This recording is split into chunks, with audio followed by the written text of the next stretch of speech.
Te aua toa.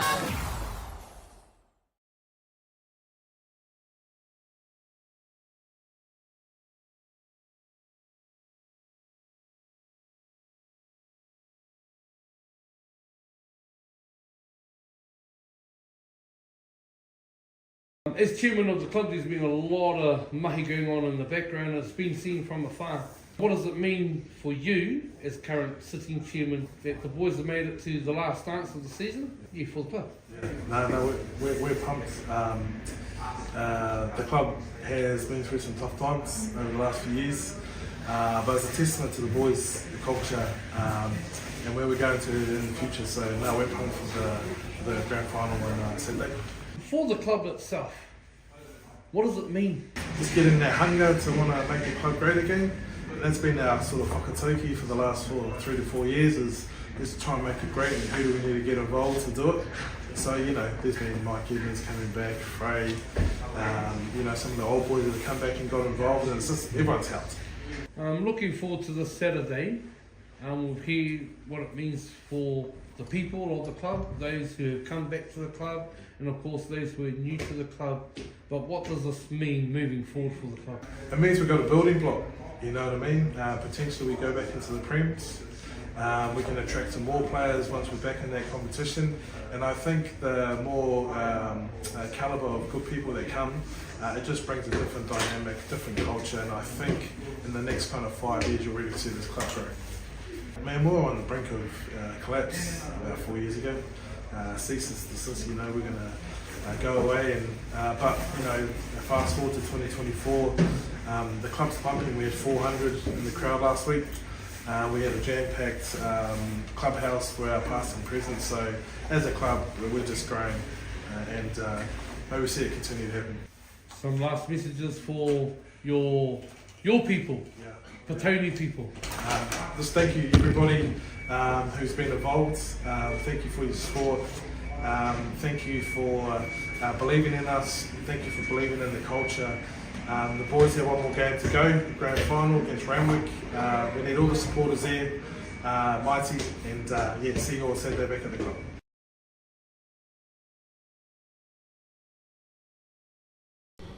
What's it been like being back as a coach?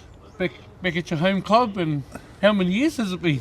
I don't know how many years, Toko, but no, it's been a revelation. I've got to upgrade as well to keep up with the young fellas in that. If I didn't evolve with them, I'd be still back in the 70s, 80s. So I had to evolve quickly.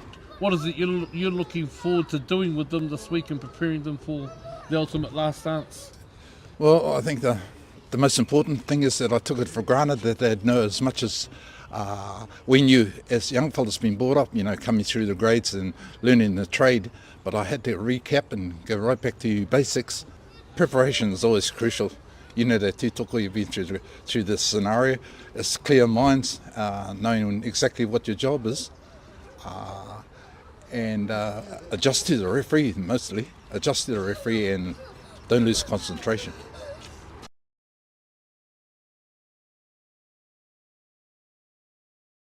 Kia ora guys, now you're operating co-captains here for Petone, but throughout the season, how have you been able to manage your roles as captains on the field? Just so much comms, really. Communication skills are pretty good. The boys, it's good having Truland there, because, just a veteran of the club, and, he's letting me do my thing with the boys, and I'm just putting off my knowledge on the game and what I've been through, and just offloading it to all the brothers, well, the younger fellas. We've got a lot of young fellas in our team, and just trying to keep everyone honest and staying on board on the waka for that finals and what it's all about. Speaking about experience, true. I doubt you'd need to have a captaincy role to voice your opinions or to even guide these younger fellas. But ultimately, what has been your role this year for the team? Yeah, no, I don't have to do too much talking. But the talks does all that stuff. But I do try and lead from the front and talk to the forwards and make sure we're all running our lines and getting there and backing each other up. This season's been really good for us. We've kind of overachieved when we looked at the goals that we planned at the beginning of the year. we never thought they would be in this position, coming from a team that was kind of put together to be the social team of the club. We weren't prepared to be the reserves team, but that's the way it became. So we became the reserve team of the club, and still only were training once a week on a Thursday for the whole season. So to get to where we are today, really chuffed of being in the grand final. The preparations weren't started as good as we'd wanted to, with the loss of our coach's father, Tasi Loina. So yeah, that's kind of put a damper on the grand final preparations.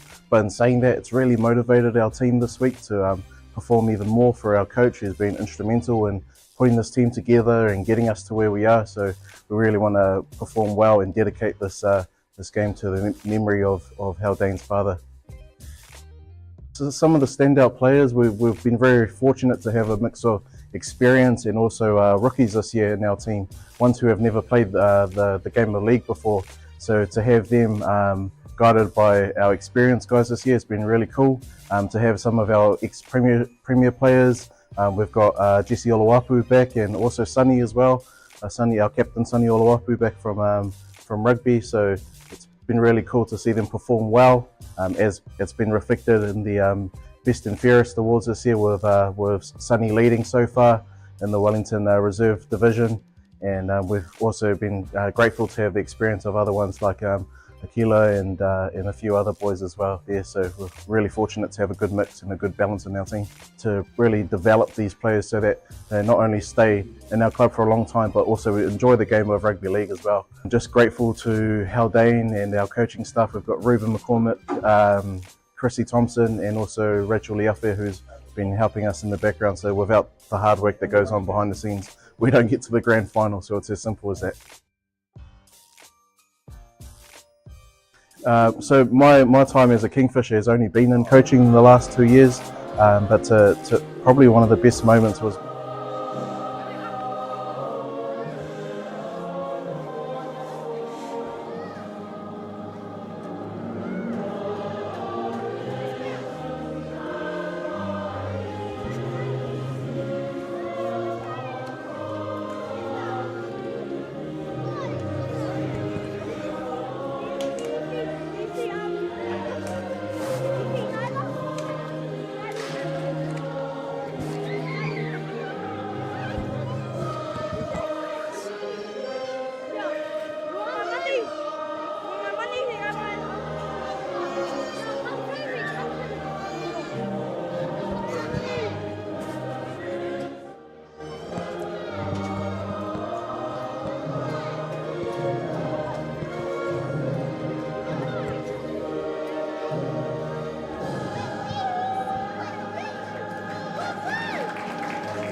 Tēnei te aro kei runga, te aro tēnei tipua, te aro tēnei ariki, te aro tēnei matua iwi, te aro rangi nui e tū nei o papatu anuku e takoto nei, kia rarau i hora ngā tapu e o tāne tērā te pō, nau mai te ao.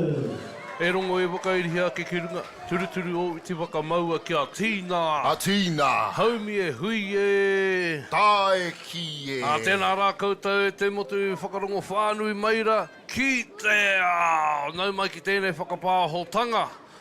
Matua mai I tēnei papaha kina ki te awa kairangi, the Hutt Recreational Ground. Welcome to the Wellington Rugby League Grand Finals. You are Tautoko and my buddy, my pal, my sidekick, Noel Rawiri Woods. Ai, tēnā rā koutou. Yes, good to bring you coverage live from the Hutt Recreation Ground. At the moment, just observing a minute's silence between the sides, Petone Rugby League and Randwick Kingfishers. But I think let's take the opportunity to go through the Randwick Kingfishers side. At fullback, Niki Alofi. On the wings is Nato Taanga Nai and Va'a Pesata. In the centres today for the Kingfishers, Francis Va'ua and Jesse Oloapu.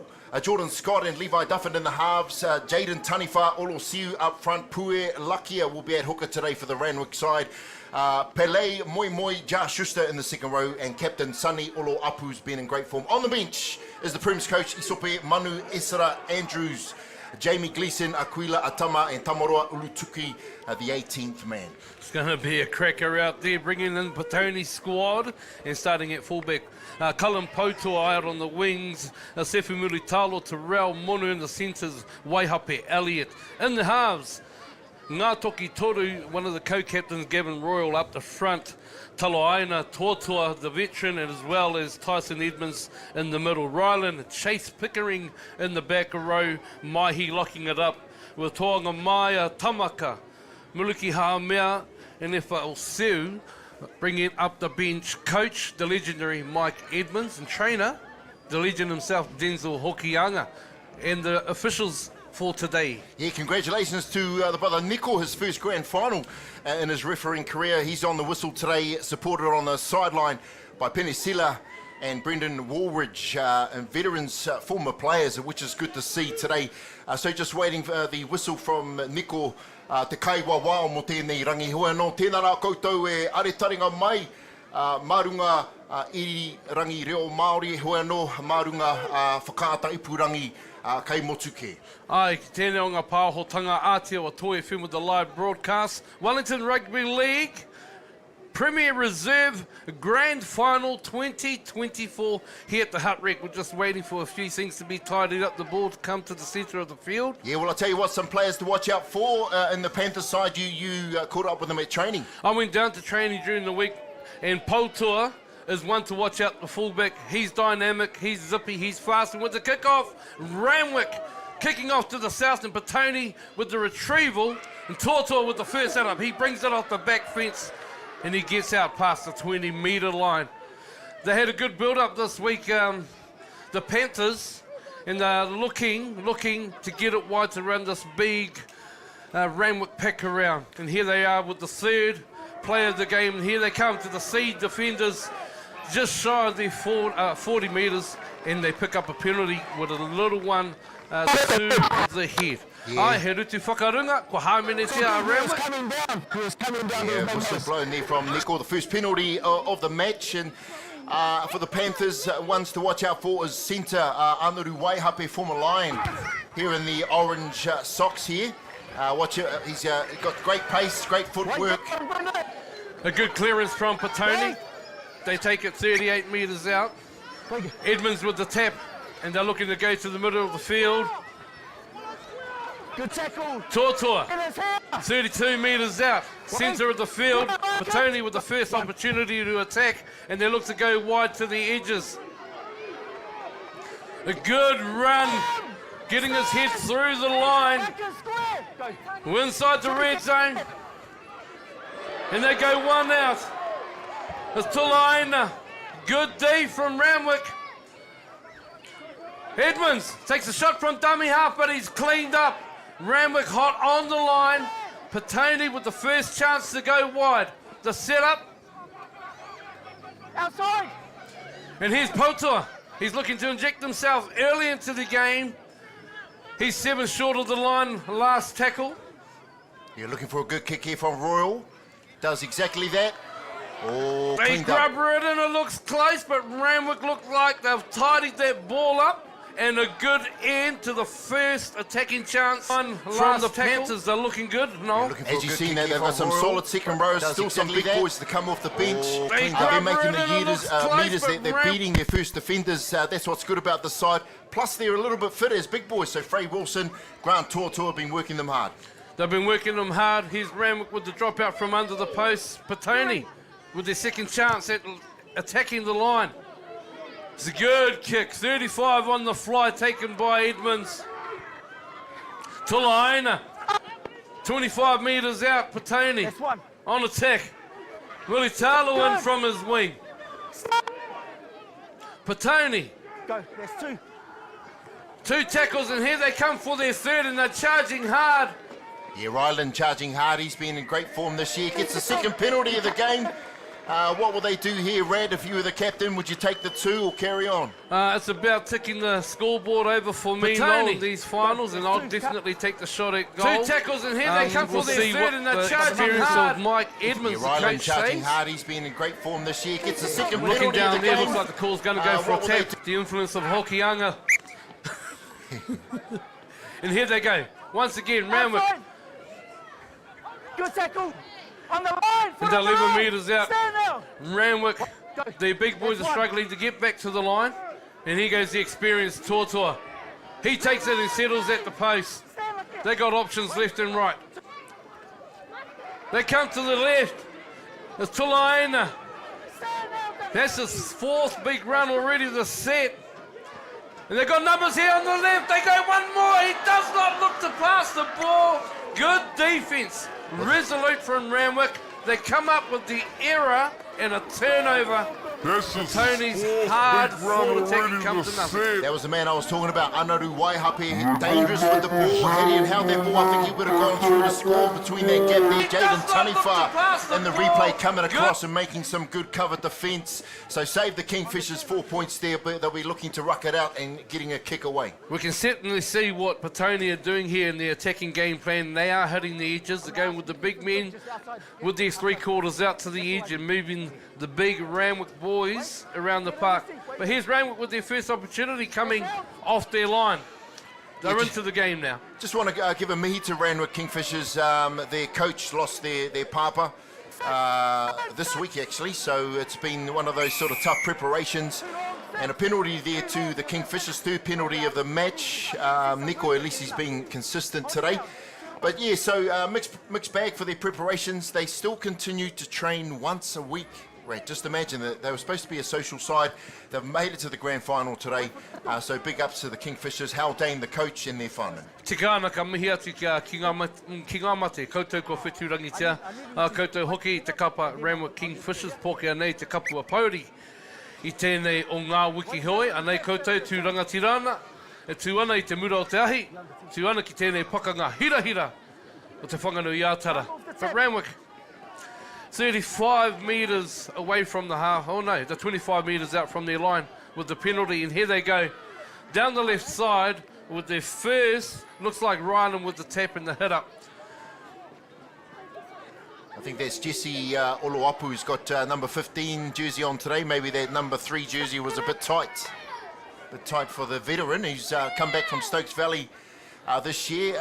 Teaming up with his brother, Sonny Oloapu. Those two have been in great form this year, leading the best and fairest competition as well. So an attacking opportunity for the Kingfishers. Randwick into the half for the first time, and here they are on their fourth. And they look to go out to the right side and looking to go wide early with their first touch of the ball as well. And here they are, 30 metres out from the line on the final. And let's see what they have on the final. They come the short side, and they have numbers here, but they put this kick in. And Porirua, good positioning from the fullback, and he looks to break the tackles, and he still goes. Porirua breaking numerous tackles. He's come 25 metres out, and a great return from this young fullback. What a return. Well, he's got the genes, of course, his beautiful mother, Ava, former touch player, representative. And, of course, Hiko, I think it is, with that electric pace. Another penalty, fourth for the game here. Nico, what was that for, Rat? And the penalty coming through, looks like he's going in low. A grass cutter with no arms by the looks of it. We'll look for our replay. It's not going to come quite yet, but out the corner of my eye, that is what I could see. But the ref having a good word to the Captain Olapu, and a warning has been given, as I can hear through the wire. So Petone, 30 metre, on their 30 metre line, the penalty, and they look for touch. Yeah, so a bit of a battle today. Those penalties are sort of been ruining the flow of the game, 4 so far in the game. So that discipline lacking a little bit as another ball comes on to play, but hopefully they can tidy it up and put on a spectacle. I was picking this for the game of the day. Petone with the restart from 50 metres, and they look to go out wide, and they look like they got numbers as well, but they do the right thing and hold the ball and set themselves up on the right-hand side, number 14 there, Toanga Maia. And here they come again. The Wellington and the Randwick half again with another opportunity attack, and here goes Edmonds. He shows and goes and breaks through the middle. He goes 20 out. And they look to go to the short side again. A little disorganised, but they do have numbers down there. And they look set to come wide again. And a few slow bodies out here for the Randwick on defence. But here goes Petone. 5 metres out on the final. And they look to spread the ball wide. And Toru with a big hit. He held the ball a bit too long and knocks the ball on. A crucial play, but good defence by Randwick. Who was that? Looked like Moi from the Randwick team. Beautiful defence, all right, and I'm not too sure if that should have been the penalty to the Kingfishers with Cullen Potua in front of the player on that infringement there, but all in all, it's Kingfishers' ball. Nico, not too bad a start as a referee. This is certainly a call you would have made, would you, referee Woods? But here comes Randwick with the opportunity to come out of the red zone yet again, with Moimoi taking one down the short side, a hard run, and a good tackle from Ryland down here on the winger, Tangata Anai. It's a great battle. Yeah, number 13 for the Panthers, Ngātuki Toru, just getting verbal and vocal out there today. So it's just starting to heat up out there as the boys just try and find some dominance, particularly up the middle, and just to set a good platform for some pace we've got out wide. Big defence there, but here goes the big number 14, the Sope Manu for Randwick with a show and go. The big boys are looking to suck some kumara already in this first half now. Yeah, I think the jerseys, once again, I don't think he could fit the second row jersey. So number 14 is in fact Sunny Oloapu, the loose forward for the Kingfishers today, and captain. Motaku here. Final under pressure, and they can't get the kick away. Good rushing defense from Petone, and it looks like Petone are going to remain with the ball and have good momentum straight into the half. They've had it easy this half. Well, there you go, that new rule implemented this year in terms of the play the ball for the handover. If any ball goes out as well into touch, it's a handover to the other side. So a little bit different to the NRL, but not quite there. It's a straight restart, reset. One of the other rules that hasn't been employed throughout the season, I hear, Noah, is the 40-20 rule. I'm not too sure what those reasons are, but I was hoping today that would be employed, but maybe otherwise. Yeah, for sure, and a few changes just to tidy up the game. It gets frustrating because NRL do things differently, so the crowd expected to see that here, but it's slightly different for New Zealand here for the international rules. Waihape just breaking free of a couple of tackles held earlier, so being asked to go back and play the ball again by referee. But Petone, here they are with a strong hit up, and they go 20 metres inside the 20 metres and look to go wide. It's Toru, bit slippery underfoot, but here they go again. Petone with some big chases coming through. Randwick with a loose ball, and looked back to me, but called a knock on by the official, and Randwick fortunate to come away with the ball again, but equal opportunity for them to score. They've had many opportunities, and I think this is the time they'll be looking to get across that white line. That's right, they have, and I'm feeling for the Kingfisher forwards, some big boys out there, back-to-back sets on defence, so it'll be going in Petone's favour at the moment, tiring them out. But great for them to keep them out, so it'll be interesting to see them on defence here. And once again, as per NRL, Wellington Rugby League, no challenges to go upstairs. But here we go. Petone into the centre of the field. They go for their first tackle, and they look to come left as they running north or right to left on your screen. Potua outside, he tips on. It is Mulitalo. He goes into the corner. Petone capitalising on a loose ball. They come wide on play two, and Potua, who has shown his promise, tips on to Mulitalo in the corner. Mate, he's been great today, Potua, as you see on the replay from the scrum. They go early, in fact, setting it up there is the centre. To the centre of the field, they go for their first tackle, and they look to come left. Goes out wide. As they Numbers on the left. North, King right ball to skip left pass out to Potua. Outside, he tips on. It is Mulitalo. Easy in the corner. Jonah Ormu style player, that one. As those players that we mentioned at the start of the game, you mentioned Waihape, I mentioned Potua. They both get their hands on the ball. They combine, and they pick up Mulitalo out wide in the corner. That's right, he's been the competition's top try scorer is Waihape. So obviously hooking up his fellow winger to date to give him some glory on grand final day here at the Hutt Recreation Ground. And what's been an interesting game, marred by too many penalties, I think, for myself, Rat, but hopefully they can tidy up. Yes, and here we are. We're looking at the conversion. Toinga Maia, easy kill. Toinga Maia with the touch finder to come. Yeah, that's number 14. Once again, he couldn't fit number 6 today, Gavin Royal. Former Eels last year in the reserve grade, played a couple of premiers. Panther at heart, given his Blazer game today, unfortunately missing that conversion, but his kicking today is going to be crucial, not only for the goals, but also his field play. The field they go for their first tackle and they look to come left through as they turn the ball over, and this is the end result. And here he is, Waihape, Potor. He gets on the outside, draws in the winger, Mulitalo over it on the corner. And if you just tuned into our live broadcast, whānau, wherever you are around the country, around the world, welcome to this live stream broadcast Wellington Rugby League Grand Final. And of course the try scorer today was Sefulu Mulitalo. Yes, Sefulu Mulitalo. Mate, wouldn't be want to be marking him on the wing. Mate, look at his legs, mate. Yours and mine together. What? I'll tell you what, big shout out to the clubs today, the two oldest clubs in Wellington Rugby League history, Petone Panthers and the Randwick Kingfishers. And here we go again with the kickoff, whānau. Welcome back to the live stream, and Panthers come up with a good hit up, and they are already up to the 30-metre line. And here's Mulitalo again getting through the lazy defenders, the big boys for Randwick, looking like they're struggling already now. That's right, as I mentioned, back-to-back defence sets for the Kingfishers. They're going to be struggling, so Coach Haldane and the brother Aaron be looking to make some subs today. I think Jaden Taniwha has been impressive today. He's usually an 80-minute man, but as you can see, he can only do so much.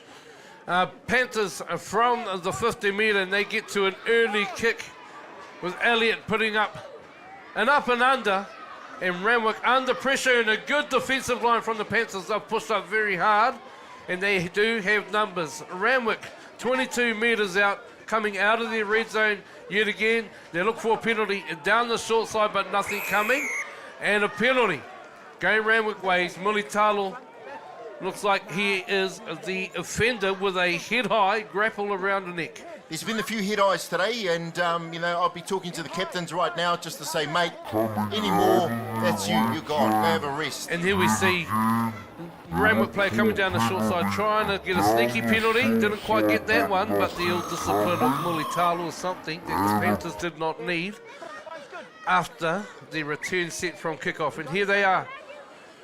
An easy ticket from Randwick to come inside the attacking zone, and they are running left to right on your screen, running towards the south with their centre Vau with the first hit up. And they look down the short side, but the Panthers are quick to scramble That's and good, get quick there. Play the ball there, Toko. That's what we need from the Kingfishers. It's just a first real test for the Panthers here. So on defence, on the red line as they go back to the middle, looking for Taniwha up the middle. Be looking for a quick play the ball here, looking going left there. They've got numbers there. They got numbers. They're going to go left to right with the big show again. And a tip on. They got numbers out to the left. This is their first opportunity attacking the line, and they are 4 metres out, and the last tackle to come. And what has Randwick got here on attack? Will they go to the kick? They look to go wide. They got numbers. And they'll return back with the offload. They're back to the middle. Petone doing good to secure the ball and hold them up, and they are resolute in their defence. That's the energy they have left inside of them, Noel. Well, that's the second time that they've caught them on the final and fifth and last tackle, not putting a kick away. The Kingfishers, they'll be soaring from that loss, but Panthers, great effort. Some things aren't quite going the Kingfishers' way today. They look a little bit disorganised, and the Panthers, with their organisation, seem to be making metres a lot easier. And here they are on the second hit up, 28 metres out from their line, and looking to continue down the left side. Edmund's doing a great job out of dummy half.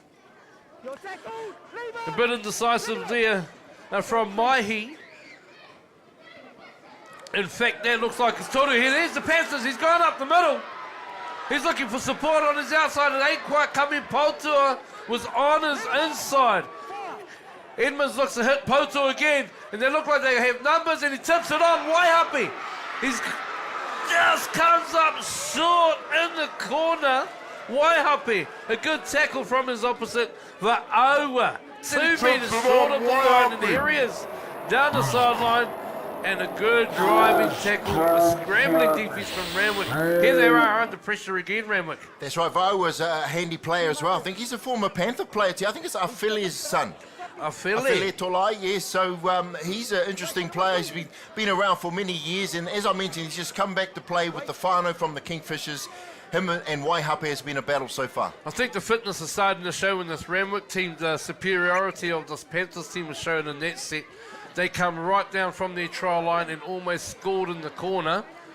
And the Randwick boys look like they're struggling to get any front foot momentum and doing big plays like this. They go out to the left side with a big cutout pass and a couple of offloads to come with it. Yes, there we go. We just and here they are with some hot potato football, hoping that would get them some front football, Randwick, and they do. Number 15, Ezra Andrews from the Premier's side, actually former Tawa rugby player from last year, has come on to the field. Is it number 15 for the Kingfishers? A good run there from Randwick's number 13, Oloapu, to get them up to the 40-metre line, and Randwick in a decent position. Coming up to into their fourth play, into the fifth tackle, and they get to the last play of the ball inside the half. So a good set coming off their line. They get to the kick. He puts it up high, and it's midfield Poulter coming forward, and looks like he's going to let it bounce. And it looks like it went forward off Randwick. The ref has called it. Yeah, a couple of interchanges already. Number 19, is it? We haven't got a 19 on our list here. We'll have to send the scouts out to gather up the information for us, and we'll come back to you, whānau, with an update. Yeah, jerseys are all a mess today. The veteran Tortua to bring it out of the red zone. Petone looking to go again and to test this defence, the fitness of Randwick. And as I speak, I put the jinx on them. A big tackle from number 15, Tamaka for Randwick. Petone with an early kick on 3, and it's not a bad idea, giving us a little wet underfoot.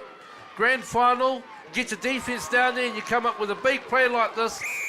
And unfortunate with a flop there to give away a penalty, because this Randwick team, they are struggling to get back onside. They are struggling to get to the back end of this half. Yeah, captain for the Panthers, Ngātoki, just questioning the referees there. He thought he did a pretty good effort in terms of dominating that tackle. So unfortunately, he was let down by Edmonds coming in over the top. Something they didn't need.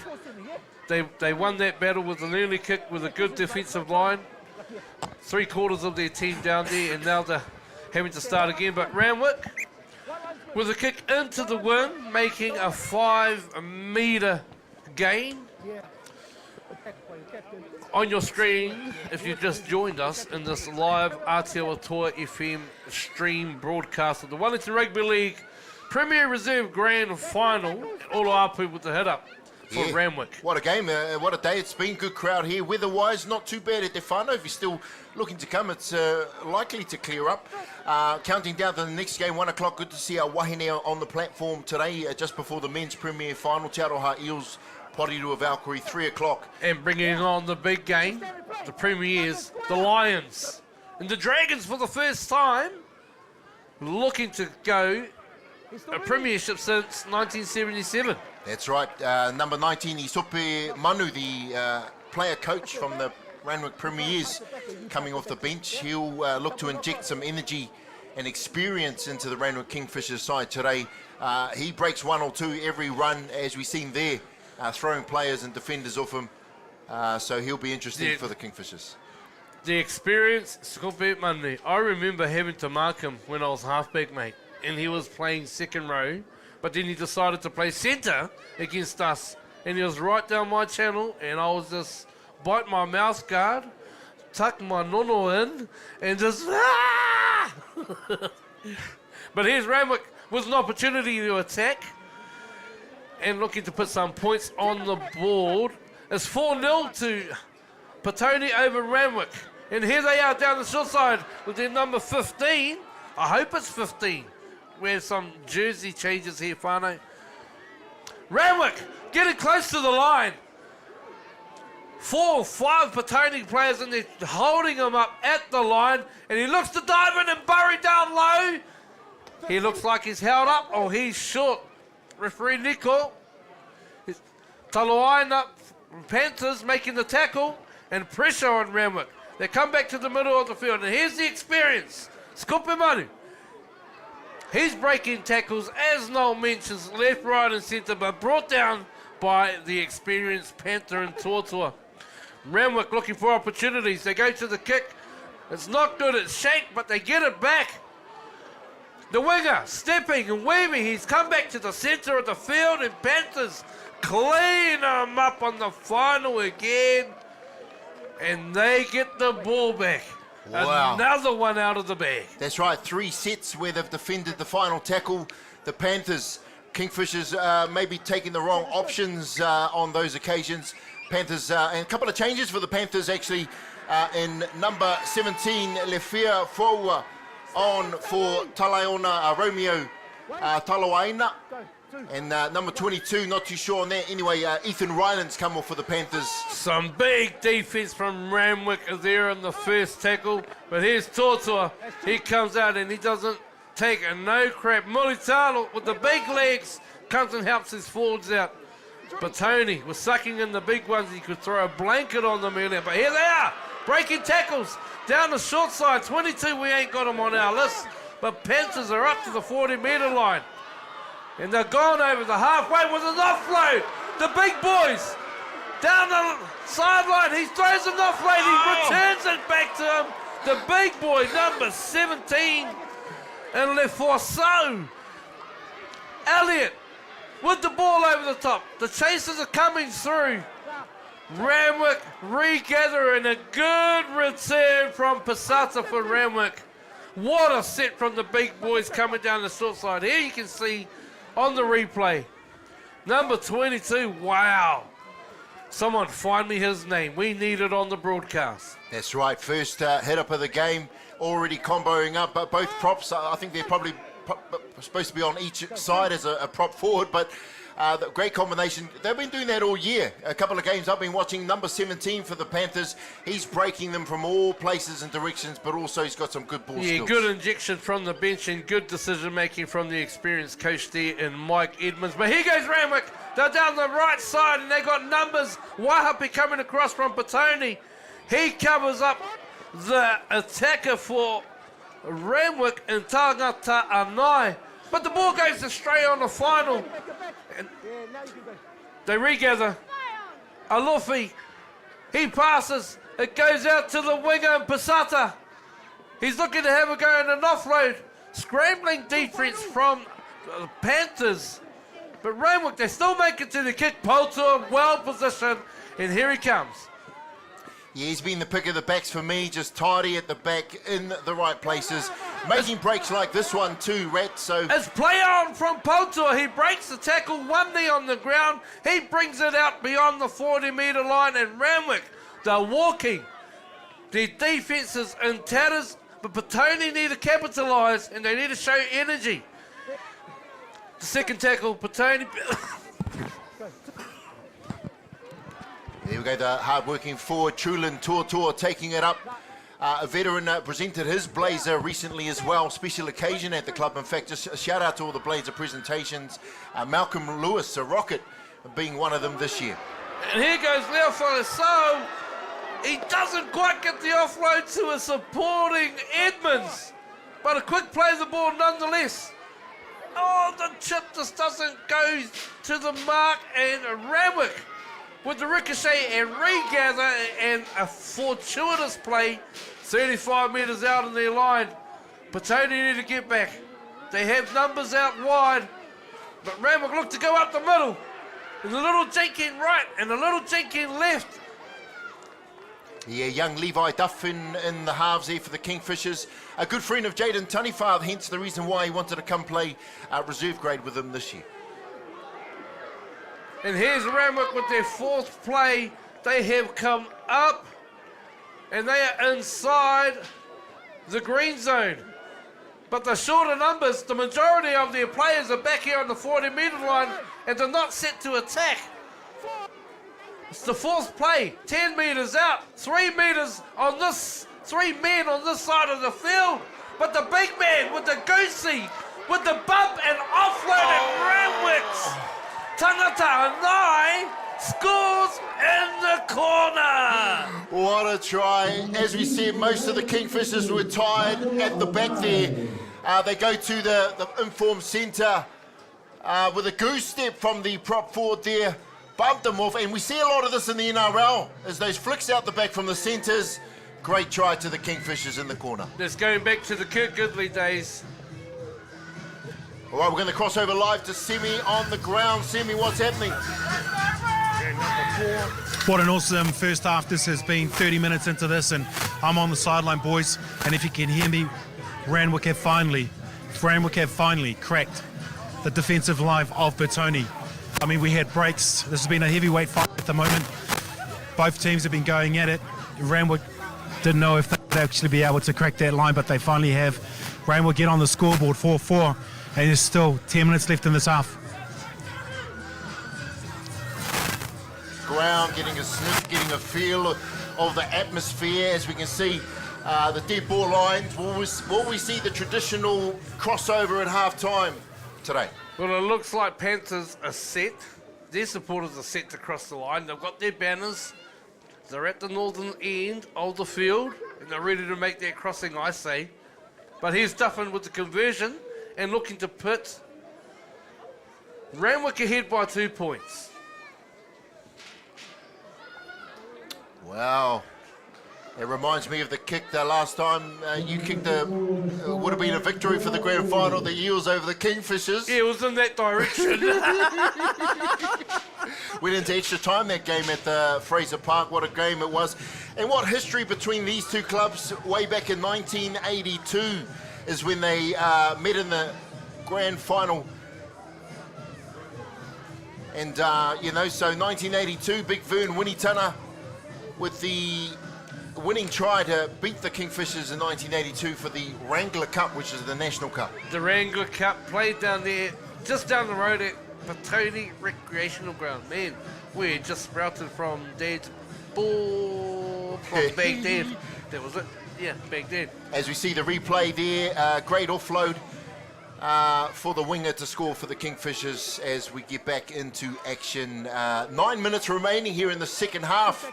Randwick Kingfishers, Petone Panthers.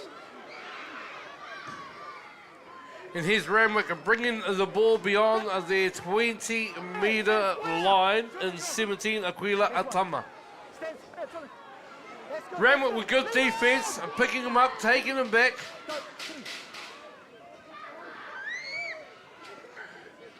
Randwick continue again down the short side with a couple of line breaks and offloads, but loose carries like this has seen an error and not something you want to see immediately after scoring a try. They've gone out on the third play and it's going to be a straight handover to Petone. Well, I think with the blonde hair, he's just come onto the field for the Panthers. Leighton Tamaka, I can just see the energy he's bringing. He was the one that put him out there. He was chasing, he was pushing, he was hustling, so he's going to be looking to inject some energy into the Panthers. And here goes Petone once again on attack, and here he is injecting himself with his first hit up 20 metres out, Tamaka. Petone again looking to hit the edge with the big boys, and he runs straight through the hole, and just as he did when he come on, he's done it again, but this time with a try at the back end. The Panthers taking the lead, 8 points to 4. just what they needed on a hit back after letting in a try. Once again, the two Piki wharas combining here.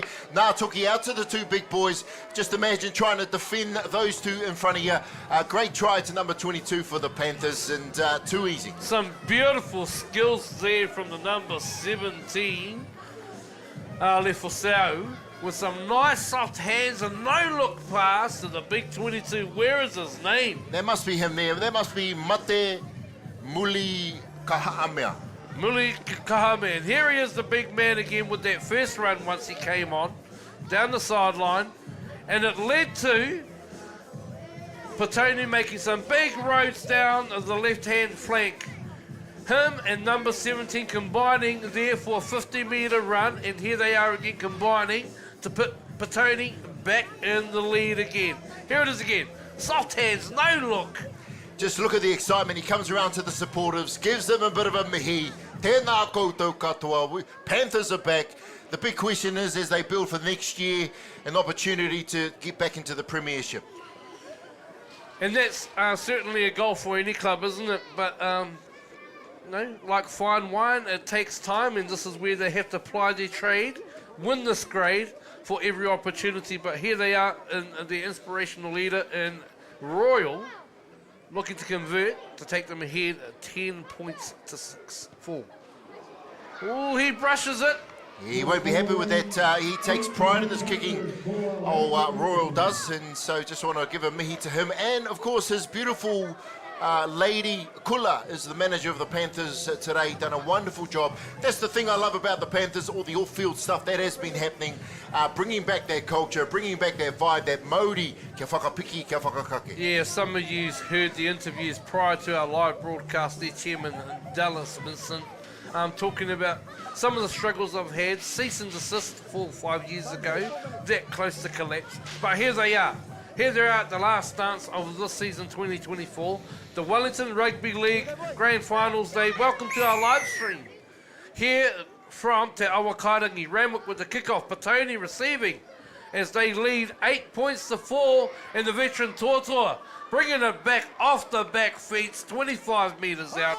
He has been tremendous for the Panthers today. Mate, he hasn't come off and had a spell as of yet. It looks like he's going to be continuing till half-time, so give credit to Truland Totoa. Has been a stalwart, a legend. I think he's part of the committee as well for the Panthers, so doing some great stuff off the field. And here goes the big boys again, combining, and it looks like a head injury as he went over the top and knocked the ball on. Yes, Francis. Well, there, Francis Vaux was struggling to get back up for the Kingfishers. If we see the replay, it was not a good look. He went in head first, no arms, and kihi te turi. Kihi te turi, exactly. I mean, we got two big boys like that Here coming it for is. you. Oh, you got to try and do something, eh? Yeah, something. Yeah, Oh. I wouldn't have done that, but I probably would have scragged them and just jumped on top.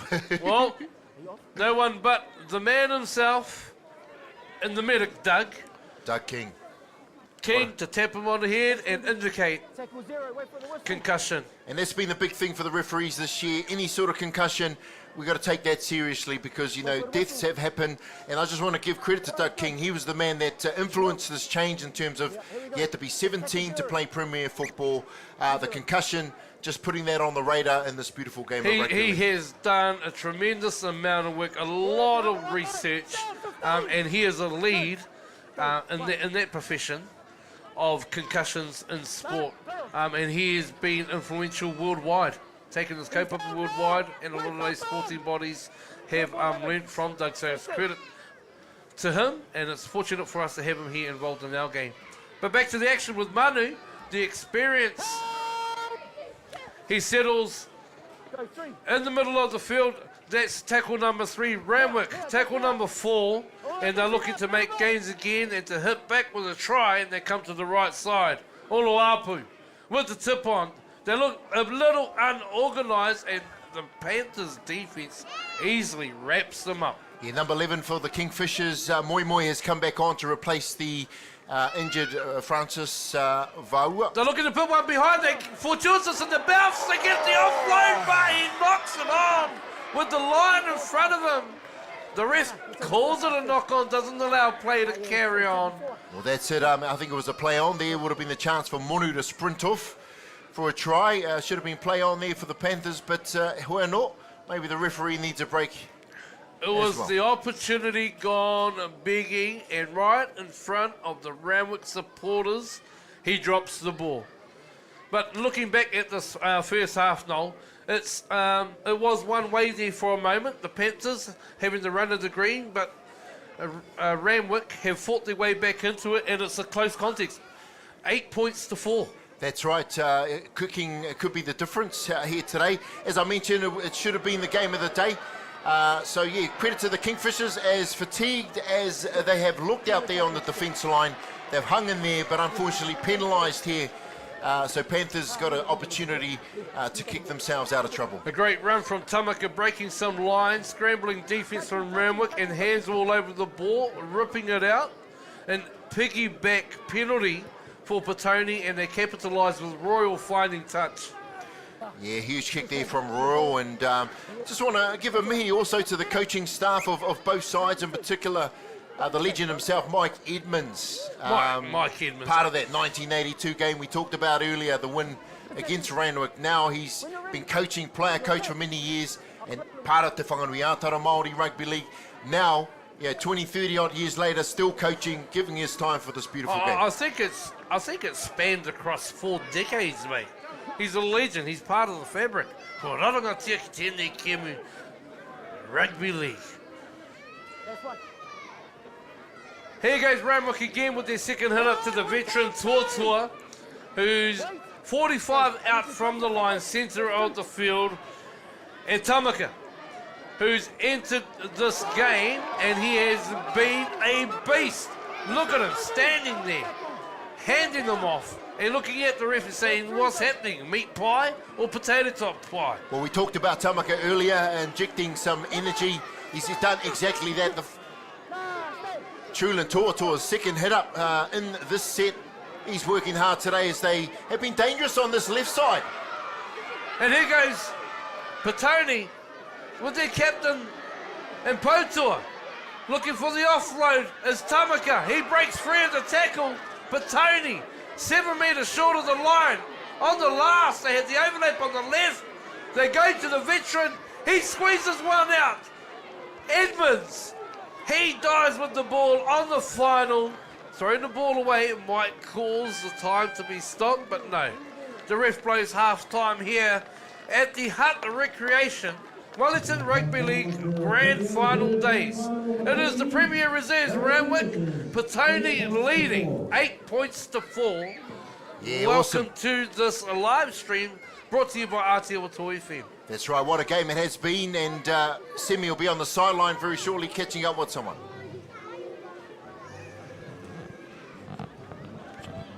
As Semi still is probably trying to get the attention of the captains.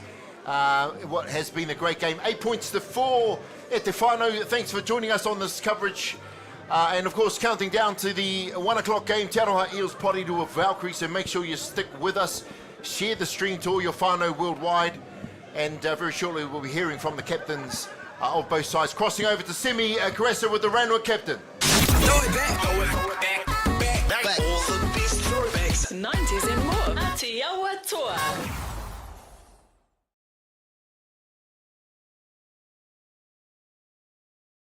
Of the Kingfishers, what a first half that was, man. I mean, you knew they were going to come out and bang, and that's definitely how it was. In terms of the systems, what are you seeing in that first half? First half, we're staying in the fight. Our defense is holding up. I think our ball security and just completion is a bit low at the moment, so that's something that we can look forward to in the second half. You finally cracked them with 10 minutes left in that first half. That would have been good to see, but letting in that soft try, I'm sure you guys will want to just make sure that you guys stiffen up that defense. Yeah, we just got to put the effort in and keep working. Just stay in the fight and just keep backing each other and then keep working. Thank you, bro. I'll let you get back in with the team. All the best. Thank you. Guys. Yeah, there we go. The hard-working big unit, Sonny Oloapu, the captain of the Randwick Kingfishers, himself and the brother Jesse Oloapu have been fantastic for the Kingfishers. As we check out the tries today, the first one from the Panthers, they've been moving it pretty much all day along the left side. Skip ball out to Waihape in the centres. Potua getting outside his man to beat his defender. The winger Mulitalo in the corner for an easy try for the Panthers. Their first try here in the first half. And of course the big boys just coming on with a 50-metre break have been influential as we cross over to semi now, the Petone captain. Manu, captain of the Panthers, man, you guys... I'm not captain. Anyone. Bro, you guys started off in terms of real cracking start. Then you guys have held them out quite nicely. You let them in that 30-minute mark, but it's been a great game so far this first half. Yeah, definitely physical, and both teams are hissing and roaring. Obviously, look at the crowd. So, it's set the mood, and all the boys are keen for it.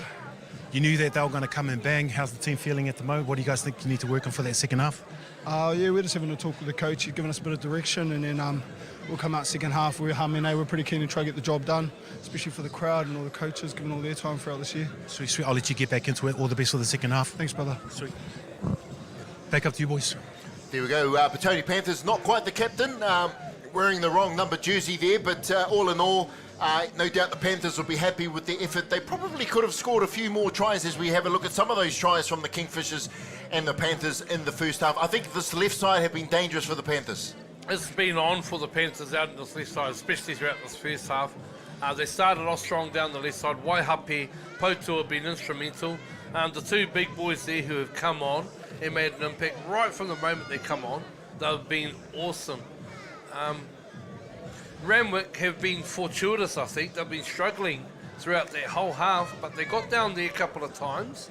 And just when we thought they weren't going to score, because they only had 3 players in the 20-metre line on attack, they come out wide and they find the try line to level it up. Awesome.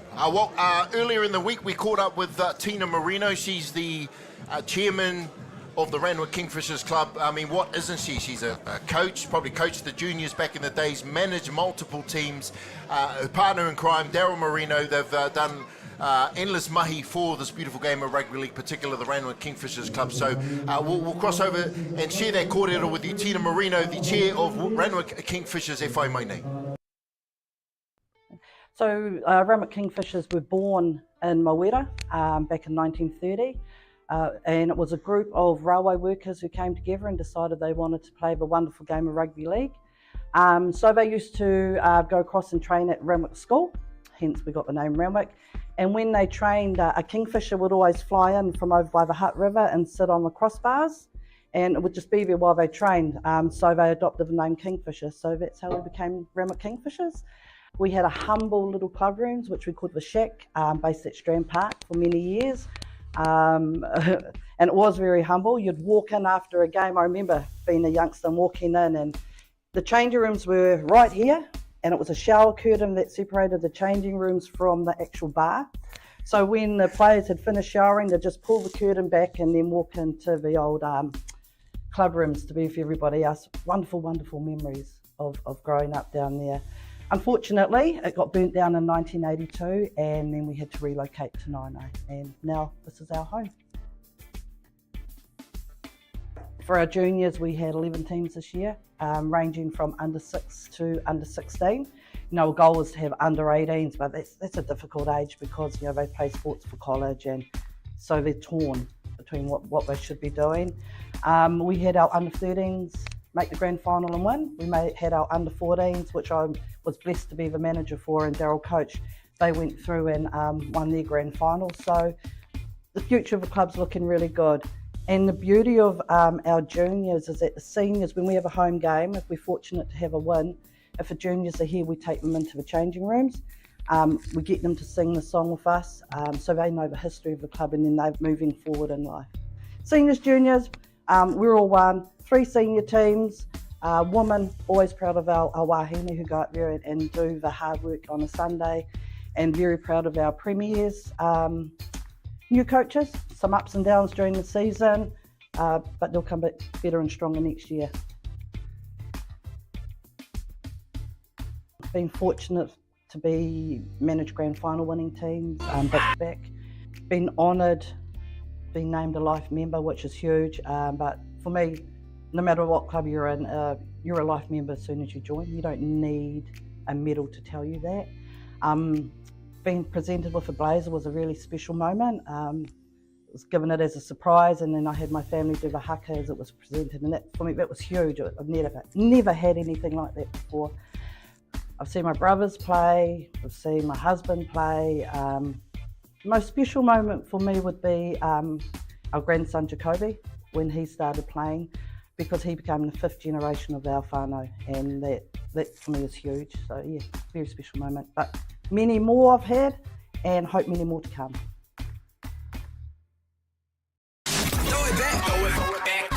Back. All the best throwbacks. 90s and more. Atiawa Toa.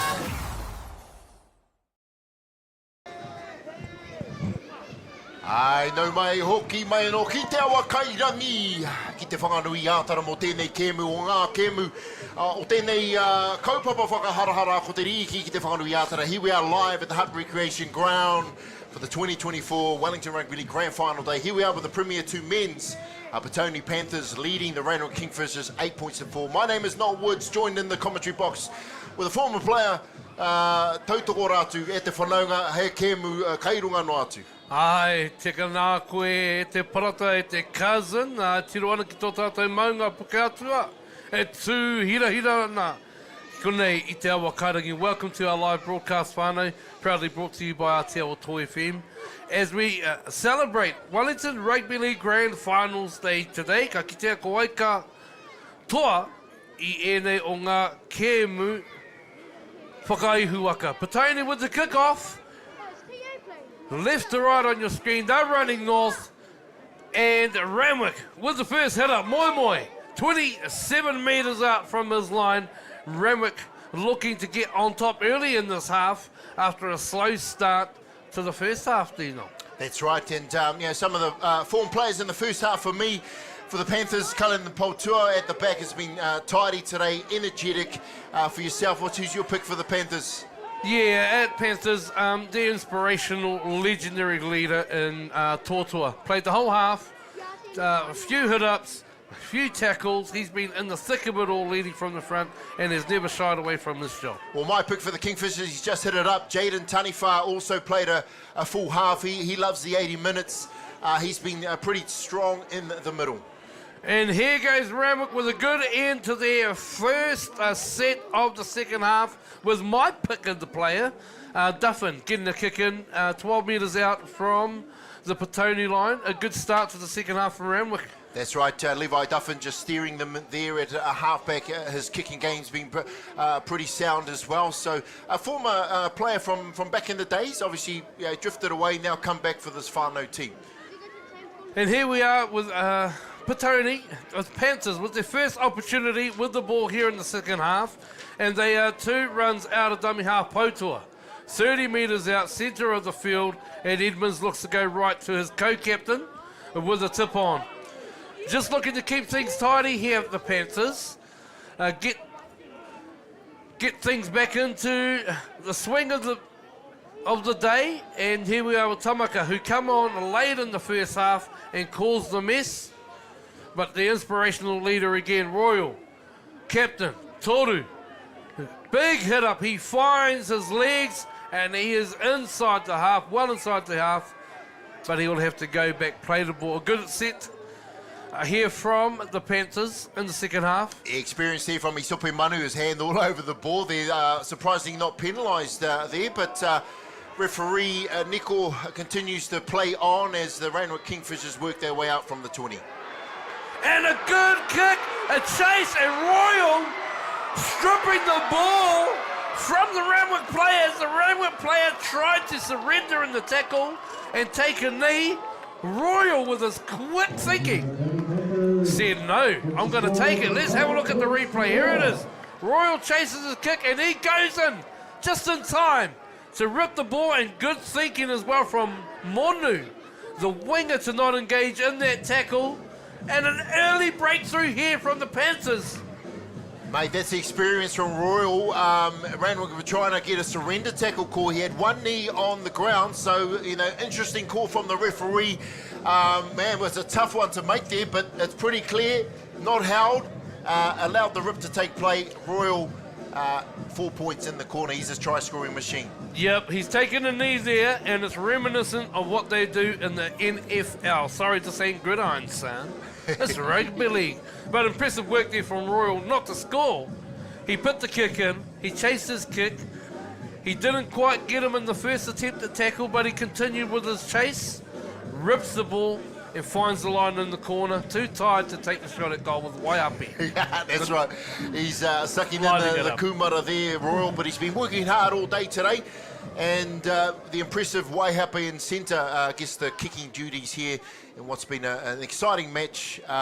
Good crowd here at the Hutt Recreation Ground. Good to see rugby league playing here on this $500,000 surface. We get 1 day out of 365 to showcase our beautiful game. $500,000 is off the... I didn't know if that was off the crossbar or the upright, or it might have been the corner. Nonetheless, it's waved away. 12 points to 4. Petone Panthers over the Randwick Kingfishers. Yes, as we look on the replay, I think it is off the post. So Waihapi almost getting there, but falling short. 12-4 could be the difference. The kicking game today in the Premier 2 Men's Grand Final, live from the Hutt Recreation Ground. Well, Randwick will have to bounce back from that try. Keep their heads up because they're well in the game. A couple of good efforts will see them have the opportunities. But here we go, Panthers with the retrieve and a good catch. And they bring it back in Taloaina up to the 20-metre mark with good contact from the Randwick defence. Yeah, that's at number 15 for the Kingfishers with a good hit there. Ezra Andrews, former Tawa Rugby Premier player. Premiers this year, but got injured, so couldn't carry on in the campaign for the Premiers for Randwick.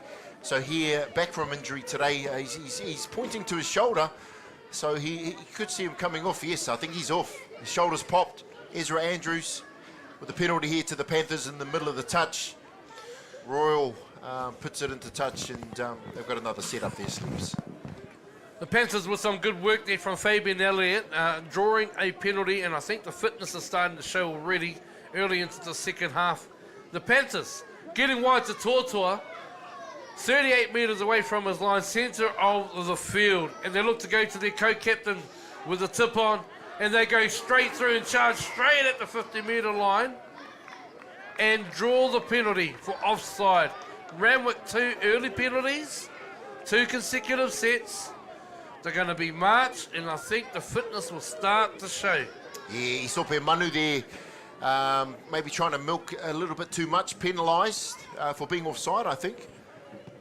So he won't be happy with that, and the Kingfishers got another minute of defence to keep the Panthers out. Royal with the touch finder. Panthers 35 metres out on attack with Edmonds looking to take the tap. Royal, Toru, Taloaina, 32 metres out from the line. Panthers on attack, and they come back to the right side. A show and a go and a short ball for Toa. Panthers play 3 with their co-captain and Toru taking it up the middle. Unlucky not to get a penalty, 12 metres out. The Panthers or Taloaina, they're keeping it within those 3 players. Toa, Toru, Taloaina. Edmonds again to the left side. Paul Toa with a big bumper run down the short side. Randwick struggling to hold on. It looks like they are in. Referee backs away. He checks with his touches, and he says it's try. I think that was Royal in for his second try, or correct me if I'm wrong. But regardless, what a great try there was. It could have been Ryland in the corner there for the Panthers. He's been influential coming off the bench for the Panthers to take the score 16 points to 4. I think it was Ryland, and we'll see here Taloaina setting the play up. Edmonds with the good vision. He looks Toru out on the right side. And they get some good movement through the hands.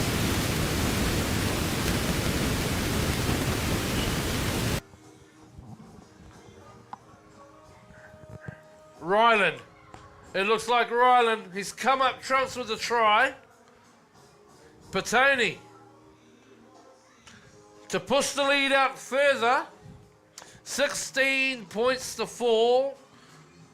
With still a try to come. That's right. Panthers off to a good start here in the second half. The crowd here, I think, are majority Panthers if we look at the numbers. But what's missing today for me is where's the Randwick drums that you tend to see at the grand final footy? It's a big culture of the Randwick Club, isn't it? The amount of our whānau, no te moana nui a kiwa, our Pasifika whānau, Tokelau, Samoa, Rarotonga, Niue, to name a few. It's a huge, huge culture, and it's something I remember about the club, especially as a young fella. That's right. Waihape with the kick. It falls short to remain 16 points to 4. Panthers over the Kingfishers. As we look on the replay here, a great short side play. They've been going left all day, the Panthers. But I think the good thing about us doing this game at Te Whanonga is we've played for both clubs. It's a history that goes back in time, mate. Not just with us, with our whole whānau.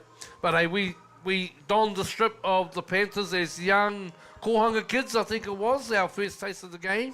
And later on in our years, we were migrated up to our other home of Randwick Kingfishers up there at Nainai Park.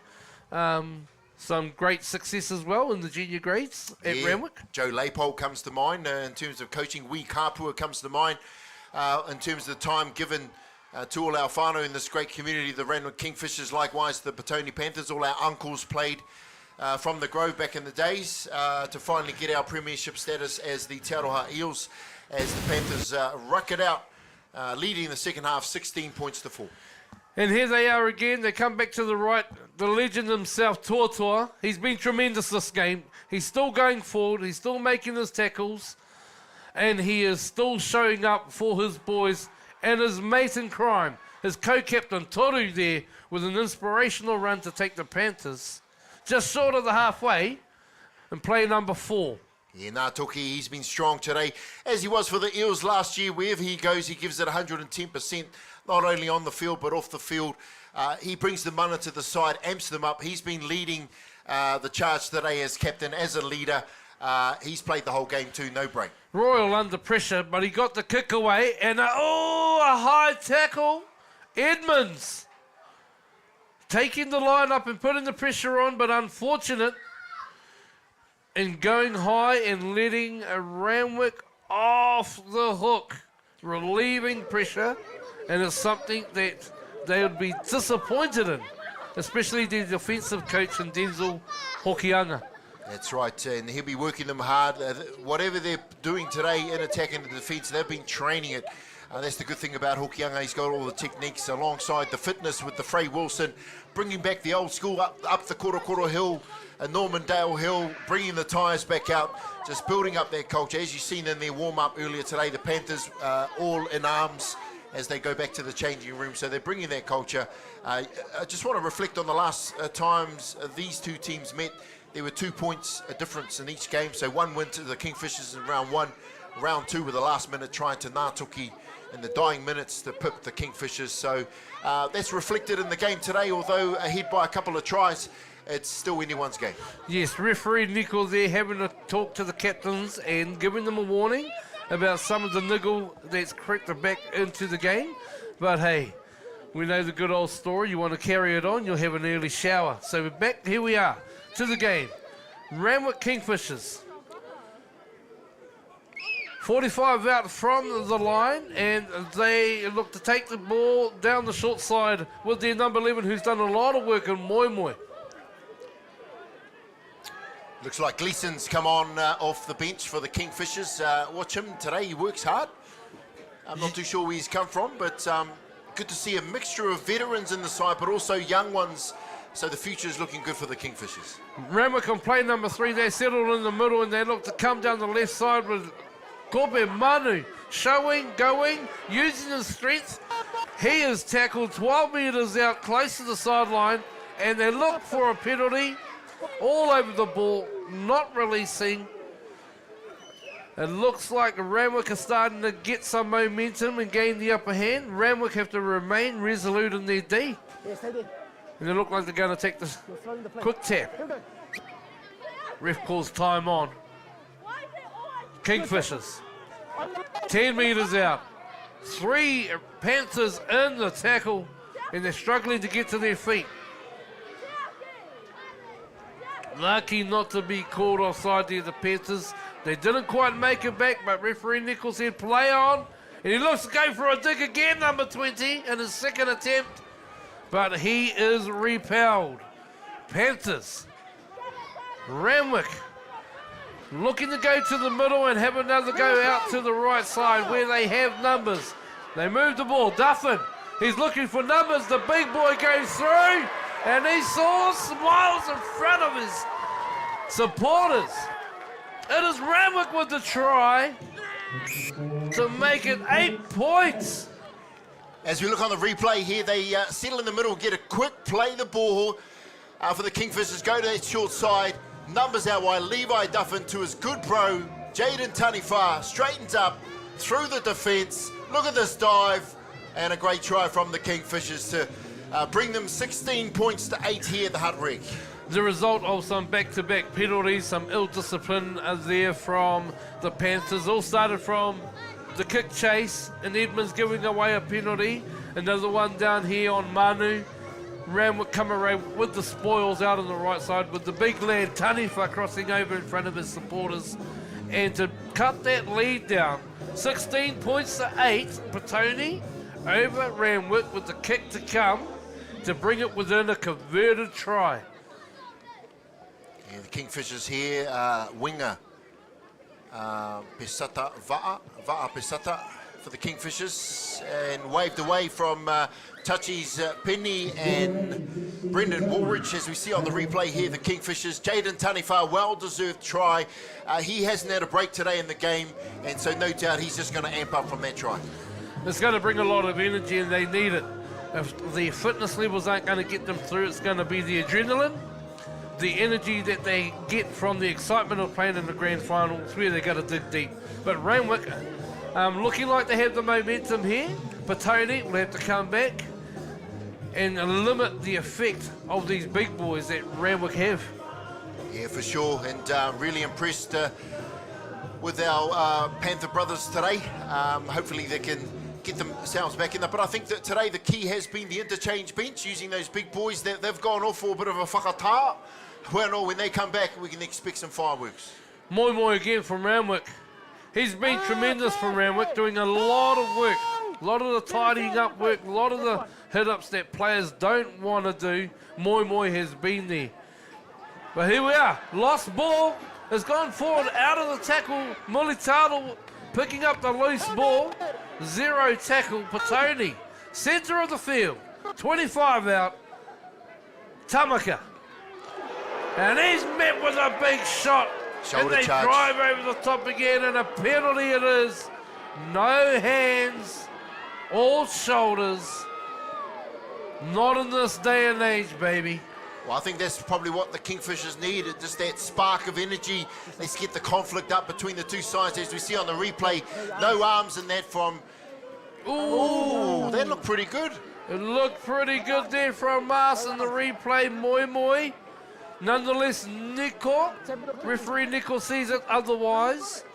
Yeah, they'll be disappointed with that. I thought that was a great hit there from the Kingfishers on defence. Well, a late call from the bench. Edmonds the hooker.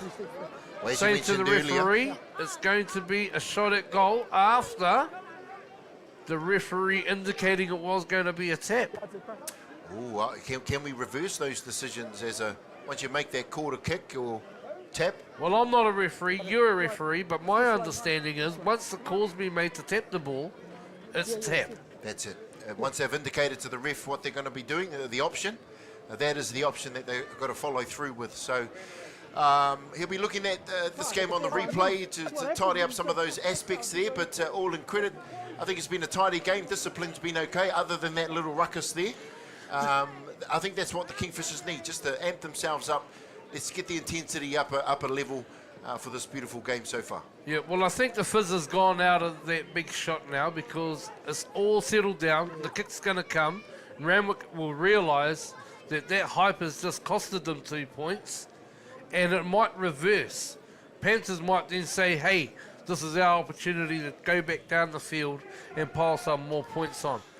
Edmonds with the kick, and it looks like a shocker, and it is a shocker. It is a shocker, Edmonds. He's been a kicker most of his career, probably, second, third string kicker, Edmonds. Well, it was a third string attempt, 18 metres out, right in front, here at the Hutt Rec.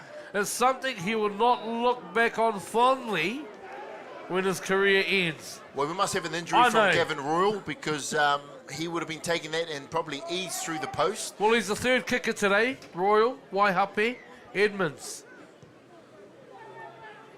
Meanwhile, it's restarted. Randwick with the dropout, Talaaina bringing it back with a tough carry and an equally big shot from Tarifa. He stands up and looks at the sidelines and says, Tēnā koe tau katoa. He's been impressive, and he's going to be the difference to amp the boys up. So Taniwha, he just wants to pick it up another level. Hopefully his boys can go on the waka with him. Anei, ko tamaka I nai nei, kua rutuha, kua hāmenetia a Randwick Kyle. I taka whakamua te poro, tamaka, ringa pata, auwe taukirie. Te ringa pata he kupu hau e te whānau. Butterfingers, ne? Oh, Butterfingers. A dropped ball, knock on, and it's something that Petone did not need. Well, it just goes to show the influence of one man, Taniwha, with that big hit, inspired the boys to amp it up a level. They did exactly that on that tackle. Well, let's see what Randwick make of this set. They get an opportunity. They need to get to their kick, get down the field, and apply some pressure. Panthers turning the ball over easily. Randwick with their second attempt here. Fullback, Alofi. He's met. He's driven back 10 metres. Mulitalo, he's been strong in this game. Referee holding up the game, telling the players, hold up and wait for the whistle. Here we go, restart. We play on again, Randwick, play number 3. And a big run. Number 14. Oloapu with a hit and spin, but here's Manu. Using his experience. Takes 3 to take him down. He's 2 metres short of the halfway line. Randwick doing things tough here, but equally Petone, and they look like they're not quite onside. The rest says plays on. And they get to their kick, Randwick, 40 metres out. They go to the right side. Duffin, he shapes, he plays on. Moi. He's got 1 to beat, 2 to beat. He's inside to Duffin. Duffin supports up the fat man alley. Moi. With the tip on and trying to Duffin. Yes, you mentioned his name earlier. Has been influential today, Levi Duffin. With a great break down the side. He kicked things off out to Moi down the sideline. What a great bust, 1 to beat. Runs straight over the fullback, holding that ball in one hand inside to Duffin, who started it all. And a great try to Randwick Kingfishers to get them back on board. Again, Petone, the creators of their own ill fortune. The previous try was on the back of penalties. This try was on the back of a loose ball that they had from a restart. They give away a penalty, and here goes Randwick. They come back down and they score the right side of the post to shorten the score. 12 points to 16. 2 to come. It'll be a 2-point ball game. Randwick with the momentum at this time. That's right, and the Panthers, Randwick are going through their kickers today. Captain Sunny Uluapu stepping up to the tee, and it reminds me of our days when we used to do competitions on a Thursday to see who was kicking Saturday. I was wondering when we were going to talk about the kicking as that was waved away again. How many conversions have been made today? 1? Yeah. One conversion today out of 5 tries. A missed penalty. There's the drop on, as we can see, and here's the back end of that set. Duffin, eyes up footy, sees us short on the short side, He says, let's have a go. Moi Moi says, I'm down. Come with me and I'll give it back to you. You can have a try. Wow. Yeah, he spent some time in the Premier's competition this year, Moi Moi. So he's been impressive. I've refereed a couple of times. He's a bit of a workhorse. So that's the thing with this game. Obviously, players are going to miss out on the grand final opportunity because some of the Premiers get to come down who didn't make the 17 squad. So it's good to see some of them in action for the Randwick Kingfishers Just today. a word of encouragement to those players who get dropped, don't make the card. Go back and do the extras, boys, and look forward to next season. But welcome back. We're here with the kickoff. It was a short kickoff, a shanked kickoff. That just made the 10 metres. But Randwick, second hit up. Just over the halfway line and almost a penalty. Referee Nico saying it was shoulder and chest high. Moi Moi. Yet again. Is that Moi Moi? No, it's not Moi Moi. It's Atama. What's the referee calling there? Offside, perhaps? Yeah, Randwick starting to play the smarter football now and picking up the lazy defender. Marcus not square there. Getting out of dummy half there, the centre there, and Uluapu finding the retrieving defender and getting an easy penalty. And here they go again with the momentum. Randwick looking to tie the game with a try. 16 points to 12. Atama. 3 Randwick Panthers players over him. Tortor still working hard. Uluapu with the big frame. He gets his nose through. Randwick, 15 metres out. Duffin. He shows. He goes. Here's Moi Moi. He's stepping off the right foot. He's close.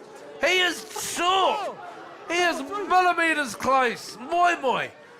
They burrow again. And they have been unsuccessful in their attempts in that today. They'll have to be more creative. There's 4 tackles gone. Duffin on his knees, picks up a low ball. And it's the last play with their kicker out of play. Foot on the line. Foot on the line. And what have we got? Randwick on the last play. They go short side. And Moi Moi with the save. In the corner, Panthers. They have relieved themselves with some tight defense, but still have to come off their line. Yeah, well, I thought the Panthers might have grounded the ball there, so it should have been probably a dropout there. So Panthers unlucky with that, but we'll cross over to the sideline and get a feel for a semi. The atmosphere down sideline is just enormous at the moment. Both benches are wanting more from their teams. Oh, what a hit there! Randwick telling the boys that we are here to play. Panthers trying to get out of their danger zone. Randwick hard on attack as Petone try and find their way out of their red zone. It's a pass outside onto the sideline. Look at this Randwick energy. Look, boys, Randwick have got their tails up, and it looks like the last 15 minutes of this game has got to be mental. I'll go back up to you guys. Semi Carissa on the sideline. Thank you there, brother. Yes, it's going to be a cracking finish here as Tyson Edmonds kicks it out on the full. And that speaks of the momentum right there. The Kingfishers with their tails up. Panthers struggled to get out of their 20-metre zone, and that's set. And the kick shanked off Edmonds' right foot going out on the full. Randwick, they get to start their set in the green zone. Well, they say coach killer, but I'm saying koko killer because he'd be won't be impressed from his Moho's kick there, and that's been costing the Panthers, as you said, their own demise. Just a couple of wrong plays, kicking it out on the full, now defending their line. And here goes Randwick, play number 2. Uluapu out to Duffin, and they're looking to strike out ride with Tanifa. Tanifa with the drive into the 10-metre zone. He is 8 metres short. Randwick. Zakope Manu, the experienced campaigner with a drop ball, looking away from the ball before retrieving it. Randwick letting Petone off the hook, and here he is. He won't be happy with that because he took all, the experience of Wellington Rugby, captain, of course, and finally decided to do some coaching this year for the Kingfishers Premiers. Having to play, that's the thing with the Kingfishers there, they've gone through many players. You might have heard it in the interview, 17 registered players for both sides. Injuries have cost them this year, but good to see they've got a strong side today. Well, reminiscent of you, mate. You play, you commentate, You ref. emceeing today, mate. Many jobs. Well, just like many others that we see out there, Kerry Clements on the camera today, we just do it for the love of the game. All our crew here at Aotearoa. Here goes Waihape, breaking the line, juggling the ball on the second play. Just what the Panthers needed, coming off their line. And they go on. They're up to the halfway line on play 3. The Panthers, they need this momentum. Waihape coming into his own. He's coming back again. They're 40 metres out. They got another play up their sleeve before they have to kick the ball. The inspirational leader, Toru. But he gets the commentator's curse, knocks the ball on, but a big call from a referee, Nico, with a strip called and a penalty being given away. Yes, there had a couple of defenders around there. Maybe they were scragging against the ball there a bit, so have a look on the replay. Not quite, but all in all, Panthers got a penalty here. Gavin Royal, good to see him returning to his kicking duties. Yep. Panthers opting to find a touch and looking to put more points on the board through a try or applying more pressure. Let's see if they can get a result here, try or a repeat set. But Edmonds into the hook and roll. Let's see if they go back to their left side as they've been doing all day. They start in the middle and look who's come back onto the field, number 17 and 22. Lefal Sue, and here he is. The try scorer in the first half, and he goes right through for number 2. He says, beat, toot, toot, I'm coming through. Muliki Ha'amea for his second try today. As you said, the big boys had just come on. As we look on this replay with this apparent strip, might have been a tough call there against the Kingfishers, but none the wiser.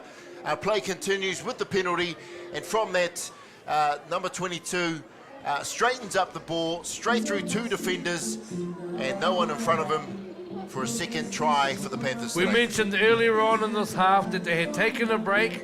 We spoke about the strategies of the coaches from the Panthers, speaking about those 2 players, and we did mention they'll get their time again later in the half, and look at them. Injected just in time at the back end of having tries scored on them, and they respond. Give us the ball. 20 points to 12, 10 minutes remaining in this match. And so far, so good. Panthers have probably had a better half in the first half, so they'll be disappointed with their performance in the second half, letting the Kingfishers back in with some silly mistakes. But it looks like with the 2 big boys back on the field, I think the Panthers will be steering away with Royal back on the kicking duties. The tale of 2 halves there, Noel, you're right. It was all the Panthers in the first half. Randwick have had their time, but Petone coming back with a timely try, 10 minutes out from full time, and taking the scores outside of that buffer zone. So the 2 points to come, looking to put it 22 points to 12.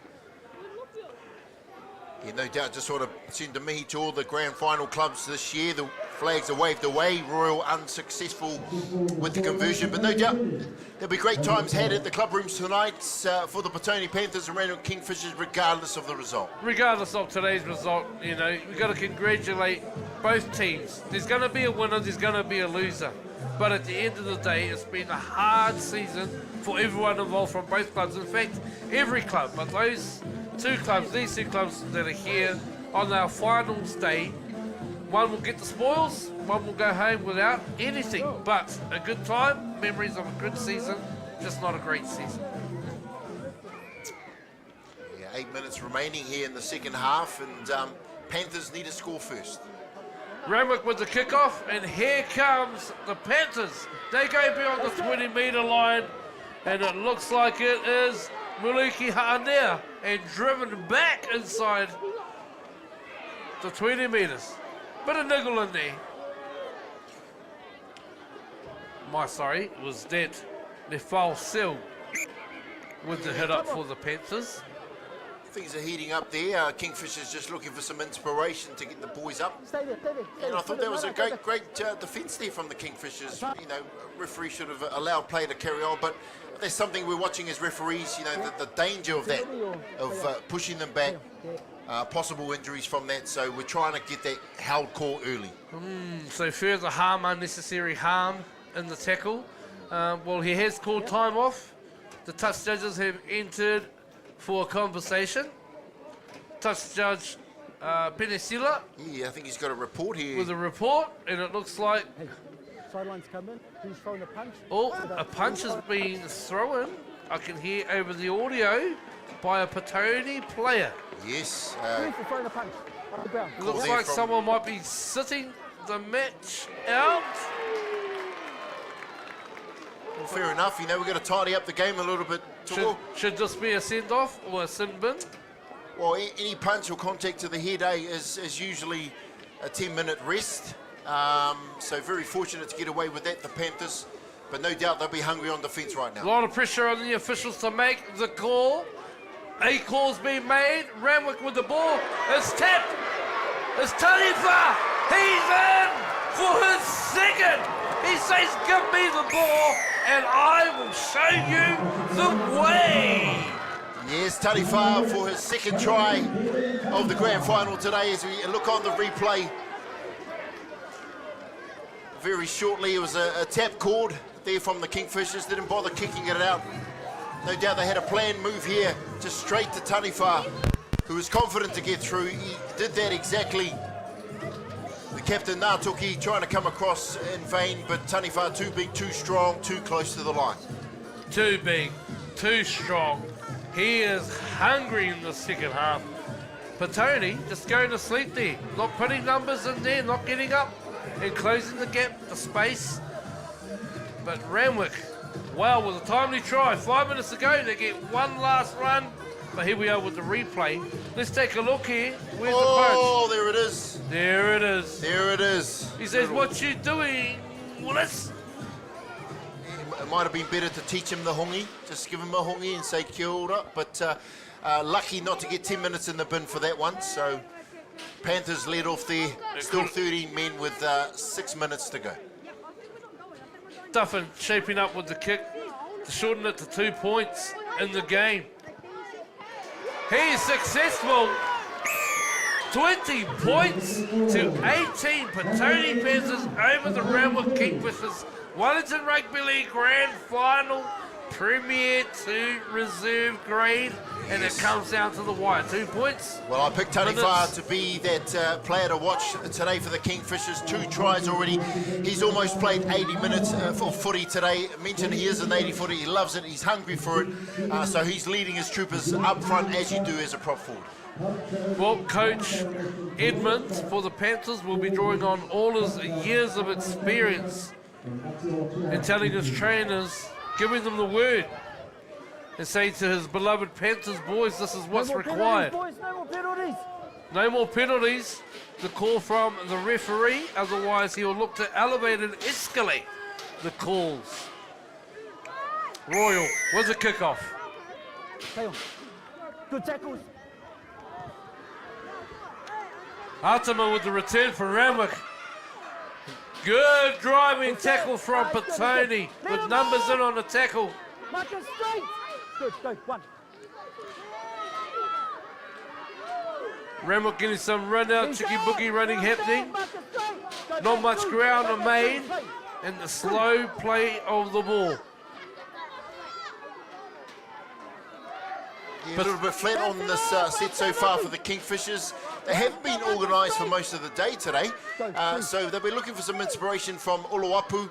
Tarifa again with a chance to inspire his boys. Bumps 1, steps 2, and this hard-working Atama, he's been solid up the middle for the Kingfishers today. Almost a high tackle there, and this ad-lib footy from Randwick has somewhat disrupted the Panthers, but the Panthers do well to hold on here in defence. Randwick playing the ball on their 50-metre with Duffin to kick. He looks long to the corner, but Potore's in good position. Oh, a bit of a slip. The ball's behind him. He's got ground to make up. And some good chasing numbers there from Randwick to tackle him 10 metres out. Petone. 2. A big call here from the referee. He's called a penalty. 2 in the tackle. And a strip. On the ground. Tackle kick. Yeah, by this- the Randwick player number 15 by the looks of it. Yeah, there was Ezra Andrews. He's come from rugby, just probably not aware of the rules here in the rugby league. Two in the tackle called for a strip there, a crucial penalty with minutes remaining. So the Panthers just need to get out of their half. Well, the Panthers need to get to their kick the ball out. Randwick might get one more opportunity to attack and either get a penalty, draw a penalty, or score a try to take the win. But the Panthers here doing their best to waste time. Everyone in front of the ref here. Oh, he's given them the line, the red line, so he should be safe there. But Edmonds with the tap. He's been busy all day. The prolific try scorer, Muli Hiki Ha'amea, has been outstanding with a double today. Le Fossel, he's been good coming off the bench. Equally Randwick, meet him hard. He's up at the 40-metre line and almost stumbles on the play of the ball. But the workhorse and Maihi just settling things down and going forward. Oh. A strip there, but it's played back. No, held was called. Held was called. Referee indicating to Edmonds to play the ball. Tackle 4. The Panthers looking to get to their kick. And here he is again, Le Fossel. Tortor, Royal, he goes one more. And they go down the short side. Here they are on the final. Panthers just got to get them kicking. And a good chase. Randwick with a good catch. And they have to come off their line. They got one more opportunity. And they are walking back to get onside. A high tackle, but not called a head high. Ki hai ha minutes here. It's play on. And here's the experienced Kupe trying to go around them. And here comes the inspirational captain. And Tortoy says you go no further. Yes, right. He would have said my mighty in that tackle. He's been a stalwart today, legend for the club. Tanifa, Duffin gets wide. He's got the numbers. And it's a play on. But no, the referee has called it back with the crowd cheering, saying play on. The Panther supporters are cheering, saying call it full time. The ref makes his way to the mark and he says, I'll call a scrum. Yes, that was probably their last opportunity with the seconds remaining here for the Kingfishers. Had that pass have stuck, they might have been scoring down the other end, but what a great game. It's been 2 points, the difference between game 1 and 2 earlier in the season. Once again, as we see, a great display, 20 points to 18, the Panthers lead. Well, it is a fitting score for a fitting game, but here we do have the Panthers. One last opportunity to finish out the game. About 30 seconds left on the clock. So we've got differing clocks if you're watching online. To the ground clock, to my clock, to the clock. We clock know what the time is. Panthers, first tackle. Edmonds. Maihi. Toru, sorry. And the siren goes. He has to play the ball. The ball has to be played, but there are supporters running onto the field. The ref, has he lost control of the game? Just at the end. No. Everyone's now running off the field. You must wait for that final whistle, not the hooter. It's going to be one player of the ball, voluntary surrender tackle, and Petone to take away the spoils here at the Wellington Rugby League Premier Reserve Grand Final for 2024. Oh, I don't think the referees heard the hooter here today, whether it should be on the match manager's clock, not the referee's clock, but he's allowed play to play on. Now he's called it. Panthers triumphant right in front of their home crowd, 20 points to 18. Winners, the Premier Reserve, Wellington Rugby League Grand Final. And well deserved for the Panthers. They've worked hard over the last couple of seasons to regroup, to rebuild. Last year missing out on the semi-final loss just to Wainuiomata Lions. This year led the competition pretty much most of the way, and well deserved winners for the Premier 2 men's. They'll be looking to promote themselves to the Premiership hopefully next year.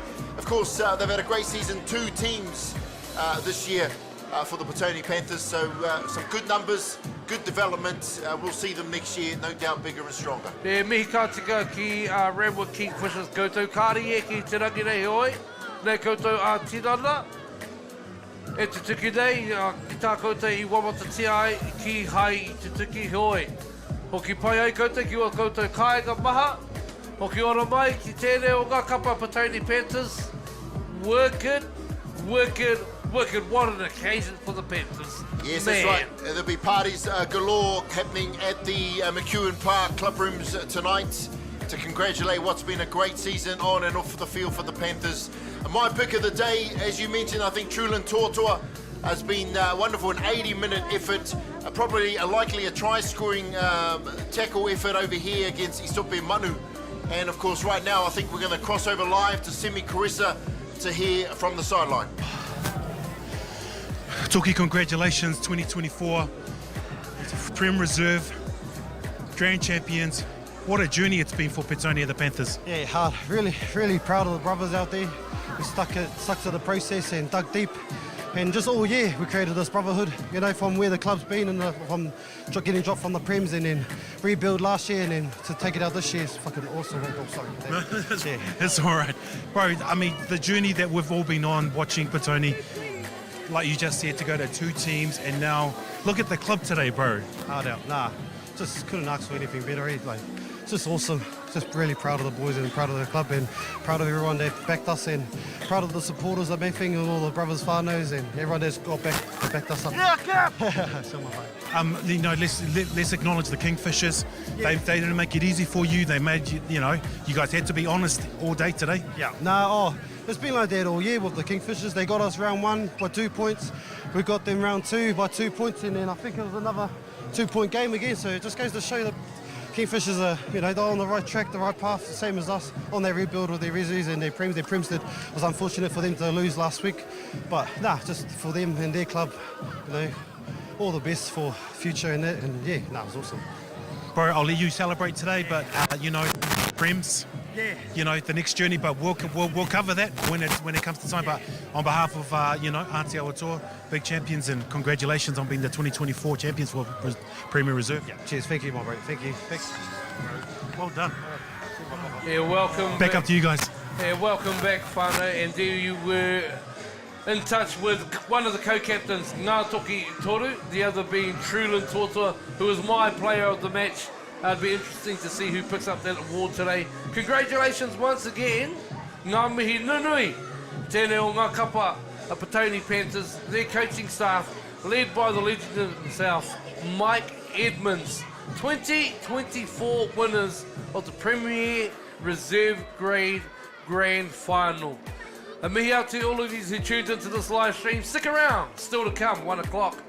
The Grand Final showdown in the Women's Premier Division of Te Aroha Eels and the North City Vikings, followed by the Premier game this afternoon between the Wainuiomata Lions and the St. George Dragons, kickoff at 3 o'clock. Don't go far and be back. You're with Aotearoa FM.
Back all the best throwbacks. 90s and more. Aotearoa.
A tēnā rā koutou te hunga mā takitaki ana mai o koutou kāinga maha puta no I te motu puta noa I te ao ko Aotearoa FM tēnei pāhoa atu ana kia koutou I tēnei whakataita hira ro wātu I wainga I ngā wahine nei. The Sheels me ngā Valkyries. Welcome to this live broadcast.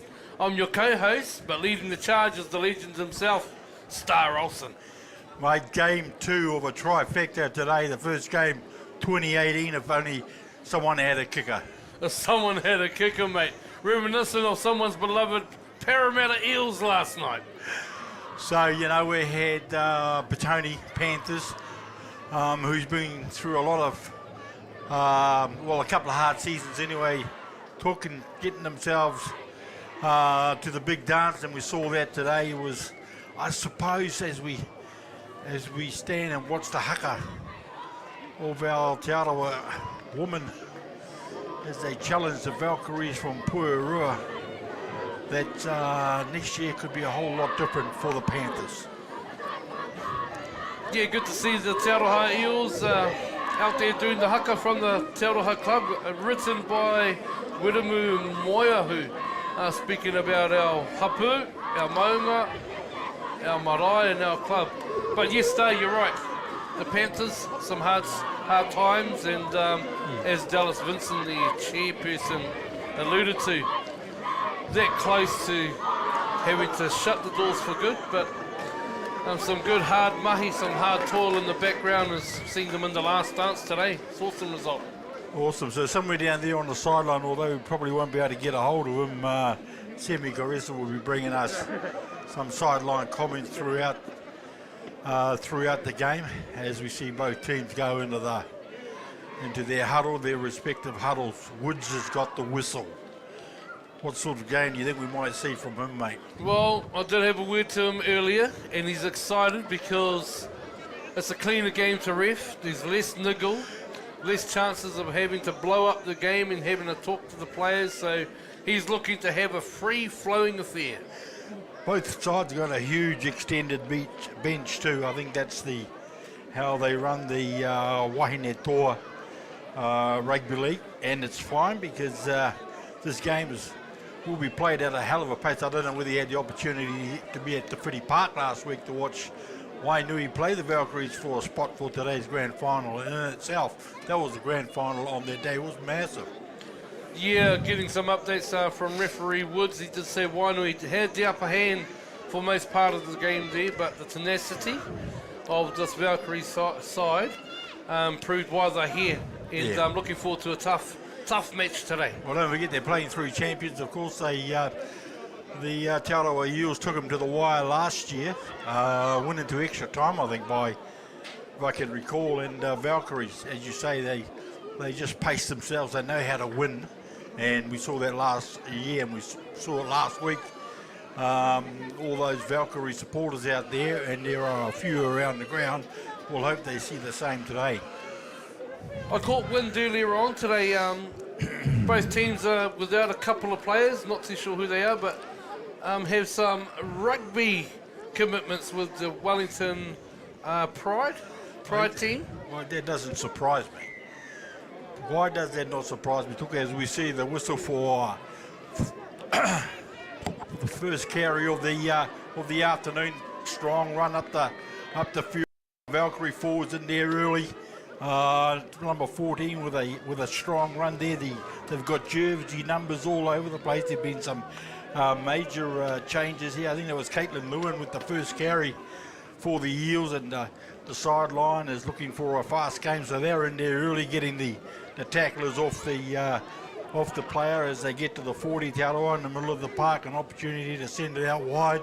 They love to shift the ball, and that's a knock on, I think, regathered by the Valkyries. I thought a bit early to be sending the ball. Yeah, a bit early in the game to start throwing the ball around, especially in a game such as a grand final. You always want your players to get to the kick and just get their feel into the game. A loose ball could prove costly early in the game. So we saw a couple of plays back. Indiana, Russell Lear with a strong run for the Valkyries. She's been picked up, I think, for the Manly side.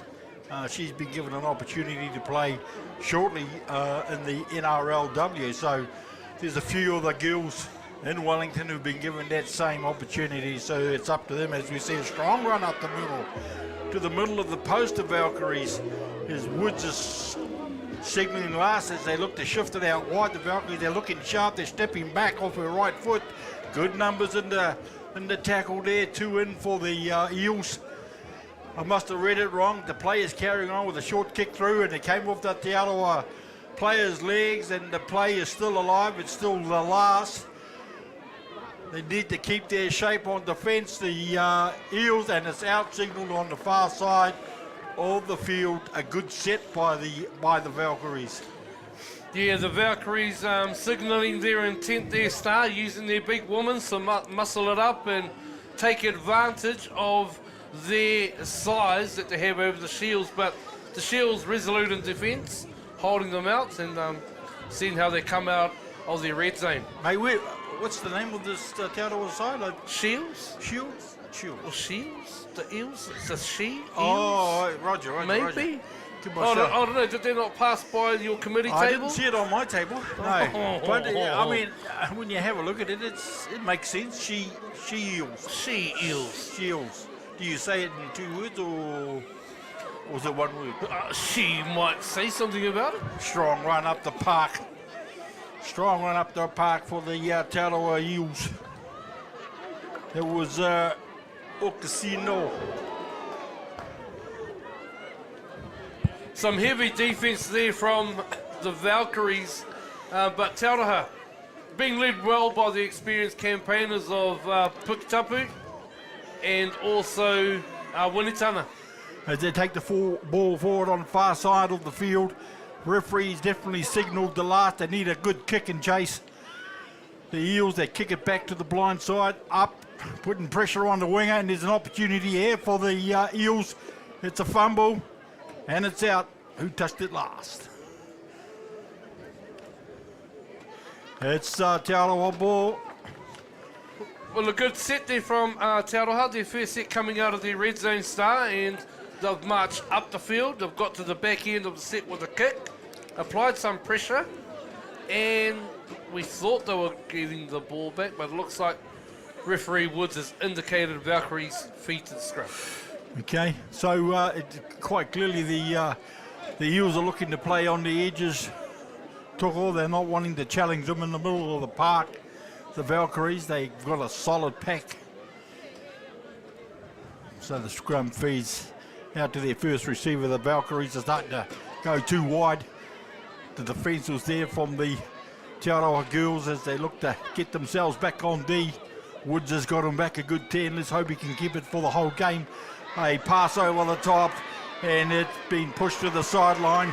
That good defence by the Eels girls. They shifted on them. It looked like there was an opportunity for them to come down this grandstand side of the field. Well, some good coaching there, especially around their D. The Eels are scrambling to get to the short side, and they showed the sideline. And as we like to coach our team, Star, let's show them the sideline, push them to the sideline, and make sure you tackle them out. And the Shields did an excellent job there, and they get to restart the play inside the half. Just a settler down this blind side. Look to offload. She does that. The Eels are looking to go forward. She needs to. Oh, gee, that looked a bit higher to me, but the referee's allowed the play to go on. Caitlin Lewin, I think, with a strong up the middle. This girl here is taking it forward. Still an opportunity to just go a wee bit wider. I wouldn't be staying in the middle too long from the Te Aroha girls' point of view as they look to. Oh, great dummy. A great show and go there.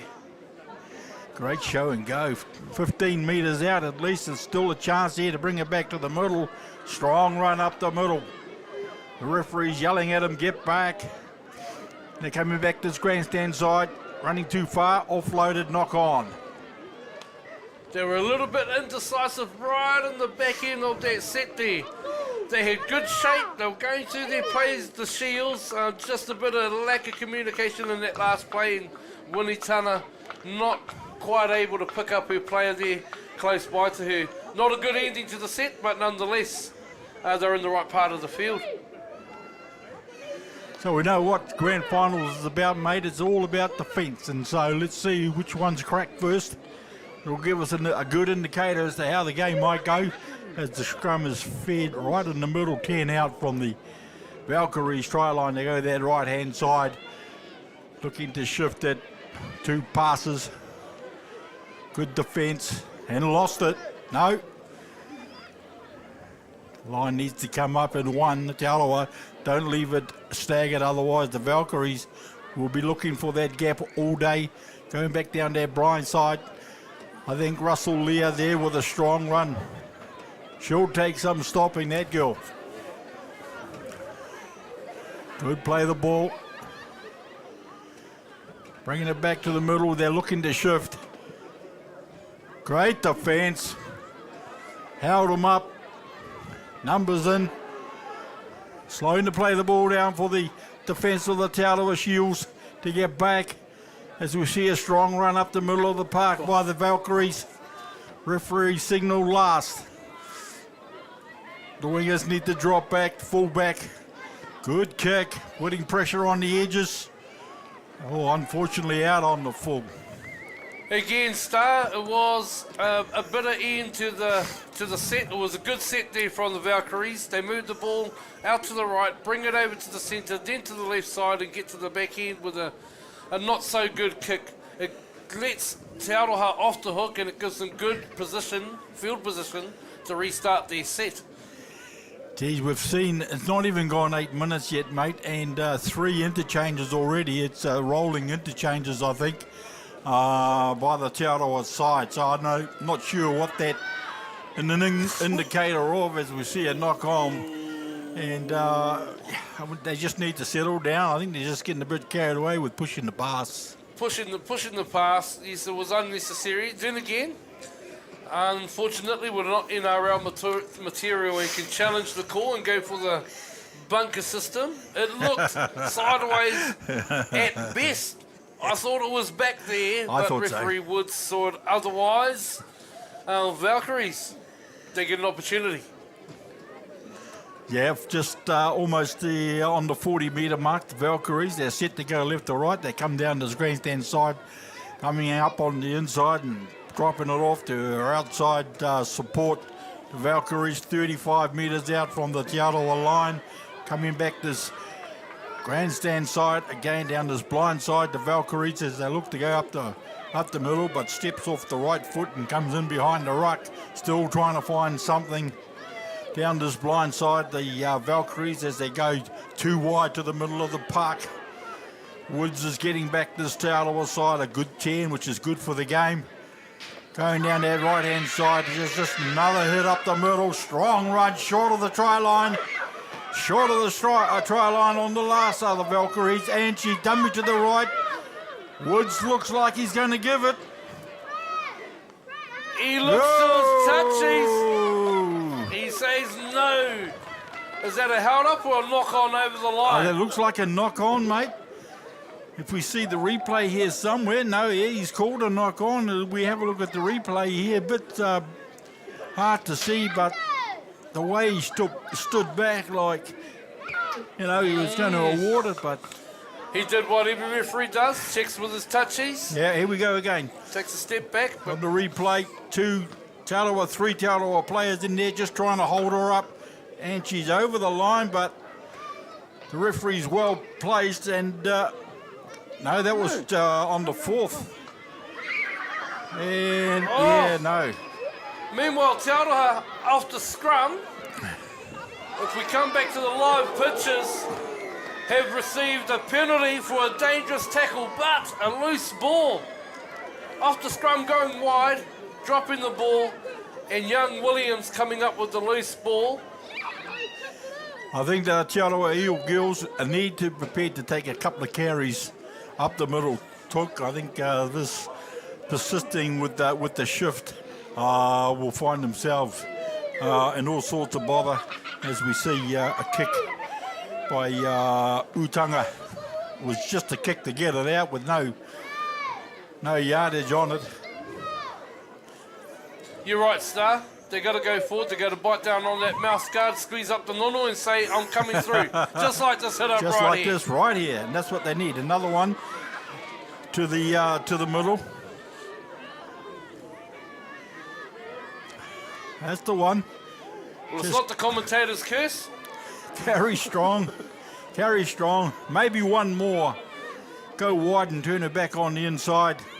But no, that's a short pass to the middle. That's what they need to do. Just challenge the line of the Valkyries forwards somewhat, and then maybe have a look out wide, because they got some pace out there as they turn it back on the inside. Got a good hard tackle for her troubles. the second row for the Eels. Now bringing it back to the middle of the park again. They step off the right foot, trying to find a bit of a gap there. There wasn't any there. The defence was strong for the Valkyries. It is the last. They're going back that left-hand side. Utanga with a high kick. Oh, well taken out wide there by the Valkyries. It's a good end to the set start. They've gone up the field. They've kept it basic. Rugby league still the same. Catch the ball, go forward, and the Sheels done that well. I'm looking at this defence of the Tarawa Eels. They're up there in numbers 2 in, and they haven't started to puff out yet, which is a good sign for them. The Valkyries, meanwhile, they got good runs out of dummy half. They're just skirting out, trying to find that space out here as they set themselves out wide with their big runners coming off them as we see Russell Lear, strong run there. She's still going, this kid. She's outstanding. She had a bit to do with the Ngā Haue Whā or Wainuiomata Marae side.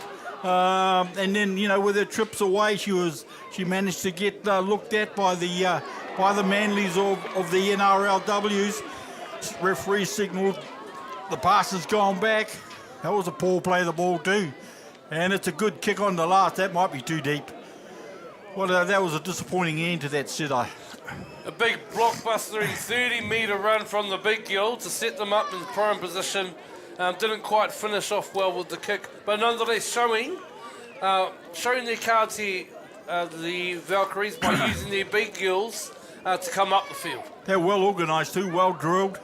They got girls on the right side where they should be, running off their inside support, which is good to see. So it tells me that their training sessions have been very good. Yeah, just in the background, I've been watching on attack their halfback Burgess from the Valkyries, organised players, send them to the left side, to the right side of the ruck, then she'll come in and call for the ball and tip it on. And she's got some real promise, this girl. Skirt out from dummy half. Oh, just creeping up. It was shoulder height at best, according to the referee. Utanga with a pass out to the fullback, trying to find ground up the middle. Yeah, it just creeped up a tad. Just crept up a wee bit.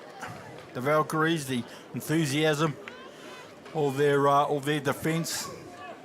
Te Aroha coming back through the middle there, just like they did the last play. They've done it this set and they've been rewarded with a penalty. The more they can continue to make these big girls from the Valkyries work, I think they'll start to see some space up the middle. The longer we keep playing out wide from the Valkyries' perspective, they may tire. As we see a 2-pass out to the middle of the park. A good play of the ball. Carrying on down that left side. Bringing into the fence. Poor pass, no look pass. Geez, I hate those no look passes when you obviously don't look to where the ball's supposed to be going, mate. Still a chance, however. A fake there and carrying on down that left-hand side. 15, 20 metres out from the Valkyrie sideline. Try line, is this an opportunity for the Sheels to have a go? The referee's getting them back. Still a chance here, running out of dummy half. Winnie Tana dropped it off. Ooh. Good pass down that left-hand side. Is it Utanga with the ball? Utanga with the ball. She's trying to drop them off. It's not the last, I think it is. Utanga got caught with the ball. It's a hand over to the Valkyries. Not the perfect end to a set, but nonetheless, they turn it over down there on the line. But a kick and a repeat would have been the preferred option for the Sheels. 16 minutes gone here at the Hutt Recreation Ground. The place to be, of course, today. It's three games of Wellington Rugby League Grand Finals. We saw in the first game, Petone just squeezing it out over the Randwick Kingfishers, 20-18. Of course, the main game at 3 o'clock is the Wainuiomata Lions playing host to the St. George Dragons out from Porirua. That'll be a massive game. You've got a side that knows how to score in terms of the St. George Dragons, and you got the side that's the best defensive side in Wellington and the Lions, and I think both sides need a bit of that here today. The Dragons are looking to win a premiership since 1977. 1977. That's how many years? Quickly, get the Oh, calculator mate, out. 47. How old are you, Took? 47 years ago, mate. 47. Mate, on fast day, do maths. 47 years ago. So shortly we go downstairs to find out what Semi's doing on the sidelines. Obviously he's got some riveting to tell us as we see it on the Te Aroha side. They're getting ready for another interchange. That 22 on the sideline will be coming on shortly in Wilson. It's been back and forth. It's been a good arm wrestle this game. They've had their moments, but a huge tackle there by the Valkyries. Can't see the girls' number. Mate, I felt the glass shatter up there, or shimmer, or as I would see the Te Aroha side. Oh, knock on. Right, Semi. Let's drop off to Semi with the static in my earpiece. Semi, you there somewhere?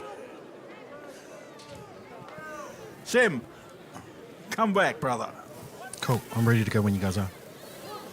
Oh, look, the first half, the first 18 minutes of this women's grand final has been interesting. I mean, few nerves to begin the first 10 minutes, but they've definitely settled into their game now. Watching the Valkyries trying to run it to the edges, but definitely the Eels will be tested on their defence today. The Valkyries' defence looks pretty solid at the moment, and second phase ball created by the Eels is something that they'll have to work on throughout the day.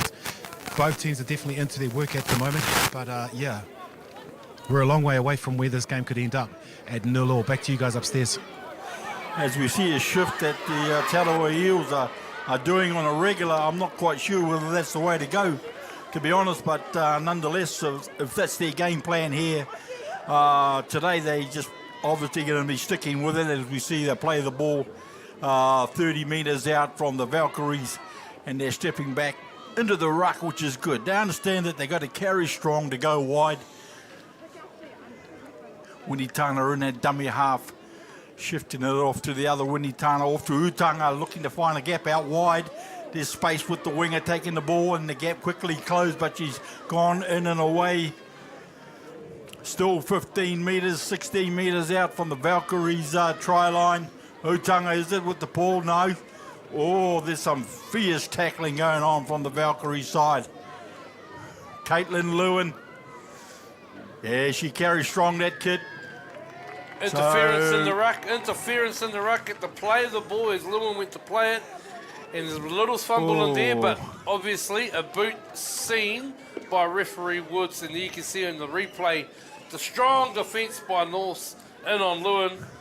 But she was strong enough to get back up and play that ball. Here they go again, Te Aroha. Back to the middle of the park, Te Aroha with a quick tap.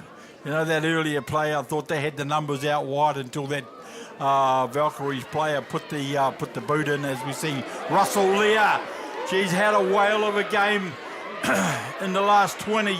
There you go, 40 metres. She carried strong for the Valkyries. Terrific. She needs to be getting sub soon. She's starting to bend over now. The pace of the game, and oh, look at this, a terrific run out wide, but the defence of the Eels had got back. Big gaps opening up in the Eels. They're struggling to get back in North. Valkyries bringing it back to the left side where the players are struggling to get back, but Utanga's out here on the sideline having a rest. Few Kumara's in the bag.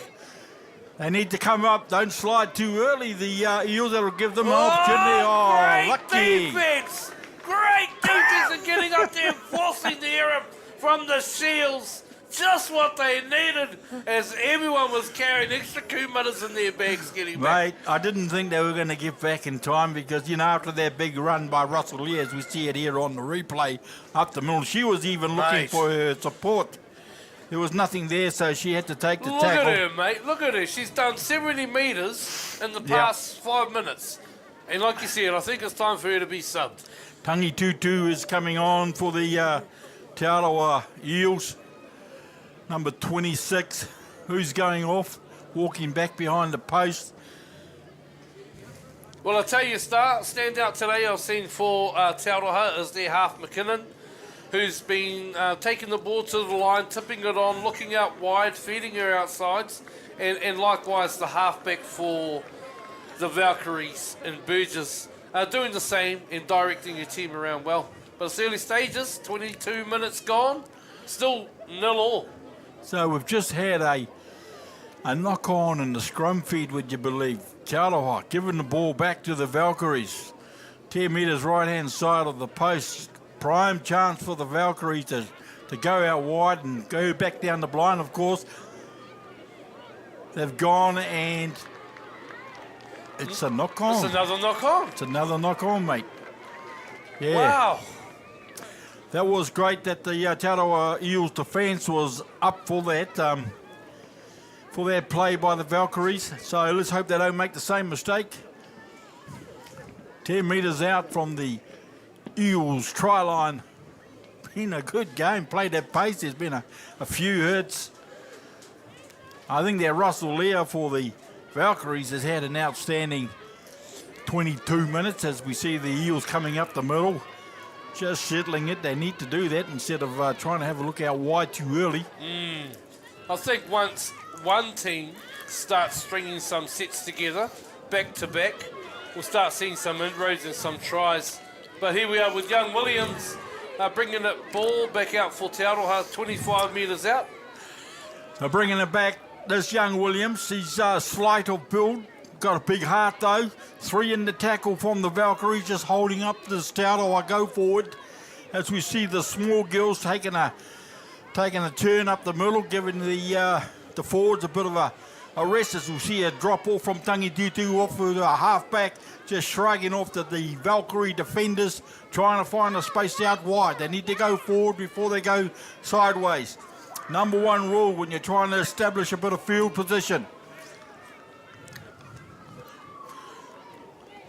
Valkyrie's up quick on defence, shifting it back to the blind side. It is the last. Utanga gave it back to the blind side support. Numbers in the tackle. Now we see the Valkyrie starting to walk. Is it time for their changes off the bench? They have an extended bench. They're not yet quite prepared to use it, but we see in the background Russell Lear being pulled to the bench. She's had a strong game for the last nearly 25 minutes. Deserves a break as we see the defence of the Eels in there. They're continuing to be strong, the Eels. They've got a bit of fitness and gas in their tank and able to compete their tackles. So the big girls of the Valkyries aren't as effective, but still nonetheless going forward. Good defence from the Eels. She's looking to pass over the top. Managed to get it away. Utanga's on the wing. I don't think that's the place for her. She'll get done for pace. There's a strip. Sideline. Communications. Linesman has signalled. What's he signalling? I think he's signalling a knock forward by Utanga. Well, what's in it, the a strip? strip in action? Well, so it's just a play of the ball. Knock on. Yeah. Just play the ball. Hey? No, the strip wasn't called. Well, I'm not sure what we saw and what the touchy saw. Who's our touchy anyway, by the way? Clements down here closest to us. Clary Clements. A local historian too for the game of rugby league, taken over from Bernie Woods. Yeah, well, that call will go down in history as well.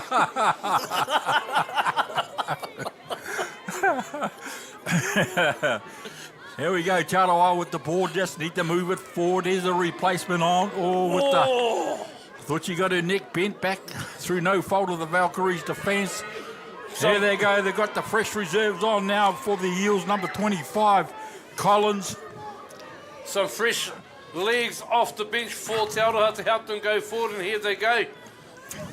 Looking for some space out wide. The defence of the Valkyries is solid on the edges. Good skirt out from dummy half. There's second rower. Tara Kerr. Good kick from the Eels. Numbers up. Straight line. Good tackle. 3 in the tackle. Now they need to make it worth their while. The Eels, they need to come up. They're just starting to slow down a bit. Solid carry. Just bumped them off.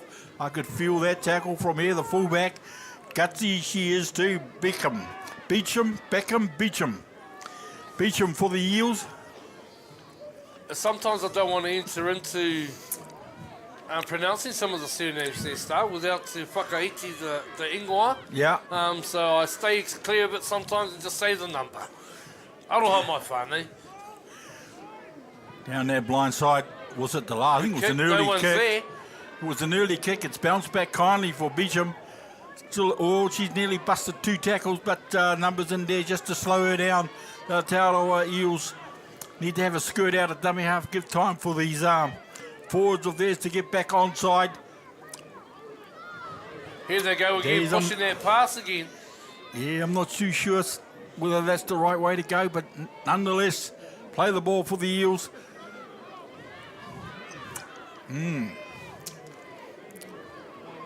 Got to clear the ruck. The Valkyries, they just gave it away. They just stood over, put the little foot in there. It was unfortunate. She was She dominated that tackle, that defender, but got in the wrong position to get back in front to the marker, and got her foot in the play of the ball and infringed. So, Yeah, we saw it in the replay, didn't we? Toko. yeah, big let off. Here they come with their big legs again, fresh, with some big yards. That's a good tactical change there by the Te Aroha bench. Get the fresh legs on there. It's 27 minutes gone in this game here at the Hutt Rec as we see a strong carry up that left-hand side of the field. We're starting to see TA come into their own now. Some of their runs have been big metres. They're not pushing the ball too much, but they're getting through their sets, and it's taking the toll on this big Valkyries team. These 2 teams, don't forget, they've been the consistent ones throughout the Wahine Toa competition this year, and obviously with the scoreline at 0-0, 28 minutes gone, you can see why both defences are up for it. Numbers in the tackle as we go down that left-hand side. And there she is! When Itana offloads, it's one of those no-look passes. It's so frustrating. I'll have a look at it, and they've turned it over to the Valkyrie side, and sees an opportunity down this grandstand side. Oh, she's knocked on. The Valkyrie's winger giving it back to the Te Aroha Eels. They played out their advantage, and referee Woods is called knock on down this grandstand side. There was a chance there for them to go. They had the opportunity, they took the advantage. Some might be confused and say it should be North Valkyrie's feed. Here we go on the replay. Skirt out, Winitana. Yeah, it's one of those no-look passes that somehow the message needs to get out to her. That have a look to where you're passing. It'll offer up a bit more of an opportunity. Yep, she's getting through and she's setting up. She's opening the space, but not quite getting that last pass to the marker. But here's TA again with a pushed pass. Stepping back 20 metres out. Gee, they need to go blind. There's no one home. Drawing past, they're bringing it back to the middle. The big number 25. And Louise Tangi Tutu just carrying it forward 5 metres out from the line. There's a chance here for the Te Aroha Eels. Great defence on the line by the Valkyries. They need to not be too hungry for that trough and get it wide.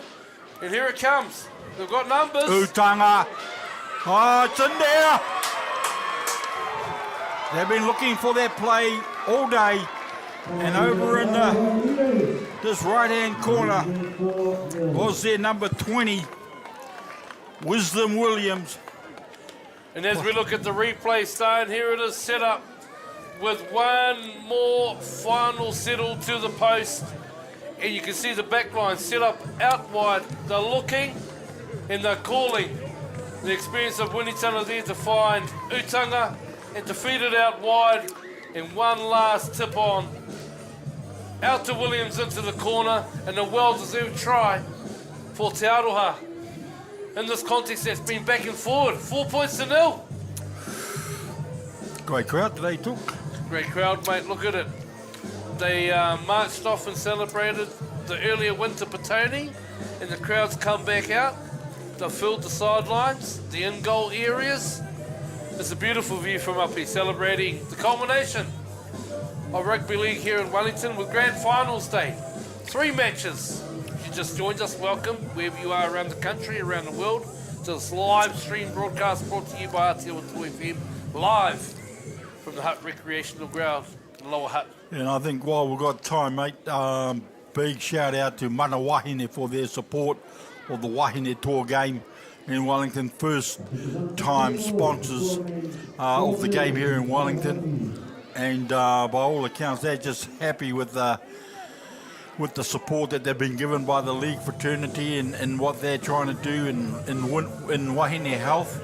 Awesome.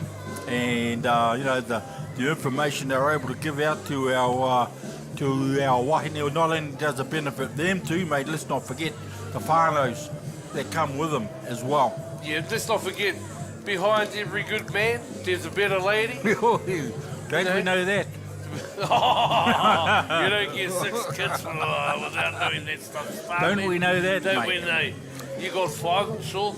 A happy wife is a happy life. Yes, a big shout out to Mana Wahine Collective Aye. and the entities involved with uplifting, supporting, caring for our wahine, and ultimately, as that ripples out to the whānau, and whānau ora is the ultimate. Cool.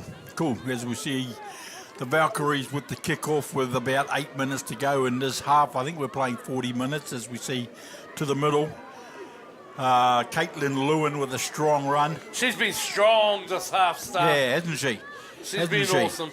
As they're going back to that left-hand side again, they're starting to challenge that Valkyrie's forward defensive line. They're just starting to tighten up their play. Oh, have a look where you're passing. Hey, mate. Here it is again, right at the line, digs in, tips it on. Young Aneko Wainuiomata. 35 minutes. I'm getting the call in my headphones, so there's about 2 minutes to go. Minute and a half. Te Aroha just needs to complete the sets as they move it up the middle. They're struggling to get to the halfway on this set, but nonetheless, they need a good kick and chase on there, and perhaps this grandstand side through Utanga. The ball that she needs to get herself a bit closer. A bit closer. Not a good pass, not a good feed from Wainuiomata. The inspirational leader out of dummy half of finding the grass, and Utanga not able to regather and knocking it on. Not the set they wanted after scoring a try. So, 1 minute to go down this grandstand side. Numbers are climbing in from the Te Aroha Eels just to slow the play of the ball down. Bit of a skirmish there at the ruck. Off the ruck, I think they just need to come onto the ball at pace. I think the Valkyries just standing and getting the ball. That's better. Stepping back off the right, having a look behind the ruck. 3 in there from the Te Aroha Eels. Still a good 10 by referee Woods is what we need to see in order to... Oh, great defence, but a great offload. Kicking off certainly wasn't on the last. It's gone behind the fullback. He still gets it. Ooh, I felt every one of those. Petone. Oh, they're running off there. In goal. I'm not sure whether that's the... Well, they've made it to the half-time break. 4 points to nil. Te Aroha over Porirua. The Valkyries looking a bit laboured in that last set in their fitness, but hey, they get 10 minutes to regather some juice and fill the tank back up. Yeah, well, the Valkyries were going into that slight zephyr of a southerly, mate, and so the Te Aroha Eels will get the benefit of that, and perhaps I'm not sure whether we'll see more kicking from the Eels and a good defence a set as a result. I'm not sure. Probably it might be something they might be thinking of for the second half. Yeah, I think the Eels did a good job this half of clawing their way back into the game, and also the Valkyries who started strong, but they hope to start strong and finish strong the second half. We'll cross down to the captain of Te Aroha, to Semi. Semi, we got you.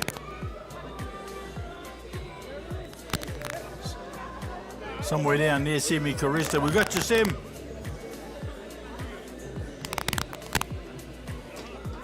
No, we're just having some audio technical difficulties, whānau, and Semi not quite being able to come to you live. But nonetheless, we're here live at the Hutt Recreational Ground here in Lower Hutt, celebrating Wellington Rugby League Grand Finals Day with the Sheels ahead 4-0 over the Valkyries. Stick around, whānau. We'll be back for the second half coming to you shortly, led by Star and Toro.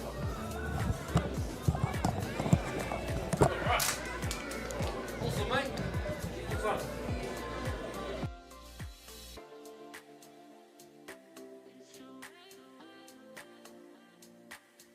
Last.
halftime just breaking up for both teams at the moment. We did try to have an interview with La, captain of the Te Aroha Eels, and we might have missed on the audio there, but during that conversation, she said it's they knew what they were facing today in terms of the power of the Valkyries, so it's going to be an interesting second half. For the Valkyries at the moment, we couldn't get into their camp. They were concentrating on having a lot of opportunities, but not really converting on those targets downfield. So an interesting second half on its way.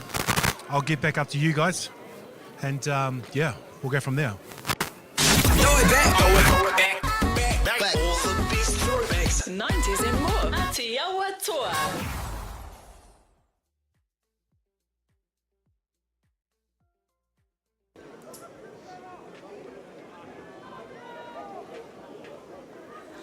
Anau hoki mai anō ki tēnei pāhotanga ki a koutou, mai I a te awa kairangi tū te pakanga I Wainuiomata Sheels, the Valkyries, the Grand Final Women's Premier Mana Wahine Competition 2024.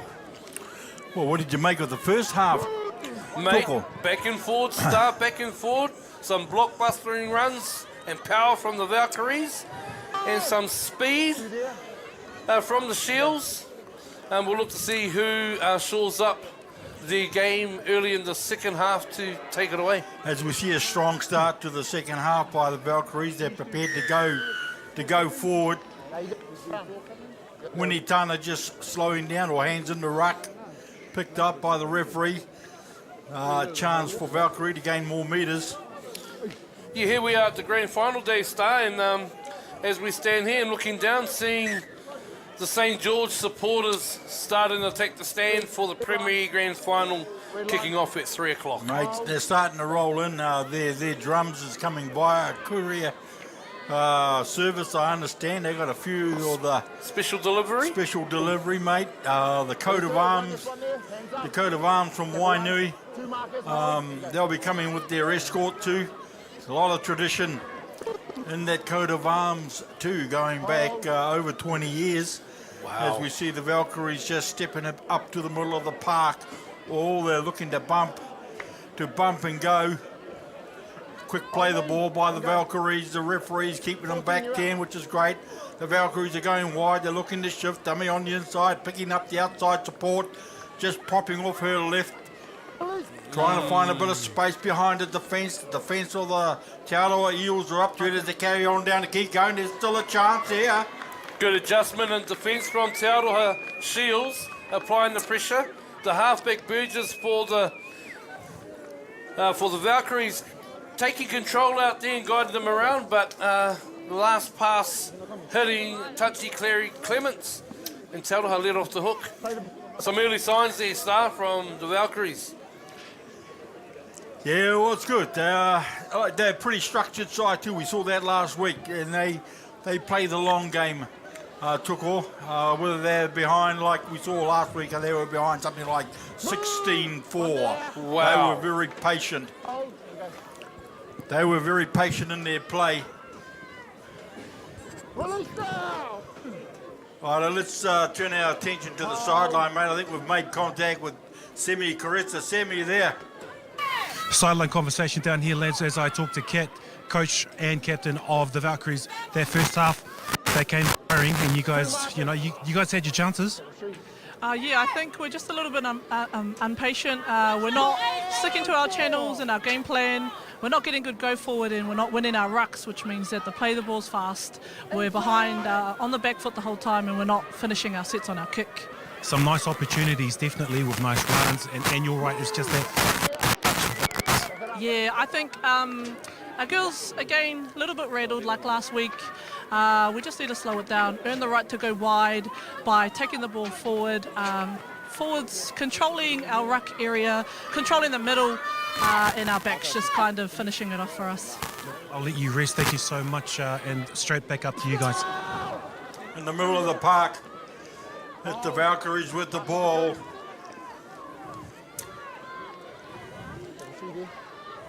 Terrific run up the right-hand side of the park.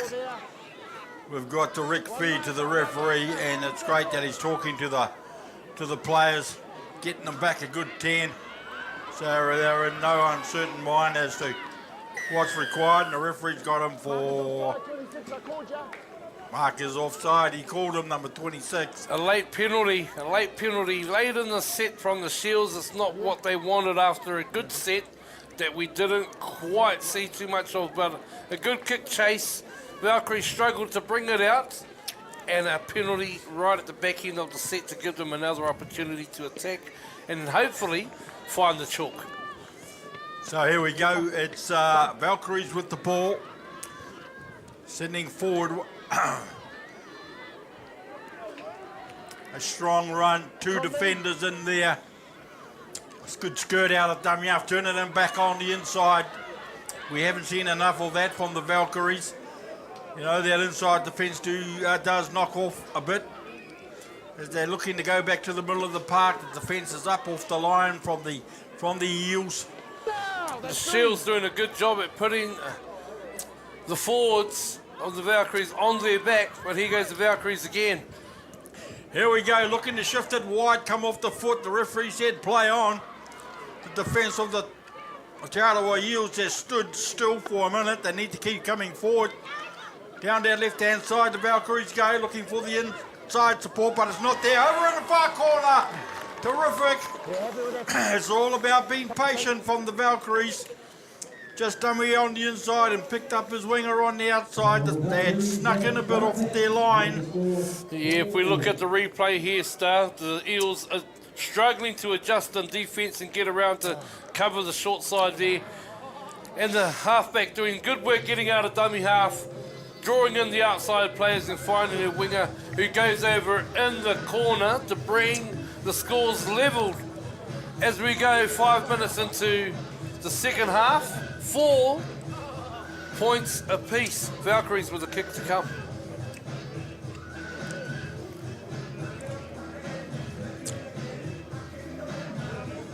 Just looking back at their star and reflecting back on their set Star, the Valkyries look like they listened to the coaches' halftime messages and stuck to their sets, stuck to their channels, and the space eventually opened for them. Te Aroha, they'll have to come back strong on defence and show some grit. They'll have to continue to put the big girls from the Valkyries on their back to buy some time, continuing to work the ball. Still a long time left in this game. 4 points apiece with an unsuccessful conversion attempt by the Valkyries. But here we are looking again at this replay. There's a hit down the left side. It was a 4-on-2 situation and they find the right player to get into the corner. Yeah, they look very confident in that set play, did the Valkyries. Well, as we count down to the Premier Grand Final at 3 o'clock between the St. George Dragons, whose supporters have piled into the grandstand, seeing some legends of their club, Tanga Pickering, Bam Bam Taliaga, and co, all donning the red V of the mighty St. George Dragons. Yeah, they're dusting off their jackets for another season. As we see from the kickoff, the Valkyries just pushing off the defenders, working her way to the 30. Make the line hold and go. Burgess, one of those tacklers. Oh, she slips hard. Or was that Tara Kerr? As we see down this blind side, they come, the Valkyries. 3 of them hanging off. She's still going forward. Getting to the other side of halfway. Oh, they're looking slick now, these Valkyries. They can shift it with confidence, trying to pick them up out wide. But the Te Aroha Eels are there. Hey, this is going to be a tough slog in the second half. If they don't slow down the ruck for the Te Aroha Eels. Right-hand side, they come now. Good kick. Oh, charge down. It's a replay. It's a recount. It's a recount played at by Te Aroha. Challenge the kicker. Valkyries with the 0 tackle count. Well, strong run, first carry. 25 metres out. The Valkyries carrying on down that blind side. running right to the line, offloaded, picked up the runner on the outside. Still a chance if they carry on down their blind side, but they come back to the middle, trying to turn them back on the inside, but offloaded to her first runner, and she tried to turn over in the tackle, and it's she's short. held up, short of the line. Great defence from the Te Aroha Eels. There's a chance out wide here from the Valkyries, although she turned it up on the inside and brought their big second rower in off her hip, just to the right-hand side of the goal post, and the Valkyries are in again. They're in again, Star. In on the back of a great set, stringing plays together, moving the ball left to right. But that came off the back, as we see in the replay there, a charge down, a recount in the set, and good work we can see here from the half, who gets across, shows the ball, and drops their number 7 back in under her to score right beside the post and in front of their supporters. Yeah, well worked play, Valkyries, and we saw a lot of that last weekend at the Pity Park. They were well organised, well structured in that second half. Probably had the same half-time talk as they had today, because at 16-4, Wainuiomata was doing it easy. That major turnaround in the second half, and are we going to see that today here from the Valkyries? But that's what happened last week.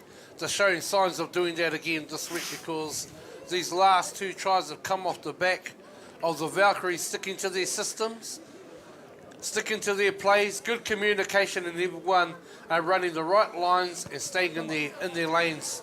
And a successful conversion there, beautiful conversion to take the score 10 points to 4. The Valkyries hitting their straps.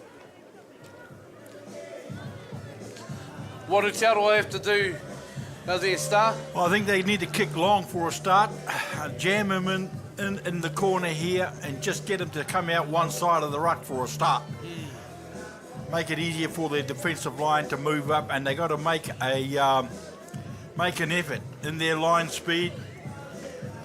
I think they'll have another opportunity, and I said earlier, if you can string 2 sets together, I don't think either of these teams can tackle or can handle 2 sets of defence back to back. Still not close enough to the sideline for my liking as kicks. But anyway, we see the Valkyries just carrying it off their 10-metre line. Oh, that was a bit of a late hit put on by the Te Aroha defence in number 14 on there. Play on by referee Woods, didn't see a thing. Down on her knees, and she still moved forward. Valkyries go forward. Are starting to go forward. Now look at the referee calling Te Aroha offside out wide. He's calling him. Should be penalising him. If they're offside, penalise them, ref. As you see the play on to keep going. Oh, great dummy. The gap opened up. They're starting to make some inroads into this Te Aroha defence. Their winger, strong run.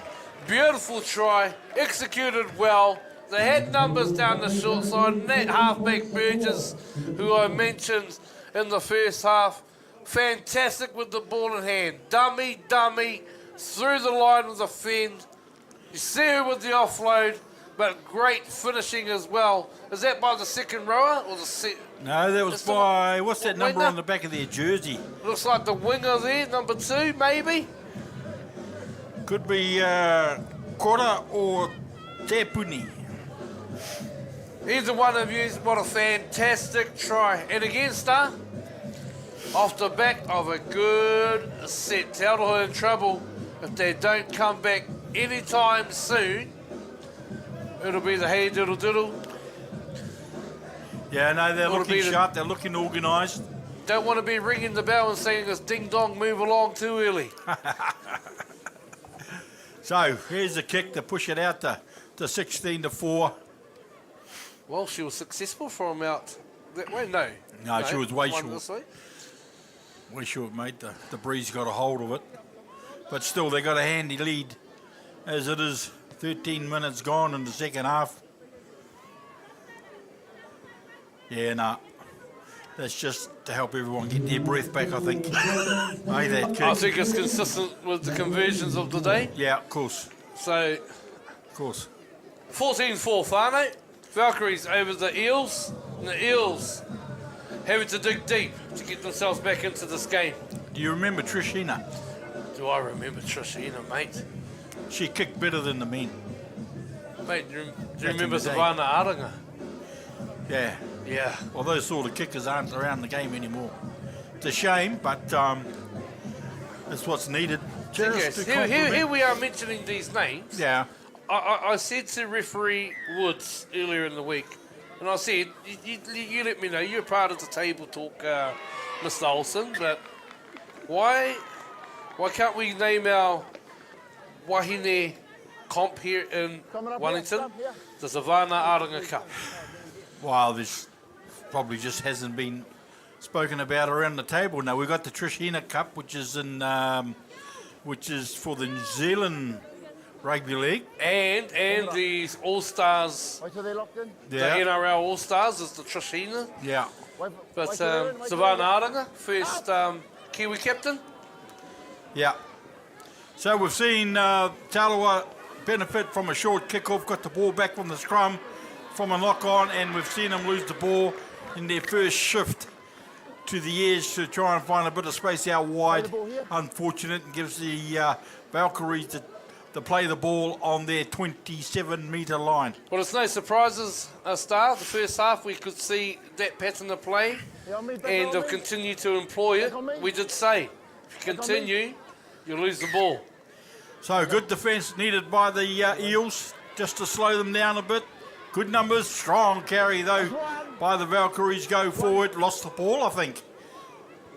Not seen by Woods? No. Oh, was that Russell Lear there with that carry? Having an outstanding game when she's been on park in the first half. Oh, I like to go forward now. We're seeing from the Valkyries. If you're looking at Stat Star, that girl that you mentioned, that lady, she'll probably be the 100-plus metre carrier. Easy. For this game today. As we see a sharp set being put on out wide on the Valkyries. Tackle 4, one marker, and kicking on the 4th, looking for a bit of space behind the line, and great defence. Managed to regather. Here's a chance for the Talawa Eels to try and look for a bit of space. They need to go down the middle though. This one's going to be difficult coming out of the corner. Of course, they the just got to carry in rugby league. Bite the mouth guard, as you say, Toko. Oh, gee. Yeah, bite some of that. Take that home with you. As they're bringing it back to the grandstand side. Oh! Good hit up. It looked like it was high, but the referee says no. Woods. Nothing indicating from the touch judges. Referee Woods, as she turned it back on the inside, missed a tackle that was somewhat high, which would have given Te-Aroha another set of 6, but the play's gone on. It's the last. They haven't heard the call.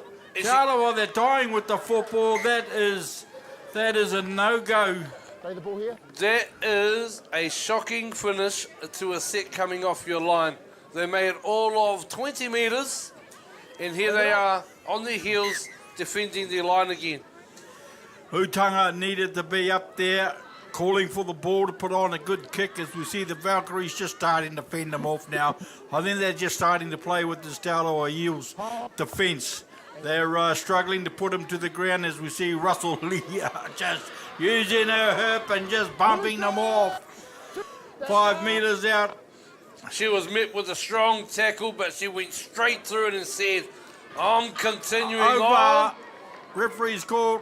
Knocked on. Held up. He's called a knock on just at the line, referee Woods. That's 2 times that they've knocked on, going over. Utanga's looking for a quick play of the ball, but it is a scrum. Geez, they got out of jail there, the Talawa side, mate. They've been let out of jail, but now is where they need to roll their sleeves up. As they say, roll your sleeves up and just go forward. If it means 5 dummy half runs, whatever it is, they've got an opportunity here to get out of the red zone, and they need to. So we've seen some more replacements coming on for the Eels. All these replacements, they got me laughing inside me. It's like you need to be a touch coach to keep up with subbing your players on, subbing them off. A sub on, you can have 5 minutes, and I'll bring you off for another 10 minutes. And it's just going back and forward, back and forward. So here we go with the ball. Oh, they're still persisting with this shifting to the edges, but the Valkyrie's defence is up quick, putting pressure on and forcing a fumble at times. We've seen that throughout the game. I'm not sure whether just giving it to the winger to get bashed like that is the way to go, even though she's dancing around and just weaving her way through that defence. The Valkyries are up for that. You can see there needs to be some strong go forward, as we're seeing right there. And we need another one. And that's how they need to do it. Roll their sleeves up and just go forward. Oh, that's better. Burgess, is it? No, it's not Burgess. Tackle 4. That's the wrong side. Hold and go.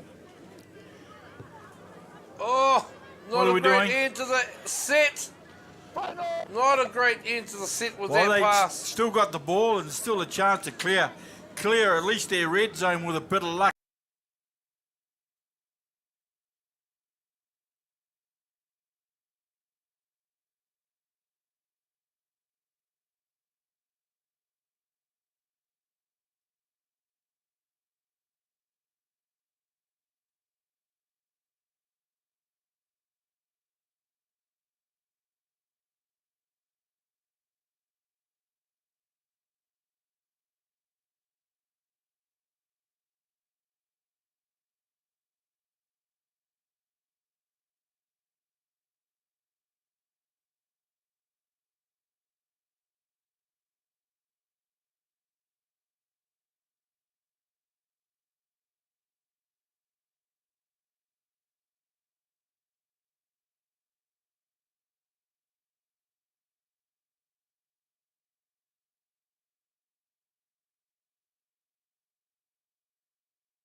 Valkyries on the fourth, running from dummy off, offloading, picking up the runner, strong carry up the middle.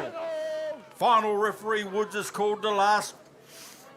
It needs to be a good chase by the Te Aroha defence as they look to shift it to the middle, then put the high up and under as it floats back. I think it was a knock on by the winger from the Valkyries, picked up by the Te Aroha winger. 0. What are we doing here? It's a turnover and a play the ball. Te Aroha. It's just a bit of a muck up there. Here we go. Te Aroha's got it all to do in front of them. Great defence by the Valkyries the second half. They've been strong. Te Aroha just losing their way, trying to find the runners. The runners are knocking off, turning it back on the inside, and there's no one coming on the outside to offload to, so the ball carrier has to take the tackle. Te Aroha need to be a bit creative here in this play. They need to throw caution to the wind if they want to have a chance at winning this game, and something has to be done during the next couple of plays for them to show any signs of winning this game. Tangi Tutu carrying strong, looking for a spread here, turning it back, offloading, come on, stay alert there, Utanga. The ball's coming back. This is the second phase football that they need to do, I think, to try and break down this Valkyrie's defence. There was no one in there at dummy half, still a chance. The Valkyrie's defence is there. So it's a turnover, another disappointing end to the set. It is. It isn't quite what they wanted. However, if they can show some energy and defend and force an error, they'll get an opportunity. But it looks like the Valkyries are settled into the match and they've been persistent. Second play down the short side as we do here, and then they look to turn someone under. They've been consistent this half, and it's the reason why they're ahead. There it is. She comes under. And she's been huge this half. There's 5 minutes to go on the clock. The Valkyries with a penalty. Got to clear the ruck. Clearing the ruck, slowing the play of the ball down is not what you want at this point in time, especially when they were getting close to the Valkyries. That's a coach's killer, as they say, as the Valkyries look to gain a few metres inside the Te Aroha half, 45 metres in. Let's look at their play. About tackle 3 or 4, they start turning them under. They've been consistent with that. It's tiring out the Te Aroha Eels. And here they go down the short side, finding the tired players. Finding more than the tired players, finding a big hole in the Te Aroha gap. Defence as she's now starting to dance on the spot. Well, that was a terrific run through the hole. It just opened up as they look to bring it down this right-hand side. Valkyries trying to find an offload, taking the tackle instead. 3 metres out from the Te Aroha try line. Down to that left-hand side they go. Turning it back on the inside to Russell Lear. Too big, too strong, too good. Their patience is showing good reward when they get down to the try line, the green zone. The Valkyries sticking to their players, and there it is again. Turning the player under, catching the defence unbalanced and going straight through the defence. For a try, just to the left of the post, 14 points to 4. The Valkyries over the Sheels here. Interesting, mate, that Indiana Russell Lear. You'll notice how she runs back. She's picked up these good habits from her time in Australia. She was doing that last week. She'd run back to her mark and get set while everyone else is just ambling back. She's certainly shown all the learnings that she's picked up in her times and with some higher level coaching, but not just these little things. Look at what she's actually produced on the park today. We mentioned she'd be probably the only player out there running in excess of 100 metres throughout the game with her carry. She's been big on defence. She has actually carried this Valkyrie's forward pack forward, and whenever there was doubt, it'll say, give me the ball. I'll show you how to do it. Coke. Only a couple of minutes left in the game, 2 minutes left in the game. The Eels looking to retain some pride and come back with a kick-off and a good set of D and maybe one more attack to finish off strong. Jimmy, how many minutes? So Woods is asking how many minutes to go. 5 minutes. He's got the call from the match manager. 5 minutes to go, folks, here at the Hutt Recreation Ground, and at 18-4, the chances of the Te Aroha Eels coming back is marginal. Very, very marginal. Slim picking stars, I'd say. Another short kick by Utanga, picked up by the, I think the centre for the Valkyries. What do you think of Woods' performance? The referee's been fair. I think I mentioned earlier on that he wanted a free-flowing game. Don't want to be too critical, but a couple of close head highs there that could possibly have been called, but nonetheless, it's been good entertainment. Yeah. Now we're starting to see the fatigue factor set in for the Te Aroha Eels. Their line speed is not as sharp as you'd want it to be, as we see Russell Lear just having her way with that defence on the edge. They got her playing in the right place too. Out wide is where she's damaging, and no need for her to be confrontational in the middle. Obviously, she's got to save herself. She's she's got a career to look forward to. Back offshore, and a kick through, well gathered by the Te Aroha number 6. Drop out under the post. Beautiful end to the set. After a try, here they come back down the field, very clinical in their plays, from right to left, back to the middle, and finish off on the right side with the grubber through into the end goal. And it proves why they're ahead in this game, and just like they did last week. They've come back, they've taken the lead, and this team hasn't looked back. So we've got the sun up, we've got the ball up. It's got well taken by the Valkyries, but the line speed could have been a bit sharper by the Te Aroha Eels. But you know, when you're chasing the ball all day, in the second half at least, as we see through their hands, they go looking for space in the corner and driven out over the touchline by the Te Aroha defence, which has been a small highlight part of their overall effort, given that they're up against a side that'll challenge anything that the opposition will do and improve on what they can deliver out there on the park. They've certainly showed those wares today, Star. The Valkyries have been very impressed with their effort today. Their first half, they were a bit shy, struggling to find their way, out of kilter, but they're showing how good they actually are by going back to the drawing board and sticking to their guns, sticking to what they know the second half, and they're showing why they're scoring the points. Wainuiomata with the ball just skirting out towards the middle, trying to find a bit of space, needs a bit of support. I think now's about the time where she should be trying those no-look passes as they go down that right-hand side of the park. They just need to get the runners running in order of speed perhaps, and no disrespect, but that last runner wasn't quite the one I would have had there taking that carry. Kick on the last, at least we've got 3 good line chasers there. Could be the final set for the Valkyries for the game.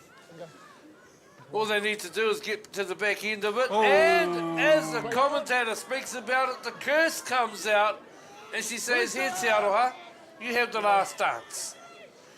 Well, it's a reset. Valkyries got back quick on defence as we see a bit of a bust there by the winger from Te Aroha, but great defence by the fullback, Rua Poro. See a strong run here going forward. The Te Aroha Eels still short of the try line. Looking to finish strong here, the Eels. Tarakur. And the veteran, Wainuiomata. Burrows in. After the mistake by the Valkyries, hands the ball back over to the Eels. And here we are with a strong run from Kerr to set up the play. And a quick play of the ball with defenders on the ground. And Wainuiomata over for a try to end the game for Te Aroha. But it looks like that might be it, Star, with a conversion to come. Udanga with the last kick of the game, and it looks successful to me, mate. Beautiful strike. Great kick. 18-10. Still a bit of time to run, maybe a minute and a half. Time for one last kickoff. By the scoreboard clock. Well, you know, we saw that last night from the Panthers. 3 tries in 2 minutes. How impressive was they last night in the last 5 minutes? Wow, could we see that here? A try right from kickoff with a forfeit of the conversion. Yeah. And take the kickoff again and score again. Could we see that today? Minute. Woods. Yep. Woods just called a minute. Valkyries were asking the question, how long to go, ref? You'd be asking for the ultimate blessing, the Sheels. They'll have to pray to the water and the tuna gods. Here we go. Maybe they can finish strong with a good set. The Te Aroha Eels scragged in the tackle by Indiana Russell Lear as the defence from the Valkyries has been solid. Mate, overall they've had strong field position. They've had all the possession. As they turn it back on the inside, the Te Aroha Eels just getting into the half of the Valkyries. Hold. And go. Now they're looking to shift it out this side through Utanga, turning it back on the inside, bringing her second rower up, who's had a strong game. Tara Kerr. Again, they shift it to the edges, looking for a bit of space, slips, delivers, and there's a bit of gap down this outside, but no, didn't have the pace. Oh, the touchy is called a foot out. And that's it, folks. 18-10 here at the Hutt Recreation Ground as Valkyries repeat from season gone, where again the same team that they played in the finals last year, they've done it again. Not quite the day for the Te Aroha Sheels, but a repeat again. Defending champions, the Valkyries, coming back again and defending the Mana Wahine Wellington Women's Rugby League Championship. Victorious 18 points to 10 over the Sheels today in Star. It looked like a game of more experience over the other today. But to get more, we're going to cross over to Semi, who's down on the sidelines with the winning captain from the Valkyries. Kat, congratulations. We've spoken 3 times today, and we're so happy that we actually got to share this moment with you. You've made it back to back to back. How's it feel? We're just proud to be here today. Every year is a new year for our girls, and just trying to hold a core amount of girls in our club, and from a small town like Porirua, Cannons Creek, we're just super proud of our girls today. Proud that they fought all the way to the end. It was an ugly win, but we got it, so we're proud. Look, the Eels did their bit for this grand final. They kind of gave you a bit of a scare, as we said earlier on, but their defence was always something you guys were going to test.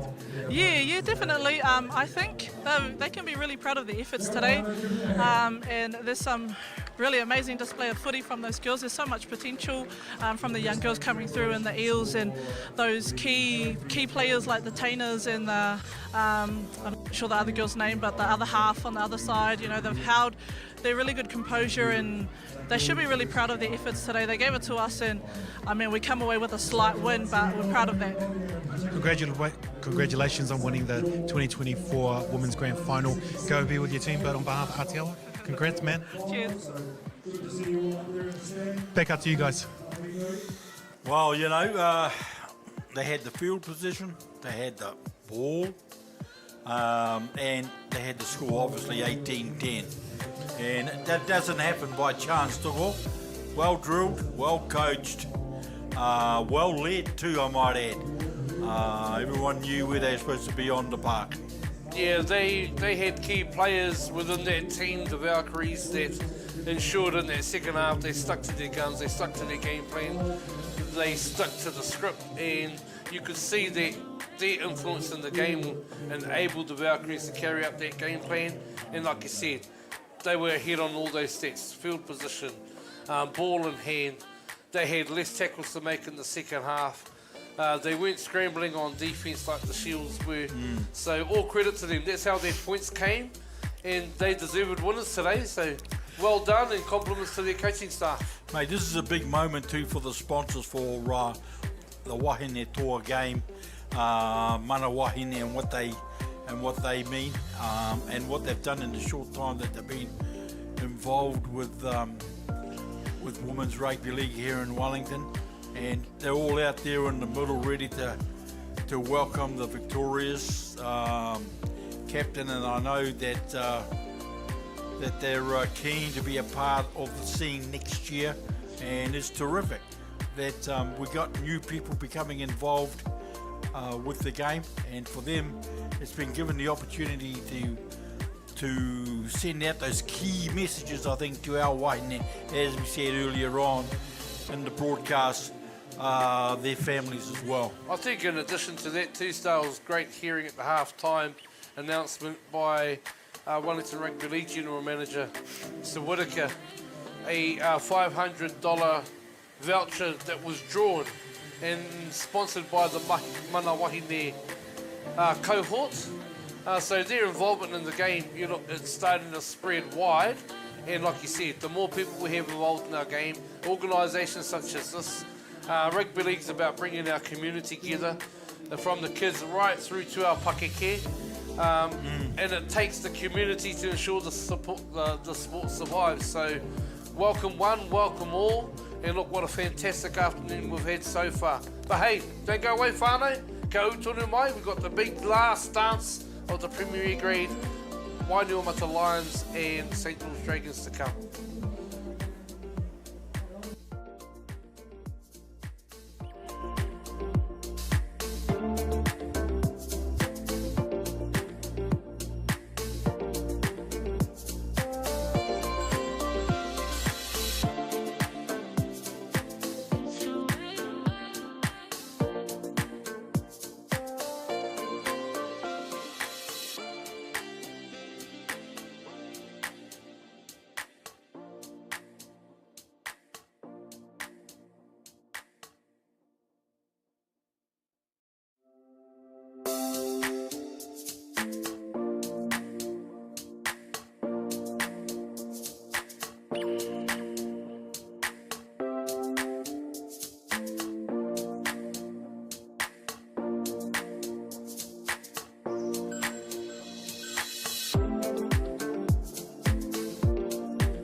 for it. Some they call bring that on. One make for it. Some they call throw it back, back, all the best throwbacks. 90s and more. Aotearoa.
Tuia ki te rangi, tuia ki te whenua, tuia ki te moana, karongo te pō, karongo te ao. Te rā puke atu e tū whakahira-hira na mai ana, whakana atu rā ki raro ane ko te papatākaro te ua kairangi. Me tēnei o ngā pakanga, hira-hira ro atu o te tau. I wānga i a Wainuiomata Lions, rātou ko St. George Dragons. Yes, welcome everybody to this live broadcast of Wellington's penultimate grand final day, and we've come to the last match of the round. You were Tautoko, and my host, Jules Caressa. Hey. Kia ora, my bro, welcome, and welcome to Wellington Rugby League Grand Final Day. Cheers, brother. Thank you for that. It's great to be here. You know, we've been waiting all year for this final, and 1 and 2. Here in the final dance, Wainuiomata Lions, and here come the Dragons, being the most dominant team all year, so looking for a big one from them. Yeah, it's going to be a big day today, whānau. Heap of supporters have made their way across the divide from Porirua. They are the supporters of the Red V, and likewise over from Pukeatua, Wainuiomata, we have the Lions supporters all out on the grounds, and it's beautiful crowd here, beautiful day, overcast, light winds from the south, and sitting at about 13 degrees. We're going to break for the national anthem, and when we come back, we'll look forward to our team list and the kickoff. Ladies and gentlemen, if you can please stand for the national anthem.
It is the Wellington Rugby League last dance, grand finals day here at the Lower Hutt's Hutt Recreational Ground between these two clubs, Wainuiomata Lions and St. George Dragon. Jules, you've got the team list, but who was in these lists are you picking to having a good day today? Oh, bro, well, let's start with the Wainuiomata Lions. I think, you know, their whole squad's been around, been experienced from last year, winning that grand final last year over the Vikings. We see at the back they have Onakawa, on the wing Pasene and Tuisila, Kakahi and Tuari are the centres, Rutene and Siu in the halves, Lauvi, Skin in the props, Itula is the hooker, Samu, Raparepapa Rawiri and Oti Lahud are the back rowers, Liala and Liala Karawana, Pasene and Somulia are the bench. Looking forward to this one, bro, but as you said, I think the key for Wainui will be their forwards, trying to contain them, also their halves will need to control the ship. We know this pack is very big, very damaging, and so they need to control them up the front, otherwise it's going to get out of hand. Before we kick off, just looking at St. George Tawhiri, Time Tautua, Mangere, Patele Seal, PJ, Lynn Masters, Arai, Panapa, that's 1 to 7. Up the front, Whaavai and Brown. Whaavai also at hooker, Simi, Rota Alini in the back row.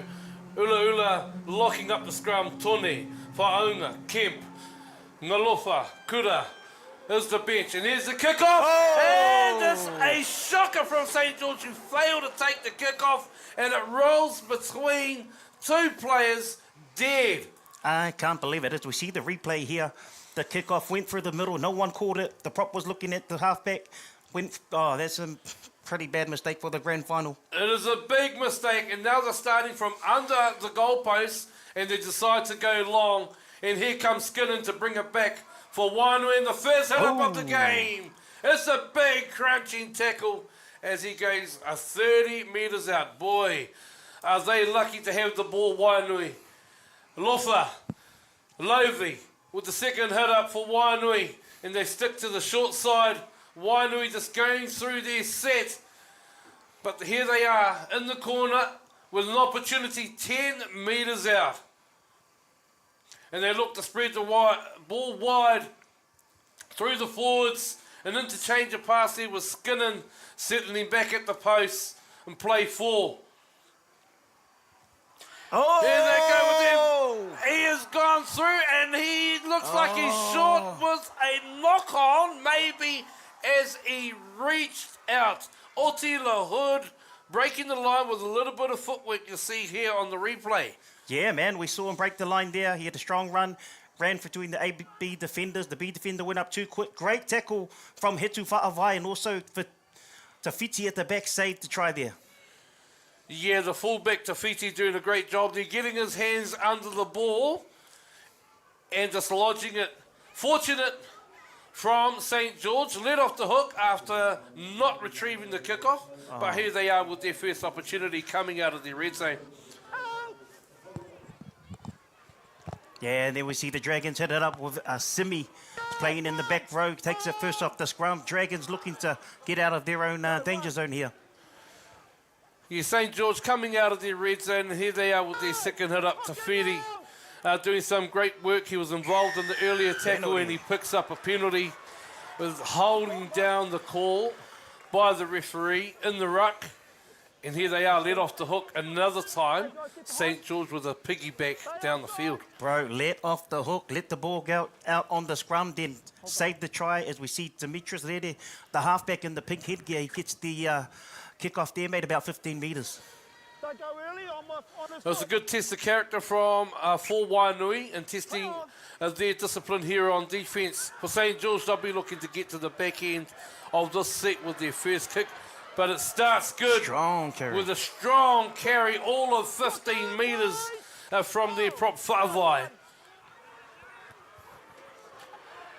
And Ula Ula with a strong carry to take their play 35 metres out from the Wainui line and a step back in.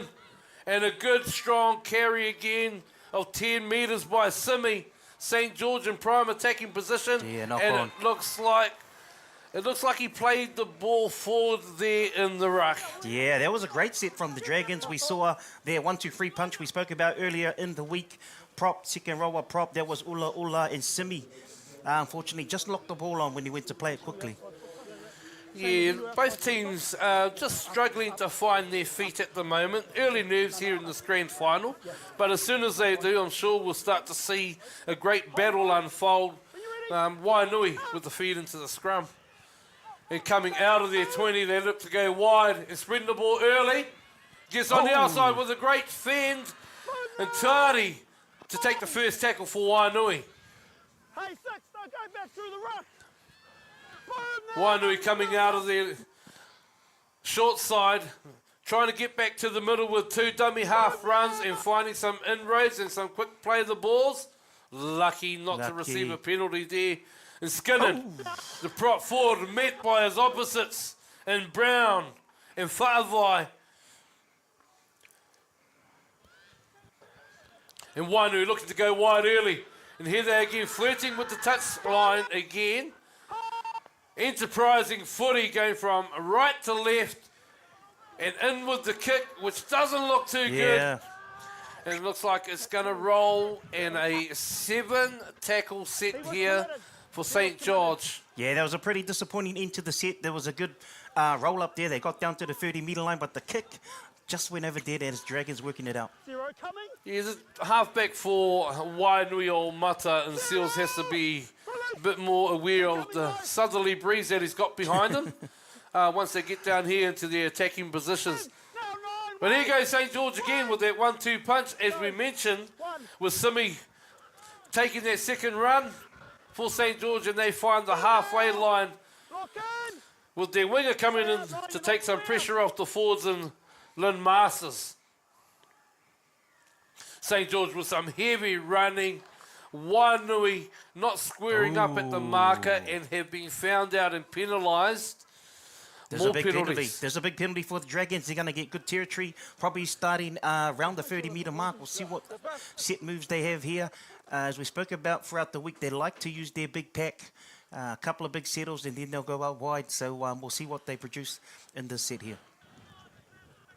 Oh, an attempted tap back in by the Wainuiomata winger to no avail. No, yes, it happened.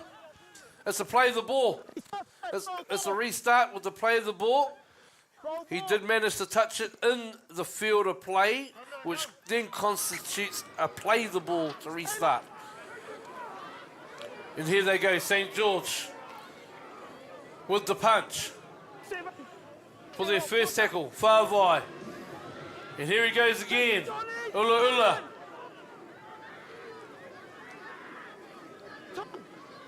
And they look to show, he looks to go. Zarai Panapa, he comes close to the line. Whaavai with the come out wide. Oh, they had the numbers. No, 2 men overlap. He goes, but he does not throw the pass when they had the numbers out wide. And a penalty for obstruction. Oh, unfortunate, behind. man. We saw Rere. He came out this way. He decided to run. He needed to throw the ball. 2 men overlap and relief for Wainui, man. They get out of jail on this one. A quick release would have seen the outsides opened up and I'm sure possibly come close to scoring a try. And it's not out. It's not out. Coach killer. It's a coach killer coming out of your red zone. Oh. And they compound it with a head high all of a sudden. I think Wainui could be unlucky here. The player was going down. Yep. However, safety first. Still Yeah, can't and touch just the we see Seal, number 7, kick the ball, and you always got to get it out. Doesn't have to make a metre or two as long as you get it out. So unfortunate for Seals of the Dragons. Get to play that set again as Demetrius there finds the touch 25 You did metres out. mention earlier a coach killer, but here we are again. St. George with their second opportunity again. Whaavai taking the first strong run for St. George. And the 1-2 punch with Simi again. And who are we looking for? We're looking for the big number 10 off Ula. No, Ula's going to go himself. Ula finding good ground. He plays the ball 8 metres out and they look to come right again. Wurere, the chance to throw it. No, it comes back. He drops it under to Simi. But the gap he's kept it alive. He's offloaded. It reaches. He scores. Partilisior. retrieving the offload. And St. George with Partelesil going in first try. Oh, what a try. Rugby League Grand Final. We see Simi came back here, settled up on the unders. They tackled him here. I thought Wainuiomata had them all wrapped up. Then the offload came from Simi. Partelesil gets in and gets outside. Reaches over for the try. Great try, crucial try for St. George Dragons to go up early in the game. Yes, they had numbers there, Wainuiomata. We saw numbers in the tackle. Didn't secure the ball. The offload from Simi, who's been fantastic this first half in the early stages, with many hit-ups involved in that play again, comes wide. Partelesil did very well to hold his shape, to hold his space, break through the tackle, reaching over a wonderful try and a good effort from St. George. Yeah, definitely. Great footwork from Partelesil. He's not a big man, but he was able to wiggle through the centres, the outside backs for Wainuiomata, as we see Tawhiti lining up this kick.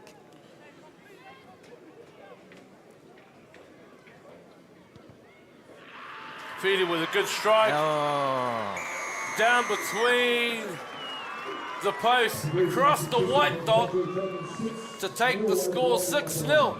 St. George Dragons with the early lead here in the Wellington Rugby League Grand Final with 10 minutes of play gone. Wainuiomata with kickoff to get back into it. And we're just watching there the replay, the try from the Dragons, the crucial first try in the grand final. You know, when you always want to score first just to get up. So the Dragons looking comfortable. I'm sure they're going to catch this ball from the kickoff. Do it. Well, they better. They better. Not two in a row. Let's wait and see. Yeah, not as deep. They let it bounce again, though, however. But a good, strong return to go beyond the 20-metre by St. George for their first play of the game. Oh, Big Brown. Big man, but great defence from Wainuiomata.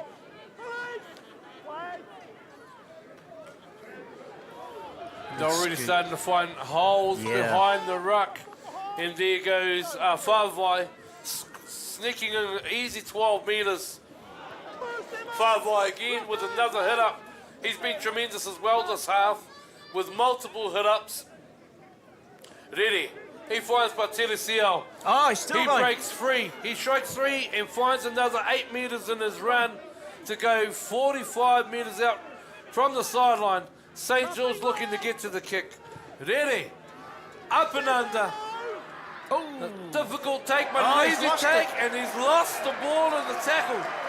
Great pressure. Great kick chase pressure from St. George to come up with the spoils. And who is it? Ula. Who's been working hard. Bro, the captain, he's been their inspiration all years. We see the kick here. It was a bit of an awkward one. He got to the ground, but Ula, like you said, put on the pressure. He's lost the ball. The fullback for Wainuiomata, Joshua Onakawa, so they'll need to defend the set. They don't want the Dragons to score this early after their first try. Fa'avai, Ula and Simi for the forwards of St. George have been fantastic this half. Really causing some damage. And here's the fullback, Tawhiti, making some inroads off the scrum with the first tackle. St. George in prime position to attack. They go left with the big man Brown, and he's all over them, getting close to the line. Plays it 2 metres out. They hit the back door to the inspirational captain, and Ula. He finds the ground just in front of the post. Oh, they got numbers out here. They got numbers. And a beautiful short ball. And for the try, St. George Dragons with a simple drawing pass try. Yeah, we saw in the replay here, they had numbers. Hitu Fa'avai looked right, but he came left to his playmaker. Panapa, he just straightened up. And Aleni hits that gap. Not even touched, just tackled at the line, but a great try from the Dragons. St. George Dragons holding a good shape out there on the left side, and good work from the hooker, good communication from hooker, Panapa as well, to identify that space and actually hit that side and pick up the runner going through that hole. St. George Dragons to take the lead 10-0, 13 minutes gone here in the first half, with a kick to come from another person. Another player doing some excellent work in this first half was their fullback, Tawhiti. What a dream start for the Dragons. 10-0 up with this kick to come. 13 minutes gone against the reigning premiers Wainui. This is definitely going to lift their confidence for this game. I think all can be forgiven for the start to the game and letting the ball slip between feet to go dead, because 2 tries up, 13 minutes gone, and St. George are showing signs of them hitting their straps. Yep. Their shape is all in place. They're hitting the right place. The people required to do the mahi, they're doing the mahi, they're putting their hands up, and the team is complimenting them on the end. So looking forward to what the rest of this first half brings. Wainui though, they need to find some... They need to stop. They need to make a big stop here. They need to not let them make those big meters. We saw in that last set, the Dragons rolled up the field, got to the 40-meter mark quite easily. So I'm sure Jimmy will send the message out to through the trainer. Boys, let's make our tackles, restrict their meters. Coach Samu will be looking for a strong defensive effort here as St. George. Off to Brown with the big return. Oh, he's lost it. This is what they need. A knock-on This is what we spoke about. Pretty contentious here. I think it might have been offloaded and come off a Wainui's player's foot and made it look like a knock-on. Let's check the replay. Big James Brown. Boom. Yes. Looked like he tried to offload. Bit messy. That's the call? Yep. That's the way it's been called. It's play on. Wainui on attack. 20 metres out. 20 metres in. An opportunity to come back. They're deep. Oh, they've lost it. Oh, they've lost it as well. A knock on both ways by the looks of it. Nah. First back by Wainui. Dragons. Yeah, I think it's knock on from the Dragons. Whare Paparawiri got a bit of a hospital pass there. Went backwards. Tafiti dived on it, but he ended up knocking it on. So it will be a feed. Oh, it's feed to the Dragons. As we see here. Yeah, whānau, as I mentioned earlier in the earlier broadcast, we have the fortunes of the NRL and able to challenge the call and go to the bunker. Yeah. But we'll remind everyone that we think it's a contentious call, but we've got to play on. Play on. It's St. George coming out of the red zone and dropping it back under for their first tackle. Wainui. They have to suck it up, they have to go back to work and put another strong defensive set in here and come back with the ball. Brown, he's been huge this first half. Pun unintended, whānau. Oh, here they go again, getting the momentum. A tackle there, questionable. Arm was high, but referee says no, play on. Player slow to his feet. Ula, Tereri. And it comes out the back. Good hands. Bartelisio, and he is tackled back inside the half for a negative gain in that last play. Yeah, that's a bit of defensive set from the Lions. Good pressure from the inside here. St. George, they come up with the ball. However, they've turned it over only just inside the Wainuiomata half. So Wainui in a good position to restart this set. And let's see if they can get back to the back end and apply some pressure. That's Tuisila doing the hard hit up there. Oh, and he's lost it as well. Oh, nothing's going Wainui's way at the moment. Knock on. Their coach Jimmy Samu. He'll be trying to find a hole to hide in at the moment. Yeah, that was First tackle blunders in back-to-back sets will do them no favour. Yeah, the young winger Tuisile came in for a hit up, trying to help the team out, ended up spilling his beans. They'll have to D up again here. Another tough ask for Wainui in their defence, but they need a front up and not a great pass. Fortunate that the ball went backwards, the call off the referee. St. George continuing to push the pass here with Partilisio, tackled 41 metres out from the try line. Lynn Masters in to help out his forwards and to settle it back near the middle of the field. And here he is again. Fa'avai. Fa'avai. With carry number 100 already this half. And again, carry number 200. Ula. They continue to do the work, these two players. Yeah, creating the space on the edges. Rere to Simi. It's the 3-strike prong again to end the set and get to the kick. Look like they're going to go across the field. They don't find the space. Well positioned by the winger. Wainuiomata winger, Tuisila. He needs to make amends for his loose ball, and he does by winning a penalty. They get a penalty. And being strong in his tackle, fighting for his ground. Bro, didn't they need that, man? They'll need a piggyback because St. George ain't giving them anything. And if they need to get back in the game, they're going to stop one losing the ball. Yeah. Good old rugby league fundamentals. Catch the ball, hold the ball, run the ball, get up, play the ball. Yeah, man, they got to get to their kicks, man. They haven't been able to mount any pressure on this Dragons team. This Dragons team's just been rolling up the middle all game. The Wainui team's been hindered as well in their go forward with their starting props who have been, Skinnon's still on there, but Lovey has been subbed. Yeah. Let's see what the sideline has anyway. Yeah, let's go down to Semi. Semi, what's happening down there? Bro, the sidelines are pretty tense at the moment. Wainui really need to make better use of the ball that they get. And St. George are definitely using the ball that they've got both in defence and on offence as well, as you just saw there in the tackle.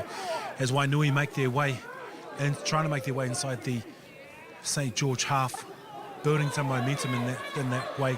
But definitely, boys, loving the call up there, but St. George definitely have control of this game at the minute. Wainui looking to put a bit of presence as we see that kick come into it. Should be taken quite comfortably. Well, as we come and back, away with the winger from St. George.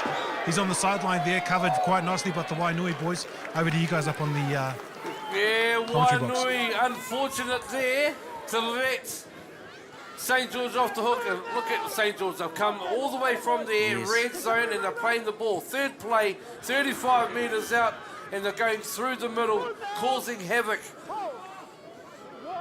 That was Mangele, the left side centre. He caught that ball, turned around, open spaces. The defence didn't read it properly, easy meters, and now they're back on their try line defending.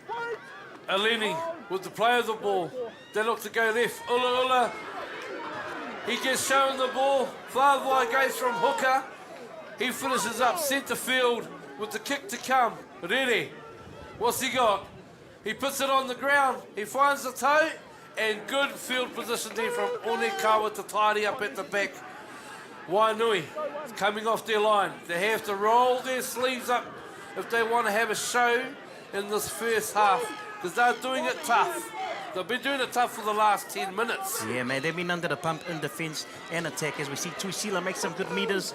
We see Marvin Karawana's on already. Obviously, Jimmy has needed to get him on just to try and steady the ship, bring that experience on, make sure the boys get to the kick and complete their sets. Yeah, the experience of Karawana coming on can hopefully help settle the ship for Wainui as they look to go to the left. And they hit, a lifted tackle there, hitting their centre out here, just on the 50-metre one where we get to play the ball. And the pass is out in front of Sheels. He can't take the catch and knocks it on 45 metres out from his line. An easy turnover in possession for St. George. Yeah, I think they've only completed one set. They've only got to the kick once when they kicked it dead. So, I mean, they're quite fortunate it's still only 12-0 considering the mistakes they've made. So that's a positive, but still, you know, when you do that many tackles, hey, bro, you take so much petrol out of the tank. It's going to take its toll. Their big boys are going to be doing extra work, and the movement of St. George at the moment and hitting the ball at the edges. They've got their strike power doing all the mahi, and guys like this coming in off the bench and Lynn Masters. Oh, he spilled it. Oh, the commentators curse. But Wainui, they look to recoup and they look to recover, and they go to the right side and throwing the ball around. Yeah, throwing looking it for around. half chances. They get to play the ball, zero tackle up on the 50-metre mark. With an interchange here coming off the bench, it looks like Somalia in 18 has made the field for Wainui.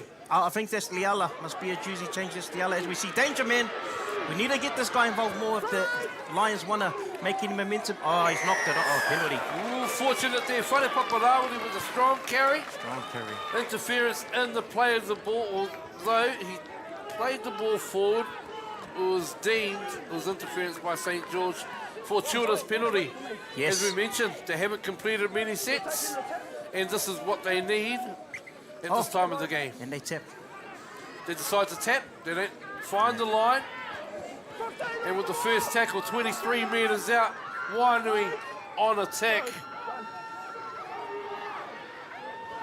Yeah, they just need to just go up the middle. Oh, they get a penalty again. Offside. It's accidental. Oh, high tackle. High tackle. It's accidental. They probably look for the tap again. If they've tapped once, they got to tap again. Being told to wait and wait for the referee's call. Wainui. What have they been practicing all week? Yeah, this is where you want to be. You want to start your set, get your big plays on. Leala with the play of the ball. Karawana.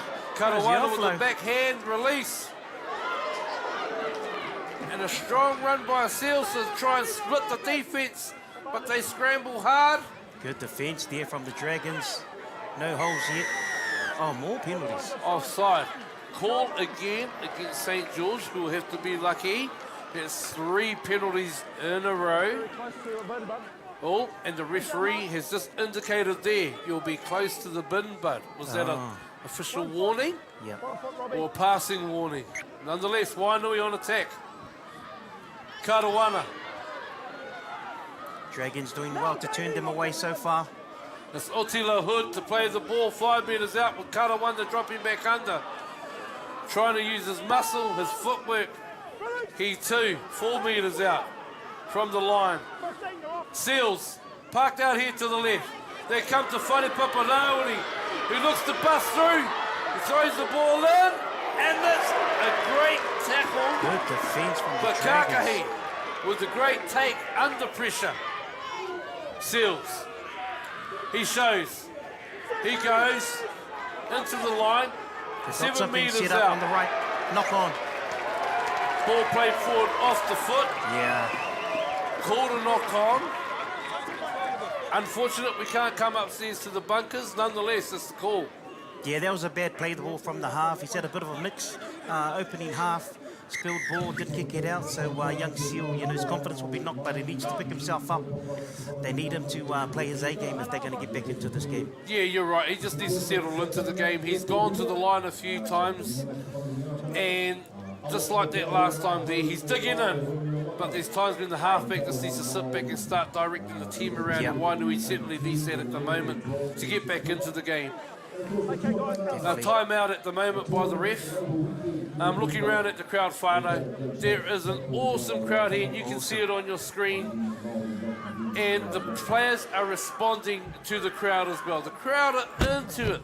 And looking down here in front of us in the grandstand, a smattering of red and white V's, of green and black jumpers, Wainui, St. George, Hutt Rec, Wellington Rugby League Grand Final, can't beat it. Oh, bro, it's awesome. It's great to see a packed stadium. Hasn't been this packed since they've had a grand final a long time. As you see the layers of people out on the field there. It's great to see all our whānau out here enjoying rugby league. It's awesome, and you can hear them out there, especially with that thumping tackle. Tafiti with the first hit up. Oh, he's a bit of sting. A bit of sting. Alendi rolling his sleeves up and saying, I'll take it for us. St. George with their third play. They'll come back to the middle. Tafiti continuing to work. Where does he find the energy?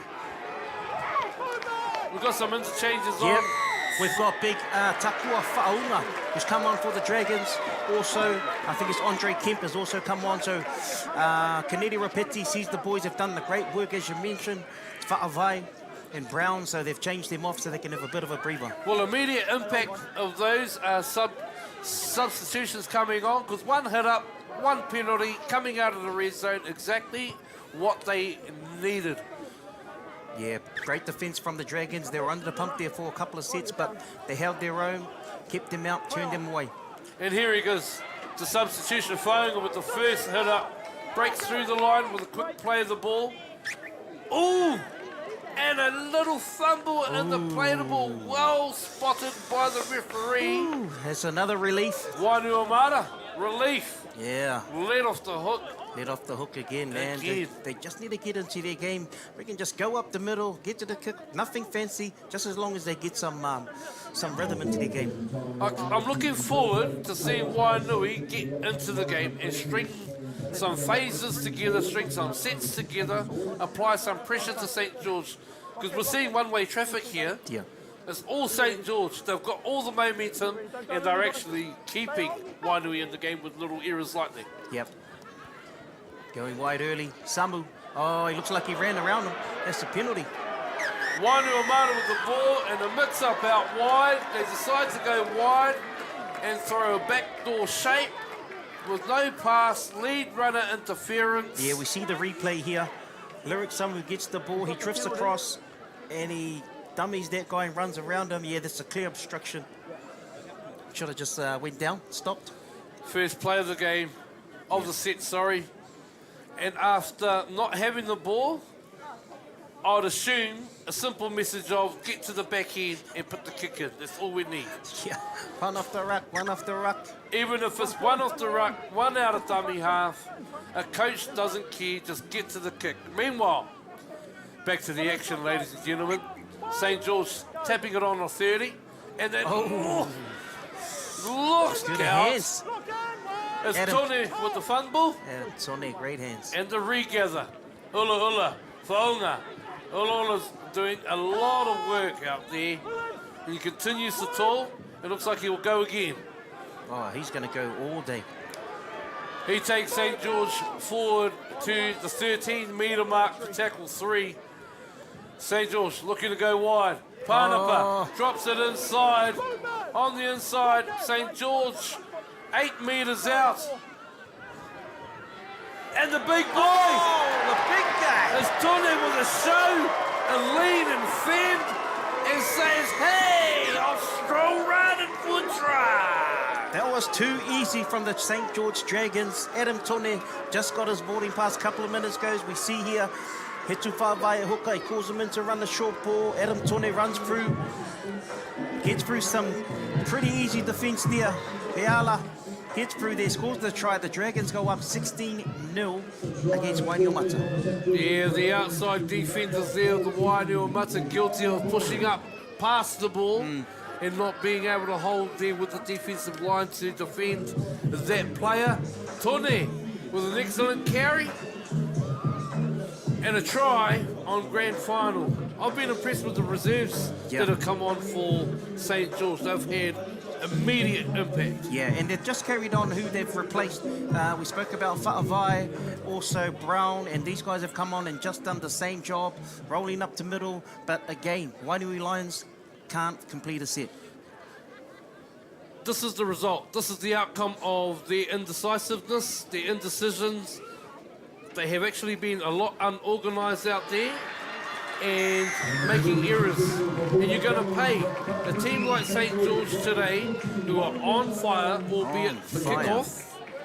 They will continue to make you pay. With a conversion that's successful. 18-0. As we see the replay, Tone, like you said, Wharepapa Rawiri came up too early, didn't close in that run, so it was quite a stroll in for Adam Tone. Excellent try.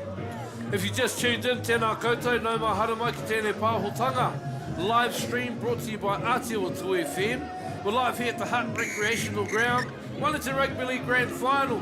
Wainui kicking off. St. George to receive. Tone to bring it back to the line. And he brings it beyond the 20-metre line. 9 minutes to go here in this half. Faunga again. This boy's been great off the bench as well. Second hit up there in the middle of the field. And the inspirational captain, Ula. If we continue to count his carries, I think we'll end up in the triple figure mark. I think so, mate. Such a big engine. He's been a captain. They've had a few players out, but he's really kind of held the team together, and I guess they're all just riding off the way that he inspires them. They're going wide. Ready. He's looking out wide, and here's their fullback who's also been doing a lot of work at Te Whiti. He crosses over to 50 for the final play of the set. And it's play on, ready. Without East, looked like he stumped his toe as he kicked that ball. Yeah. Bit of a relief for Wainui as well. The kick only made about 10 metres, so they get a good set play here on the 40-metre line. Well, we've used that word a few times, Cass. Relief, relieved. Wainui, they get an opportunity. But what will we see of it? Here they go. Out of dummy half is their number 14, Leala, who's come off the bench and into hooker. Oh! And there is that release curse. Oh, my gosh. And that's off. Kawana makes a mistake there. Very unfortunate. See the body language of the Lions is not very good at the moment. They brought Samati and young Samati Leala. He's a class player. Hopefully he can try and inspire them or create some kind of momentum to shift what's happening now. Because 18-0 down, it's really hard to come back from that. Well, any scoreline is able to be chased down, but it depends on the attitude of the players. And you touched on it, Cass. The body language, heads down, shoulders slumped, is not a good sign for Wainui this early in the game. It's still the first half with a break here by Panapa off the scrum, and he settles 40 metres out, tackle 1. They've got to hold them out here. They've got to hold them out. They cannot go into the half 24-0 down. St. George will be looking to put more points on the board and take them into half-time with a big, big lead. Wainui on their heels, trying to hold out the St. George team as they come down the left-hand side, 20 metres out. Back door to Ulula, ready. Oh, Te Whiti. They need to watch him. Tip on Patelesio. They find the winger. Oh, good defence. Good scrambling defence from Wainui. They need to use this energy. Yep. They need to cash in on this energy and use this to come back down the field. But I'm looking at the body language and it hasn't improved much, Kaz. No one's putting up their hand, but good skills from the Dragons, not only bashing it up the middle, we see them go wide, showing a bit of skill. Just unfortunately got pushed over the wide sideline there. Yeah, you're right. They showed promise. Left to right, through the middle, out to the edge. They're here to play. Meanwhile, Wainui rucking it out from their red zone. On play number 3, it's Karawana. Hit hard. He manages to offload. And he's up to middle. He stepped inside. He's got numbers. To settle. And it's Leala taken down 30 metres out, centre of the field. Wainui with numbers to the left. Sheels. Wharepapa. He looks to take them on, one-on-one. And he pops it up inside. It's Kake. And it's a head-eye. He's taken in a head-eye by the hooker, Whāwhai. And his covering tackle, Wainui. Yeah, showing some of the energy that they've been missing. Let's see if they can finish off. High tackle from Hitu Whāwhai there. Well, this is their one opportunity they get before we go into the sheds for half-time drinks. What has Wainui up their sleeves?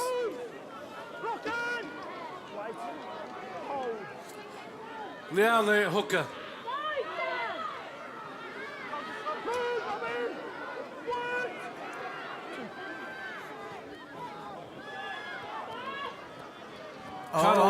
Offload. Using his here we go. Karawana with the experience. Footwork. Turn, pops the ball. And a simple try there. Onikawa? It's exactly what they needed. We spoke about the lack of energy. We saw the break they made down here. The captain, Oti Lahud, and then the experience of Marvin Karawana. Gets the offload after this one to the fullback, Joshua Onekawa. The Lions are back, 18-4 with a kick to come as we see the replay here. Karawana steps left, steps right, draws in 3 players, gets the offload off to the fullback, and he dives in for the much-needed try as we see the Wainui supporters in that area there going off. Well needed and well-timed try for Wainui before the break. Put them on the board, 18 points to 4 with the kick to come, but equally, St. George, they'll be disappointed with letting that in. Yeah, let that in. they've been just dominant the whole half, and then they let them get down here. The head-high tackle penalty gave them that another set, and Wainuiomata were just good enough. The only time they were good enough this half to get that try, and sometimes that's all you need in the grand finals, just to get that momentum. Two little opportunities there. They're adventurous in their attack. St. George got tackled out, turned the ball over. Wainuiomata come down the field, get a penalty. Next two plays, it's a try. So that's all it takes. Yeah. And as we've been saying all half, Wainuiomata have been let off the hook. They've been given opportunities, but they need to cash in, and this is one of those opportunities that they've been able to. That's it. If we see number 6, Lutene, line it up. And he gets it. He's successful. They're down by 2. Converted tries, 18 points to 6. And here's that break. We saw the captain, Uti Lahud, great pass into Samati Liala. He did well just to hold on to that ball. That's what got them down in that danger zone, and they were good enough to cash in. Excellent play from the Lions. Just like Uti Lahud has been tremendous for Wainuiomata. He has been relentless on defence. He's been putting his hands up on attack. He made that break with an offload. He backed up again with another hit up in that same set. And wow. But here we go. Wainuiomata with one more chance with the ball before they go into the sheds. Oh. To receive. Sheels. He has to take it. He's 24 metres out from his line. Wainuiomata looking indecisive there on that second play, but an offload to Onekawa, who's supporting up the middle. He does a great job of getting them tackled. Wainuiomata coming back for tackle number 3, and straight through the middle, and looking like they have more pace in their play. They've upped the tempo for this last set. Karawana. He looks, he shows, he goes. The experience, and offload. It's still 4th tackle. Onekawa with the step. Inside. Harry is the hood. He shows, he's present. They get one more opportunity in this last play. Wainuiomata. Sheels is camped down here to the left. They go right. Part he puts it on the ground. The try! Wainuiomata. That's Put a it try. on the ground. It's an my error. goodness. A loose ball. They grab it and going for the try. Just on half-time. Oh my goodness, we see the replay. The inspirational captain for the Lions, Lahud, makes the break. It was the final tackle. We thought they were just going to keep it alive, but they went down the right side, went to the half there, put in a little kick. Mangele, he wants to pick it up, but loses it. And on the spot is the winger on that side. It looked like Tuari. It looked like the number 4 Tuari. Number The 4. Scoring for Wainuiomata. What a try. Wow. 2 opportunities. Man. And who was there? In the thick of it all, the captain, Lahud. 2 minutes ago, we were talking about the Lions and their lack of energy, enthusiasm. Next minute, 18-10, going into halftime. 5 minutes ago, we were talking about their body language. Wow, look at the change. They'll go into the halftime break, you know, with renewed vigour, with renewed energy, and they'll be more positive. Wow, what a comeback. I think a lot of that is credited to Karawana, the way he goes in, looks for the late offload, the second phase ball. It's really troubling the Dragons. They're a big pack, so getting back is not one of their favourite things, but Wainuiomata back in this game, 18 points to 10.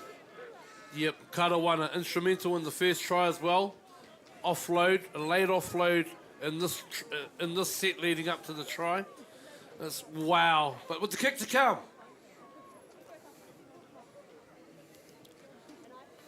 Lutine.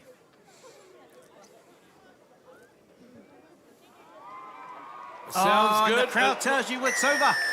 It sounded good, it looked good, Lutine. Oh, wow. Just going to the break. 18 points to 12, St. George. Oh, man. Over the Wainuiomata line. What a turnaround. We're going to go to Semi. Semi's going to go down. Semi, how's it going down there? What a last couple of minutes there. Oh, wait, he's just going to get the thing there, but... As he gets whoever he's going to interview, wow, what a half. What a half. Mate. Oh, here we go. Semi's getting down to the St. George Dragon. Captain. Ooh, bit of a buzz there. Let's go, my man. Well, Whānau, if you're here live If you're not here live and you know Wellington Rugby League and Wainuiomata, the march has begun. But we're going to cross over down to the field now. Zigisili and the captain. Surely down here with Rob. Ula. Good first half, man. Yeah, the first 20 was good. I mean, we just got to hold that ball. You don't need to look at that, brother. You don't need to look at that Wainui stuff. All right, first half was solid. I mean, for a first half response to a grand final with the boys, I thought it was a balanced effort. Wainui obviously got into their rhythm as they came late into that half, but pretty proud performance in that first half for you guys. Yeah, the first, yeah. Now, Wainui just dancing back, they're pretty much showing their fitness here, you know. It's pretty much killing us, but I think we just got to hold there for another 40 and we should be good to go. Bro, I'll leave you to talk to the team, but all the best for that second half. Thank you for your time. Cheers. Right on. Thank you. That's all right, we're going to try and get the Wainui captain, but yep. Yeah, I'll go back up to you guys. Yeah, that was While a I do great interview with the captain, Rob Ula. You can see he was devastated. 18-0 up, and he was a big factor in why they've been rolling through this Wainuiomata Lions pack. We thought Wainui was kind of out of the game, but next minute, 2 quick tries. The experience of Karawana comes on, and the captain, Oti Lahud, was outstanding. So Wainuiomata back in this game, 18 points to 12. Yep, they're certainly in the game. They're certainly not out of the game. St. George giving them a hand up, giving them opportunities, and they cashed in late in that first half. But it's all been St. George for the majority of the first half. But hold tight, Whānau. We're going to cross down to Semi. He has an interview with Wainuiomata. Crossing over. JT, congratulations on getting to this point, but that first half, you guys took a while to warm into it. You guys found the lanes that you guys needed to get into to score 2 tries, but that first half for you guys, a lot of mahi involved. Oh yeah, that was a bit of a workout. They actually got us on our tails, but I'm glad we got the second try in the second half, in the first half. So hopefully second half we can come in harder. That first 15 minutes, you guys must, you'd admit you didn't take care of the ball that well, but definitely in that last 15 minutes, you guys definitely made sure you took it up the field, converted your sets and put them under the pump. Yeah, well, I think it just all started off on their last try. They just got in the first half, and it sort of made us, like we had to do a catch-up. We didn't want to do that in the second half, so we tried to do it in the first half, but yeah. I better let you get inside because Jimmy's looking, but all the best for the second half. Thank you, bro. Well, as we heard there from the respective captains and players, they've got a lot of work to do in the second half. If you just tuned in, welcome to this live stream broadcast of Wellington's Rugby League Grand Final Day, brought to you by Aotearoa FM. Hold tight and we'll be back with the second half action.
throw it back. All the best throwbacks. 90s and more. Aotearoa Toa.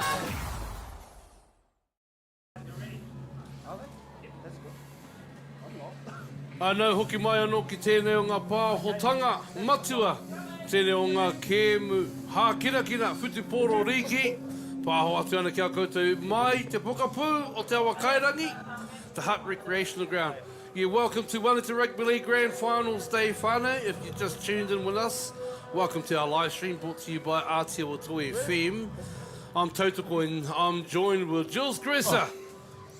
Wellington, I guess, with a commentary to die for, whānau, straight up. Oh, me? Man, I've been here for 3 games. I was scheduled for 1 game. Oh, bro. You've been scheduled for 1 game. That's what happens when you tune up. You never know what's going to happen, man. You might be on the camera, you might be on 3 games. No plan.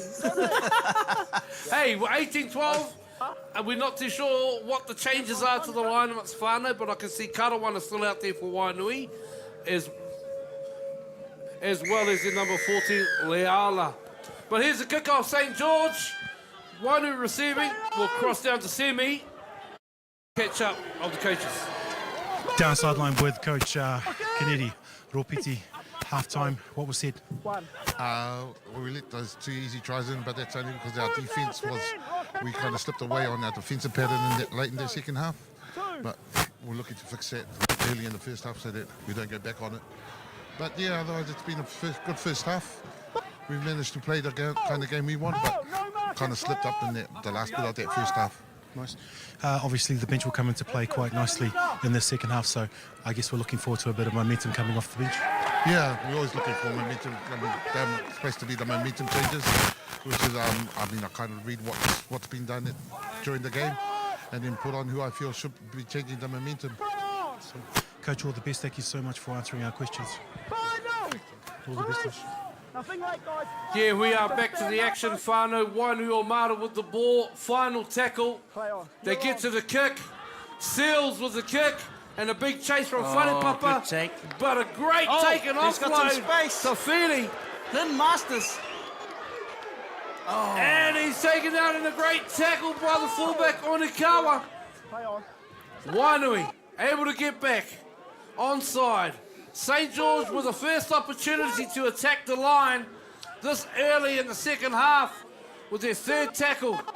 20 metres out, their fullback to Fili.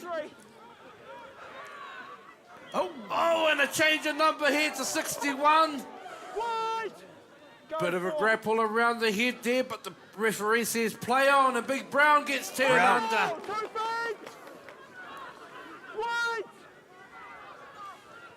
St. George on attack. They got numbers, and they knock it on as the line beckons. Unfortunate. Back into the play, we're going to cross back down to have a word with the Wainuiomata coach. Sideline down with Jimmy Samu of Wainuiomata Lions. Quick half-time, what was said?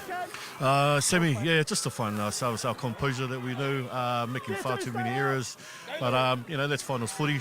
But, just to find ourselves and get through what we need to, complete our sets, and, get through the second half. All right, I'll leave you to it. Thank you so much for your time. Yeah, no surprises there from the coaches.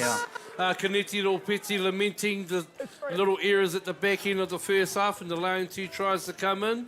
And Coach Samu emphasising, cutting down on the errors and getting through their sets. So if both teams can knuckle down in those areas, we'll see a game start to play out. to Fili with the ball, and it looks like penalty. A late hit. Late hit. It was a late hit on a supporting run on a chaser, not the kicker, but it was a chaser. If we can have a replay, we'll see how good our production team is, whānau. Yeah, that was unfortunate for the Dragons. They didn't really need that, because Wainui, you can see they got their tails up, man. From that first set, from the kickoff, they just rolled up the field, and now they get another set here. I'm sure they might just tap it. St. George doing what their coach don't want them to do, and that's letting Wainui off the hook. And here we are, Wainui. Have they changed their attitude from the first half? Will they take the opportunity? Sheels with the ball in the middle of the field. Yeah, he's he not taps. looking to kick, he's tapping.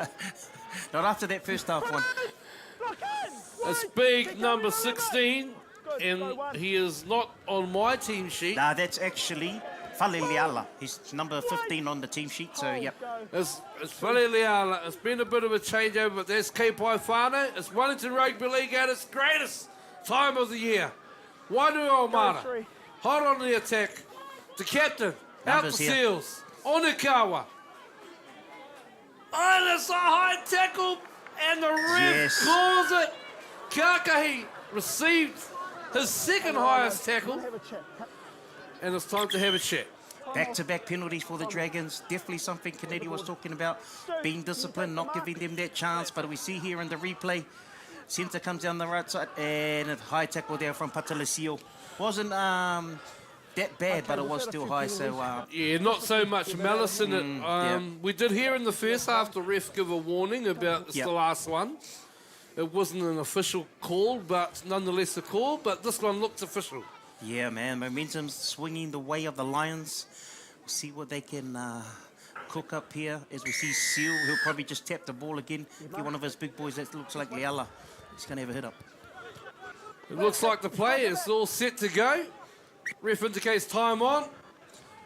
And it's Leala with the first settle 10, 9 metres out from the try line. St. George on defence, Wainui. They look to go wide. And it's their second rower. Lyric, Samu. And Samu. Oh, he's got it off. Finds Unikawa, and the line's open. Forward. And it looks forward. Called by the touchy, she holds the ground. Touch judge Winitana, who's backing up after playing the grand final just beforehand. What an awesome effort. Yeah, that was a forward pass by Lyric Samu. We probably didn't need a pass that. Just needed to settle it up. Threw a pass, went forward. Now they've handed it over cheaply. Now it's relief for the Dragons. It is relief. It's one of those opportunities as we see here on the replay where you're tempted because you can see a player there, but at the same time it's discipline. We just need to get to the back end and to keep applying pressure because it's grand final footy. Building pressure. Well, here goes St. George with and a a penalty. relieving penalty. 7 called offside, moving too early. St. George, they've been good at capitalising on every opportunity given to them. Rere, Panapa, between them deciding who's going to kick it from touch from the centre of the field. Panapa's definitely got the bigger boot. We'll see if he actually kicks it or taps it. It's pretty... Well, it's 35 metres to the sideline with an angle. Yep. Oh, big Fa'avai's on. He's Fa'avai's back. He's back with the first tackle. 29 out from his line. Tafiti again with another hit up. He too has been instrumental in the go forward. The platform for St. George. Numbers. They got numbers. Again. And they got gas. And they throw the ball inside. Do they recover? Green ball. It is green ball. It's not the footy that Coach Lupeti will be happy with. No, he should have just held on to that. As we see Tuisila come in and make a hit up. Wainui. Good meters. Onikawa. He finds the 50-metre mark. St. George's number 10, Brown, comes rolling out of that second base. Onikawa with a penalty. No more, Robbie. Yeah, too much holding down there from Hitu Fa'avai, trying to slow them down. He doesn't want them to get the momentum. Sounds like it's the last warning for St. George. Next penalty. Looks like that person's going to the bin. The ref has had enough. But here goes the hood for Wainui. Out to Seals. Whare Papanawari. Good tackle. And a great low tackle from Red. No, thought it was Red as a halfback. Too many pink headgears out there on the field. That was Patalesio. Good tackle from him on danger man. Wainuiomata with an opportunity. But injuries. He's got an injury. Oh, injury. Timeout called. Looks like an injury to Kakahi. Looks Kakahi. like a lower leg injury. Looks pretty serious. He's not moving. We see the replay here. Kakahi steps back in. Pushes off Rere. That'll be tackled. It looks like a hyperextension in the knee, maybe. I don't think we'll see. He will see up the game. Yeah, he tried to get up. He couldn't get up at all. Yeah, big injury, big blow, because Yeah. he has been very busy out there on D and on attack. Definitely. It's been a preferred side for Wainui to attack, is using Whare Paparawiri out there on the left edge.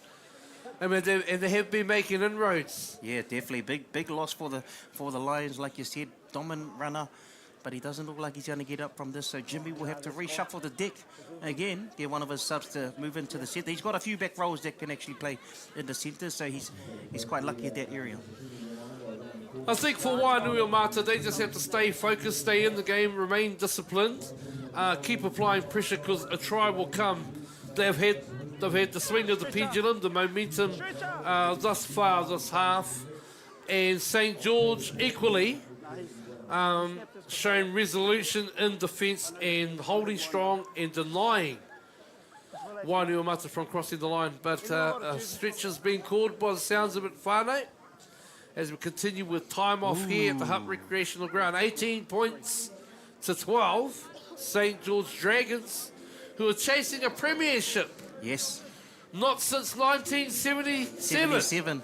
35, 45, 47 years ago. And that was against the Petone Panthers, and the score was 8-2. So one of the lowest scoring grand finals ever. Wow, the St. George Dragons, 8-2 over Petone, 1977. It's been a long time between drinks, between meals, between trainings, between fundraisings, between the ups and downs. The club was almost gone. It's sort of come back. There's been teams here, teams there. But hey, you know, it's a good old story coming out of Porirua, you know? Definitely. Where families, you sort of kick, you're down, you rise up from the ashes again, you go through triumphs and tribulations, you go down again, you come back up, and look, they're here again. They're It's here, St. George, the Dragons. And it's good to see the support. Legends such as Bill Marston back in behind the scenes. Good to see Canetti go back to the club. You know, see them all sitting here, all the old timers in their strips, in their colours, proud to be St. George. I think we're going to head to a break, Whānau. Will we stay with us? We're just going to hit a break. We'll be back very soon. Throw it back. All the best throwbacks. 90s and more. Aotearoa Toa.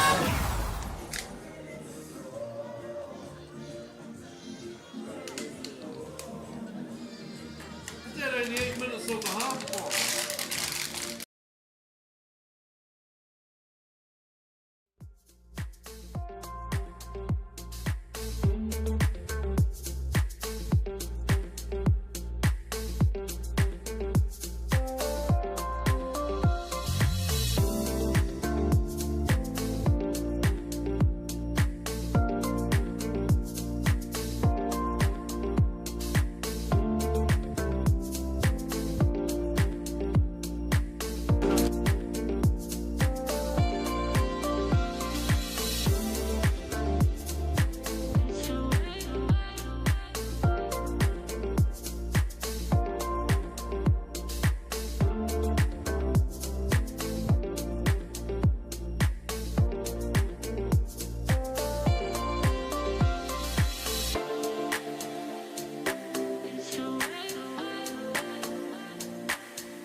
And welcome back to our live broadcast, the Wellington Rugby League Grand Finals. Wainuiomata with a restart of the play, settling it in the middle of the field. And coming back to the middle of the field, who comes under, it is Samu. Wainui get to the final. And if you just caught up to us, Whānau, Wainuiomata with an injury And after a stoppage of time of play, that player, Kakahi, has been carried off and substituted by number 17, Pasene, who enters into the game. Well, St. George coming out of their 20-metre mark.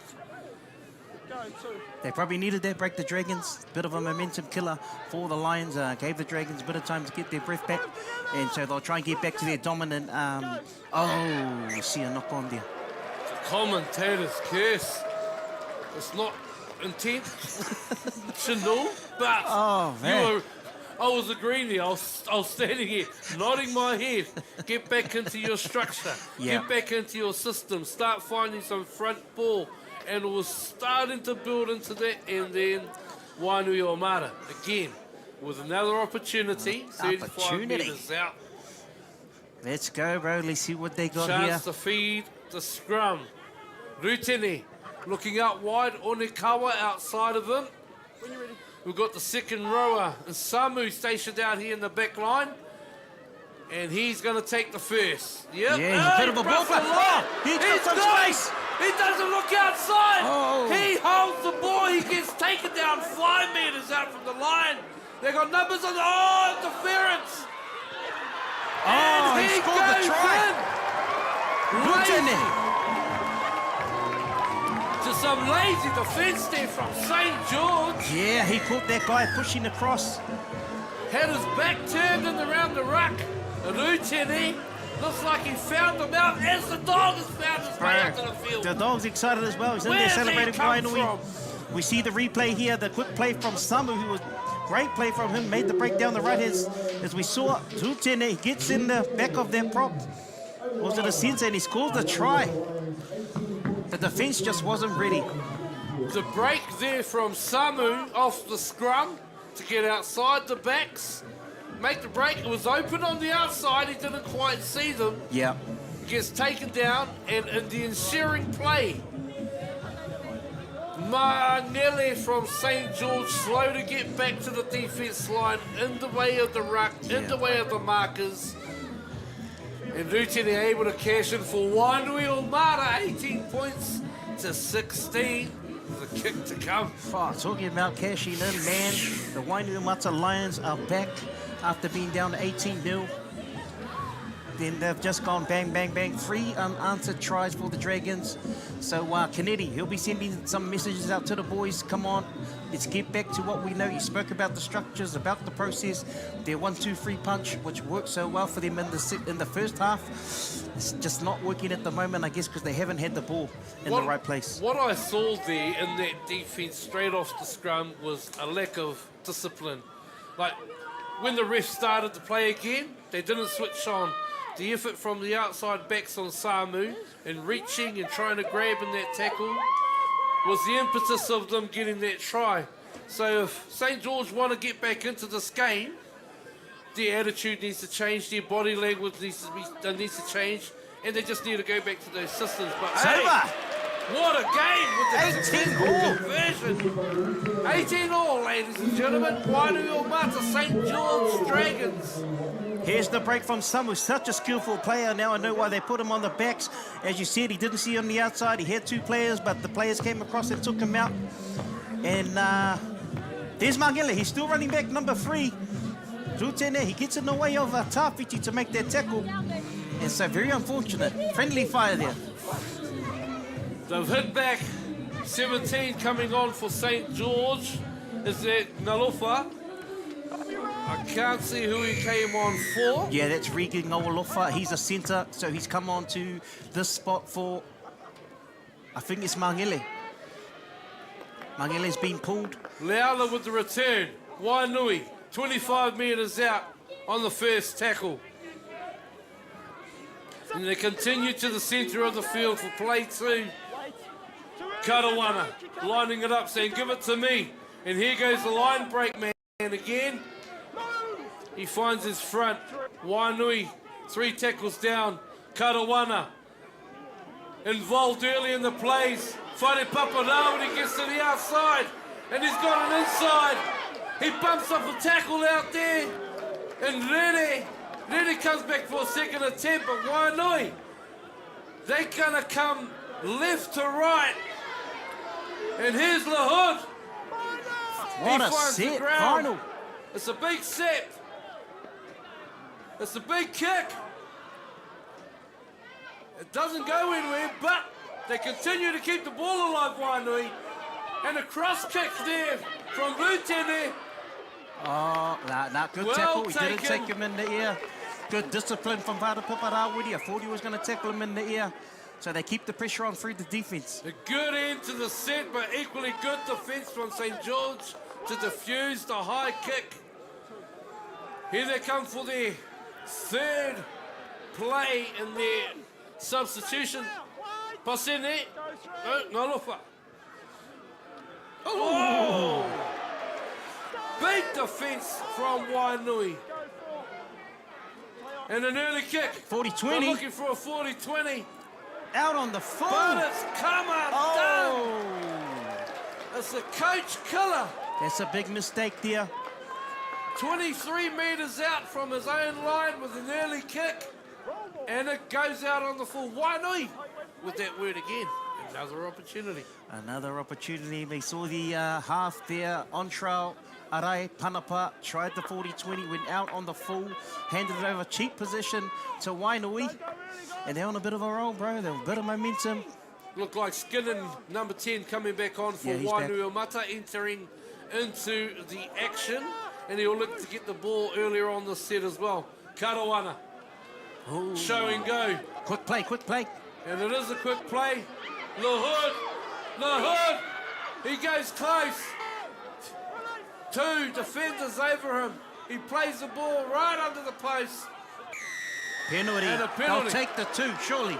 What would you do here? I'd take the 2. I'd continue to tick the scoreboard over. We're looking at the crowd under the post, indicating to the ref to send them off. How many chances do they get? Good old Wainui supporters, mate. I think it's actually Hutt Valley down there, mate. I can see Wainui, Petone, Te Aroha, our old boys. Is Randwick there? But all the pressure's on the Dragons at the moment. Lahud, Karawana straighten up there, quick play the ball, got it to Lahud, and he got them the penalty. And now, all of a sudden, after being 18-0 down, they're going to be 20-18 up. 55 minutes into the game. There's still enough time for Heaps St. of George. time, bro. There's plenty of Heaps time of left time. in this game. Once they get the ball and string some sets together, get into their systems, I'm sure they'll start to find some more points. But until that time, they need to regather themselves, pull their heads in. And then those leaders who are leading them at the front, stick their hands up and say, I'll do it, I'll show us the way, and everyone ride on the back of it. But until then, Wainui, with all the momentum and looking to take the lead with this penalty shot. Rutene.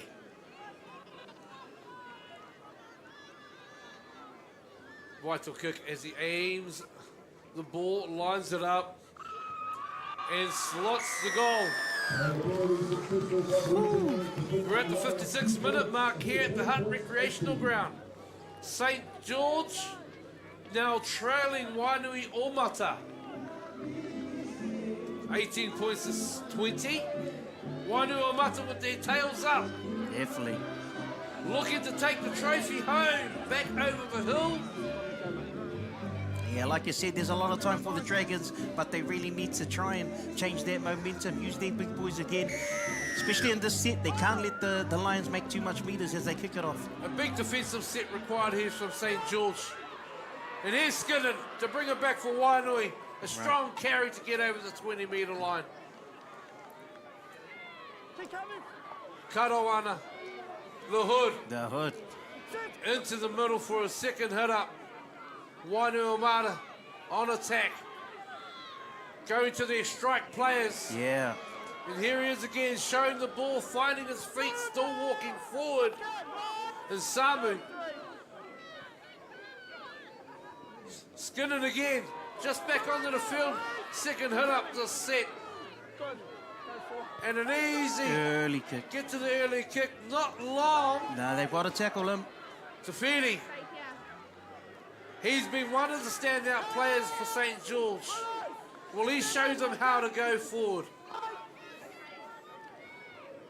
St. George 35 metres out. They take the second straight behind the ruck. Looks like he's past the horizontal there. Ngaulofa, but the ref says play on. There's some strong defence again from Wainui, getting in over the top of their hooker Whaavai. Here he is, Whaavai. Here are these players. And here he goes. Oh, he throws the tummy. Where's the net? He's through. His captain was coming up there on this inside. And an untidy play of the ball. Oh. A penalty, no foot on the ball, straight between the legs. Wow. Just when they needed to get to their kick. And momentum, and here it is. That was a good break too. Excellent break. Try to get the quick play. Oh. Looked pretty good on that replay. I'm not sure what the incorrect play there was. Maybe he wasn't tackled. That's what he called, and he played the ball. I'm not sure. We'll have to take a guess. We'll back that into the archives and bring it off for the review session come Monday. Meanwhile, back to the action. Wainui up behind the ruck for their second play. Looks like Wainuiomata fighting in the tackle. Karuana getting his hands on the ball. Danger man. Wainuiomata fighting Papa. Danger man. He's with the break and the step. He's he still continues going. to hold the ball and shake players off. For a 30-metre run, he's 25 metres out with a play the ball. Wainui on attack. And they go centre field. That's the final tackle. Seals. Oh, they're going to go for the hands. Wainuiomata, Go for the hands. Harwoody. Was that a recount? It's a recount. It's a recount. Back to 0. Wainuiomata just has to slow this down and find their centres. Dragons need a D up here. They need to defend. They can't afford to let Wainuiomata score this set. They must repel them. Wainuiomata coming back to the centre of the field. Oh. Lovey. Looks like Lovey. Lovey, he's in. He steps. He weaves. He rolls. He scores. Wainui. This dominion of a prop forward for Wainuiomata. As big as a jelly bean. Oh my gosh, and here's the replay. The danger man, Parirua, ripping them up on their left-hand centre. Avoided about 5 players there. Finally got him, and that's what got them down in that area there. Excellent run from the captain. And we see here, Samati gets it to Lauvi, bit of skill here, off the right, off the left, Finn here. And like you said, he just spins out of that tackle, over the line. Excellent try. Lauvi in for the try, 24 points to 18 with a kick to come. That was determination from Wainuiomata's Lauvi with some interesting footwork to show the Dancing of the Stars production that he's ready. He's got a step, he's got a twinkle toe, he's got a pirouette, he's got a spin. What more does he need? That was an excellent spin, just in that last spin, just to spin over the line in the tackle of Ngaulofa, I think it was, or Kemp. Too big, too strong. Zoot's in there. He's going to knock this over, bro. They're going to be 26-18 up. Their tail feathers are up. It's Wainuiomata leading 24-18 with this kick to come. St. George lamenting the last 19 minutes of this half. It's over. Yes, supporters, they're jubilant. Crowd's going wild back there as we see the replay. Lauvi showing all his skills in this one run here. Got the tape around his head. Off the right. Gets Fruitone there off the left. Gets past Tafiti. Kemp tries to hold him up, falling down and spins around and plants it over the line. What a skillful try. Skillful try from the front row. And he ain't a tall front rower either. He complements what they have in their forward pack, with Skinner being the taller front rower, Lauvi being the shorter front rower, provides interesting dynamics. Nonetheless, St. George looking for another big defensive set. Here he is Lauvi again. off the back fence. And he makes it up to the 26-metre mark for their first tackle. Wainui, Onikawa. No. Wrong call. It's Sheels with the tip on for their second play. And he looks to come back to the middle as well. It's Skinnon, who was wanting the ball, but Karawana says no. And here goes their captain, the Hood. He's doing a hit up a set, 2 tackles a set. He has been everywhere today. Oh! Exactly what the Dragons needed. He got hit there. Skinned off the ball. This might be just what the doctor ordered for St. George to start this comeback. To Fetty. He looks to take the first. Inside the half. They need their playmakers to step up here. Looking to come up with a big shot, Lovey. He misses. And it's St. George. 35 out. They cut back under. And it's their winger. And Lynn Masters making half breaks up the middle. And here he comes. Their captain.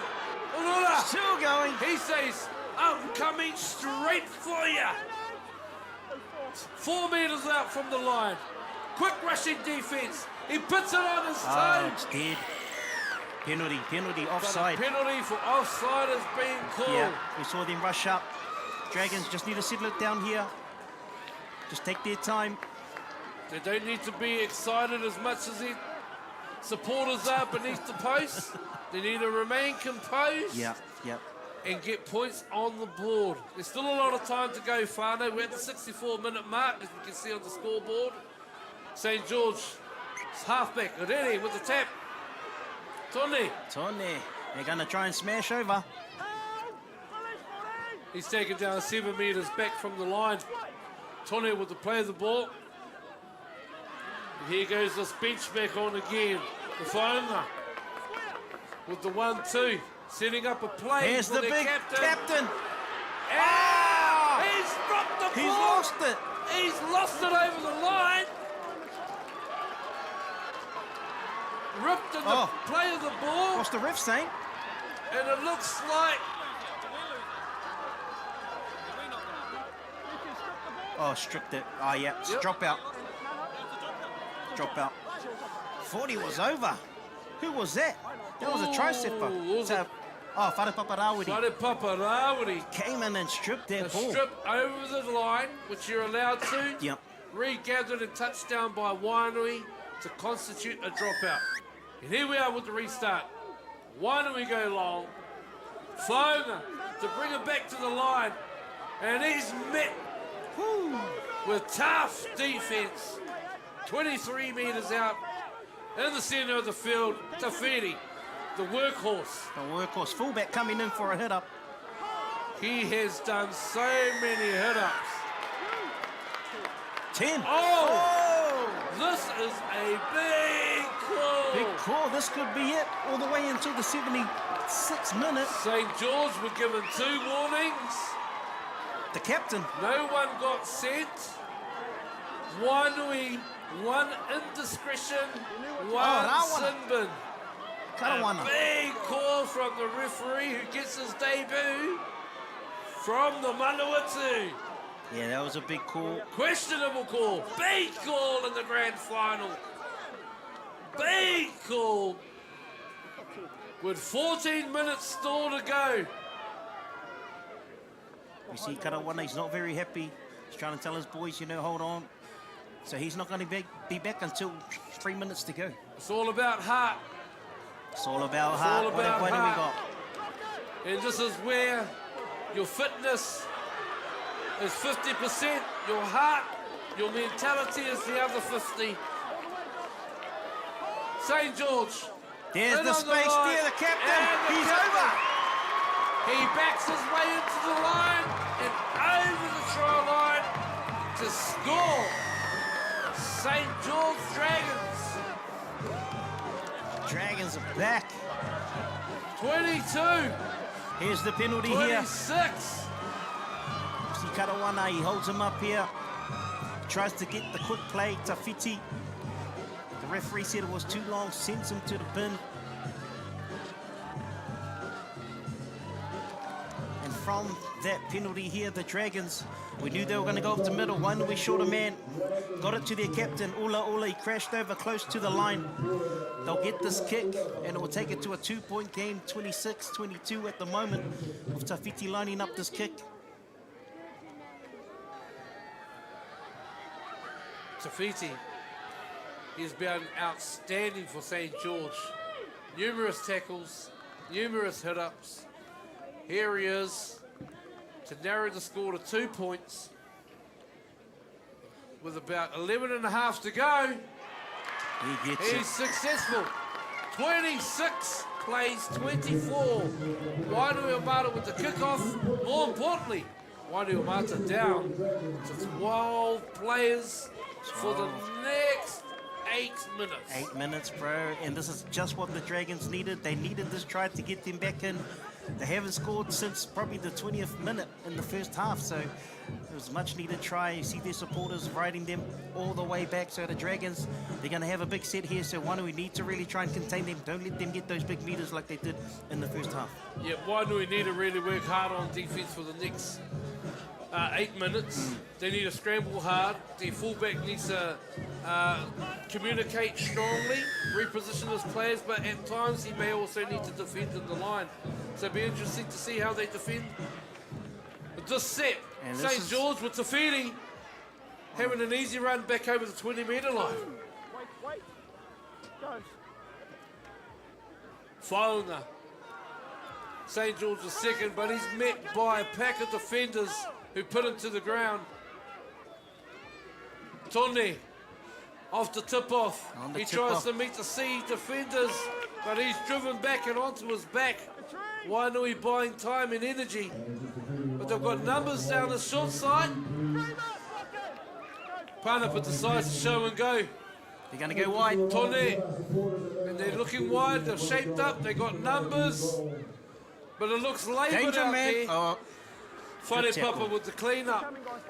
He's been tremendous for Wainui out there.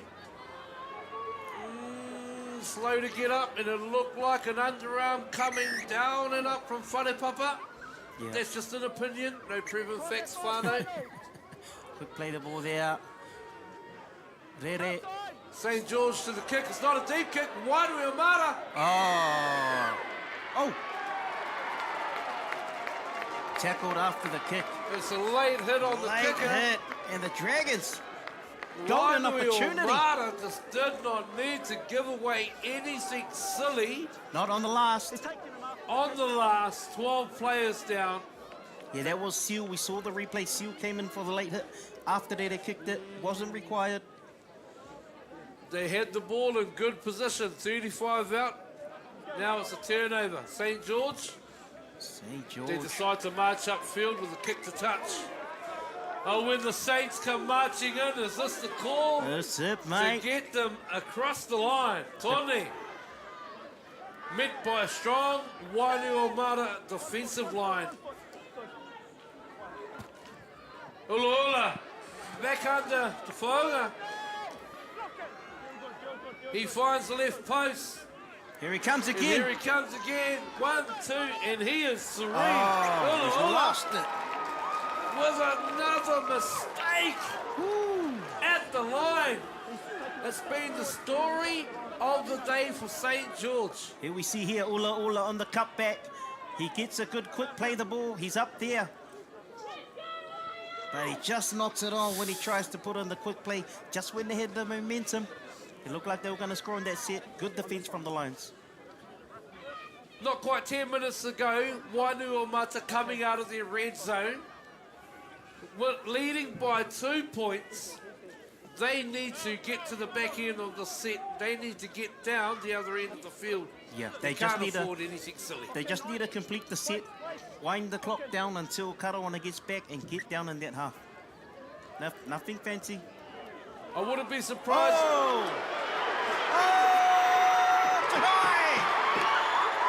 It looks like it was a try. Hold on. Was that a loose carry from Wainuiomata? It was a loose carry. We spoke about them just not being fancy, just getting to the kick, winding down the clock. But we saw the centre, he made the ball. He dropped the ball here. They feed the scrum. Kakahi tries to get around the outside. It's got in one hand. Yep, he loses the ball there. Might have been touched by the Dragons. And Time Tautua picks it up. Dives over for the try. Ooh, 28-26, the Dragons back on top. Oh well, it is game on. Wainuiomata down by 2 points. One in the sin bin. The opportunity to come out of the red zone, but they hand it right back to St. George, who cross over for a try. Big kick from Tafiti here.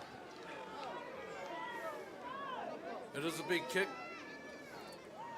because it could mean a penalty, could level the game. Karawana due to return back to the field with about 4 minutes left on the clock. It is anyone's game still. It is in the balance. Tafiti with the conversion.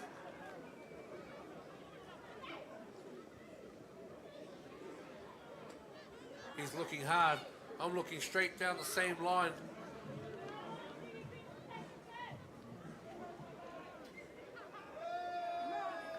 He gets a good contact. Oh, good kick. And it is through.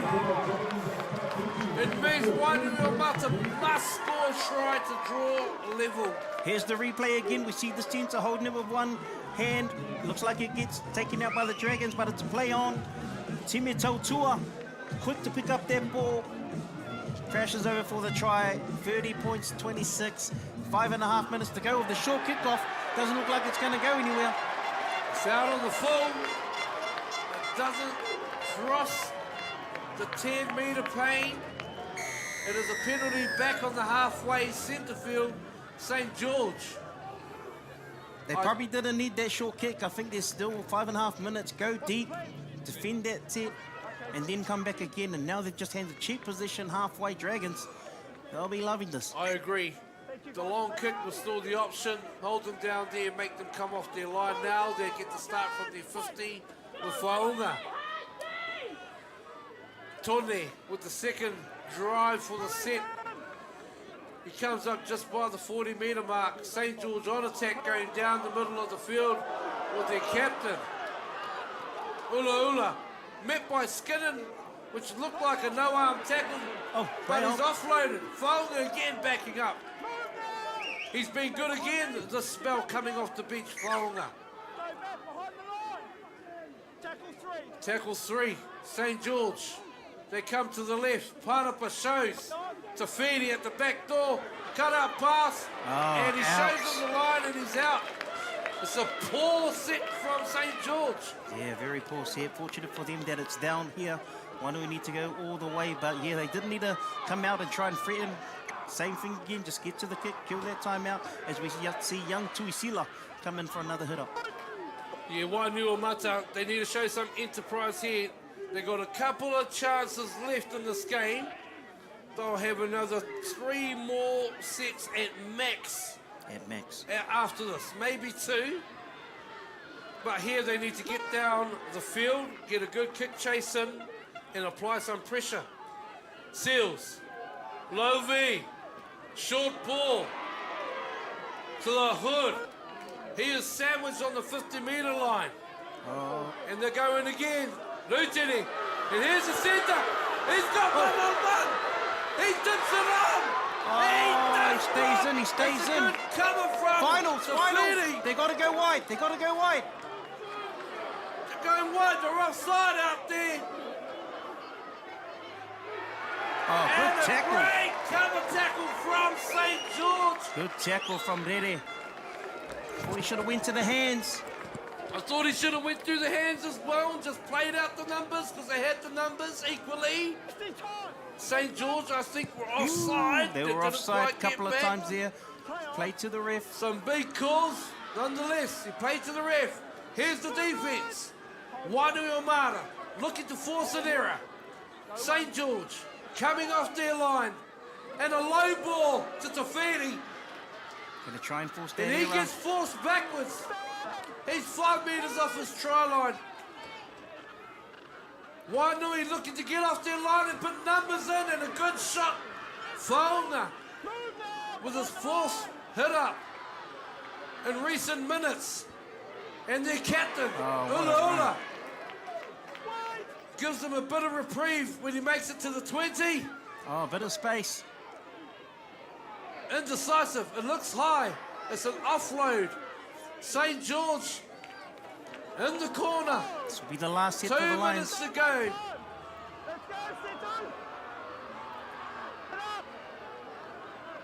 Caruana still hasn't made it back from the bench. Yeah, he's on there now. He's on. 13, plays 13. Referee not He's telling him indicating to them to play the ball. No, he is. No, he's saying you can come in, but you got to go back. It's the final. No late hits. And it is a restart. 37 metres out. What have they got, man? For Wainui. One whole set. They had an opportunity just 2 sets ago with the break. Thought he was going to go back in or out. Tuari, he had the options inside, outside. Couldn't quite position his winger. Skinned with the big elbow. It's thrown to the ground. 37 metres out from his line. Lovey gets to the outside of Rere, and he's brought down. Wainui, hot on attack. Looking to get over the line to level the game.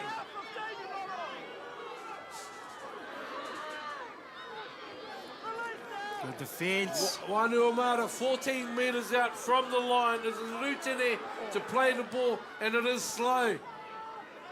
Everyone's really flat here. Not much doing. Novi, tip on, Onekawa. They got numbers. Rawiri, and Onekawa. He collects the offload from Rawiri, and he is in to score in front of his home crowd, in front of his supporters. That levels the game up 30. All the kick to come. 30 seconds to go. It has gone crazy here. What a try from Wainui. Back from the dead. They went wide. Everyone was flat. Lauvi wrapped around with Seal. Gave it to the centre here. Got it to the danger man. Paparawiri. 40 was got to go down. He offloaded to the fullback Onekawa. Onekawa in for a second try. What an excellent try from Wainuiomata. Just when you thought they were out, they just needed that one opportunity, and they were good enough to take it. Onekawa, Whare Paparawiri out wide. I thought Onekawa picked the wrong player. Yeah. Thought the winger was open. But the strength of Whare Paparawiri today, his speed, his agility, he was able to break that tackle, offload, and backing up Onekawa, where a fullback should be. Exactly. To seal the draw with a kick to come. Are we going extra time? Are we going extra time? And if we are, I better brush up on the rules. Check the email because the communication was sent through from the production team. Okay, I'm glad you got it. 'cause So, I have it. Here it is. It's all pending this kick here. Rutene, who's been kicking well all afternoon. It's probably about 15 metres in, 19 metres from the line. He's about 15 in, 19, 18 from the line, on the angle.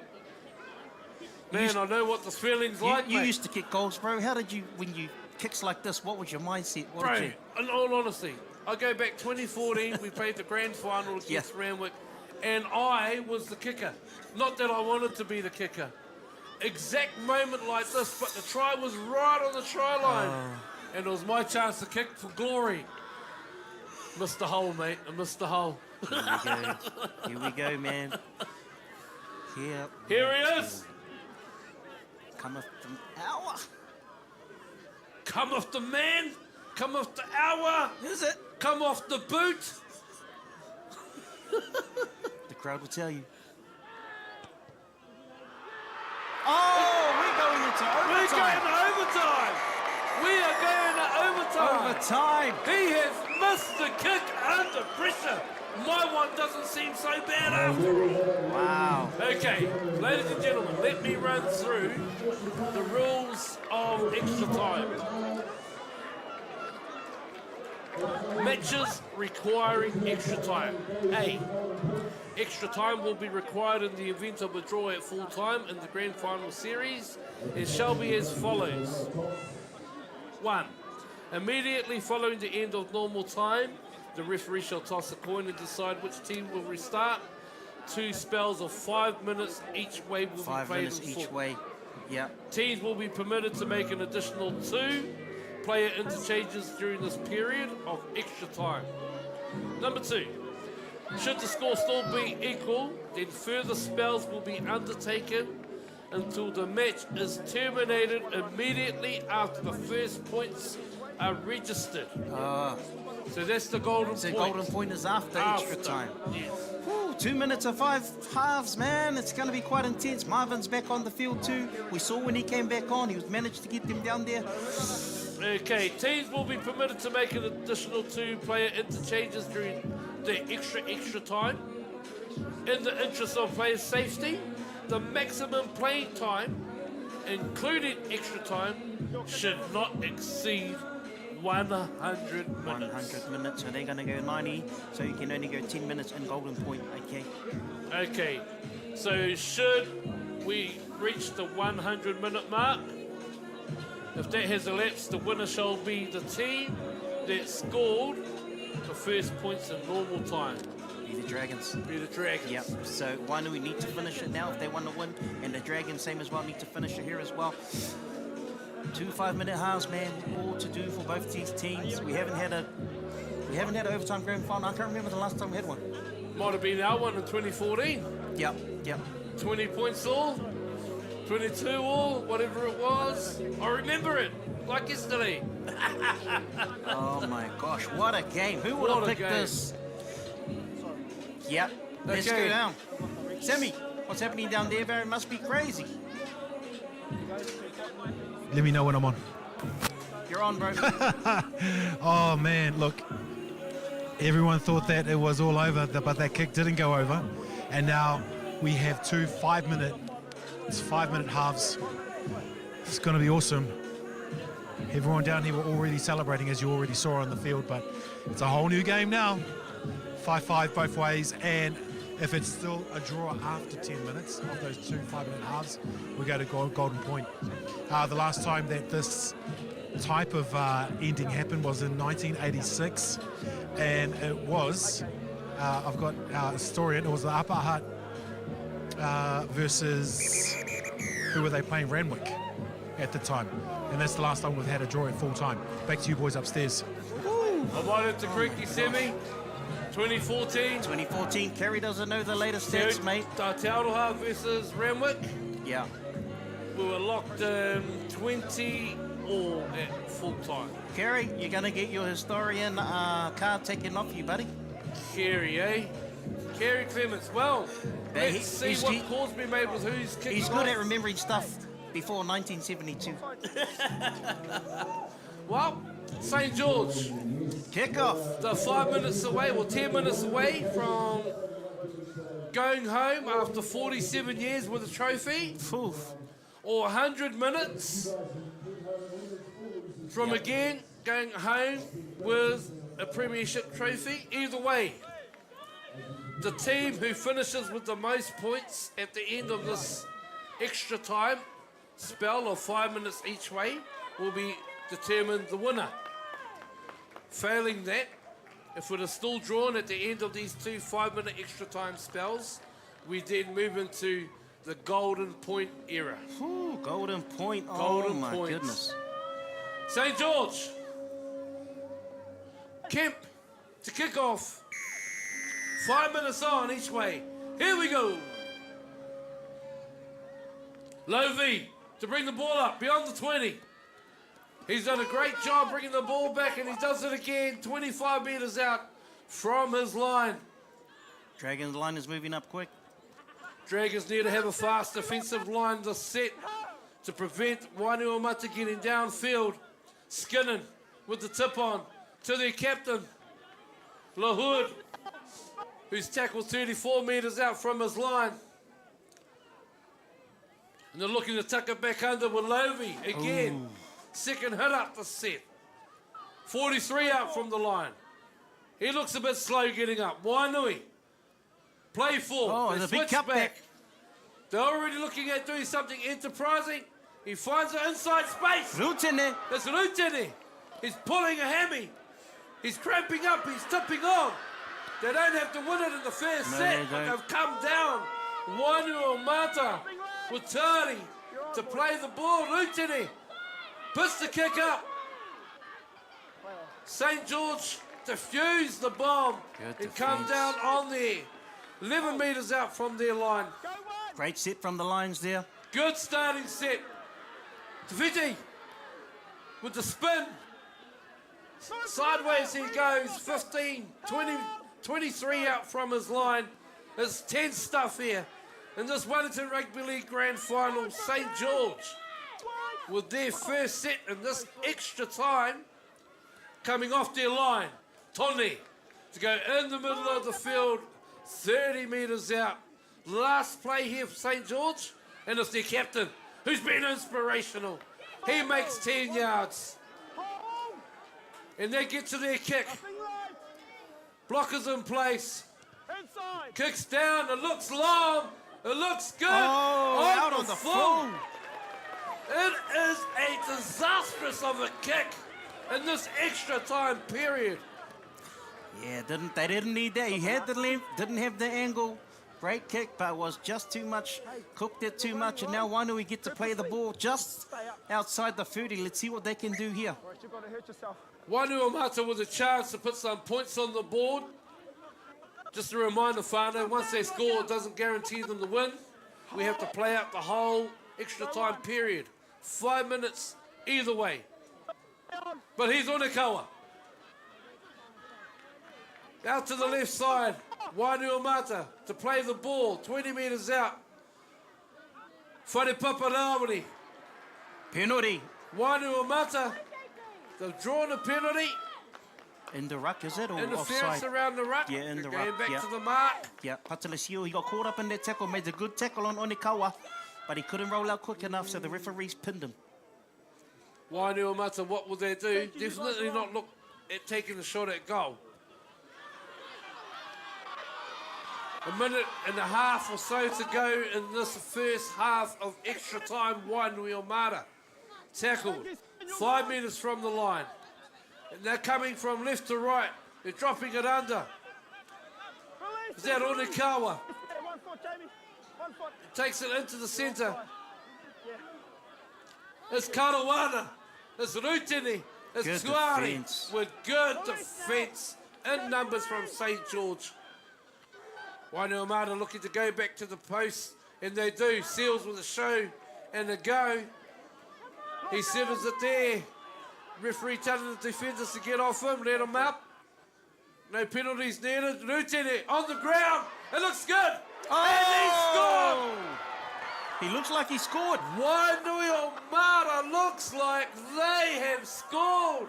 It's a try. The referee's blowing the whistle. We couldn't see him. He was lost in the crowd. There's a pass in there. Not sure. It was a great kick. They had runners coming through in numbers. Here's the replay. We see Rutene. He takes it to the line. Takes it to the line, puts in the little chip. It is. We see Pasini. Pasini. It's Onekawa. I think it's Onekawa. Onekawa scored the try. Looks like Onekawa. Either way, the crowd looks confused. They thought they had won it and secured it. The Wainui banner was walking to the middle of the field. Time's been held up, and they've been asked to leave the field and get back behind the barriers. Oh, it's great that the Big Show's down there, because if they're going to listen to anyone, they'll listen to him. The Big Show. Well, it's the Big Show. Look at him with his vest on. He's like, come on, guys. Hey, Whānau, come on. Oh, I can just see across the other side of the field, St. George with an injured player down on the try line. They are allowed to make changes, and it looks like number 3 for St. George, Mangele, gets to re-enter the game. So this is half time now, so this is exactly what the Lions needed. All they have to do is try and defend this 5 minutes, as we see Rutene, pretty much from the same spot he missed a couple of minutes ago. If he gets this, he'd be kicking himself. The supporters will tell you. And there we go. See, it's the same kick. He's kicking himself because he could have done that 7 minutes ago.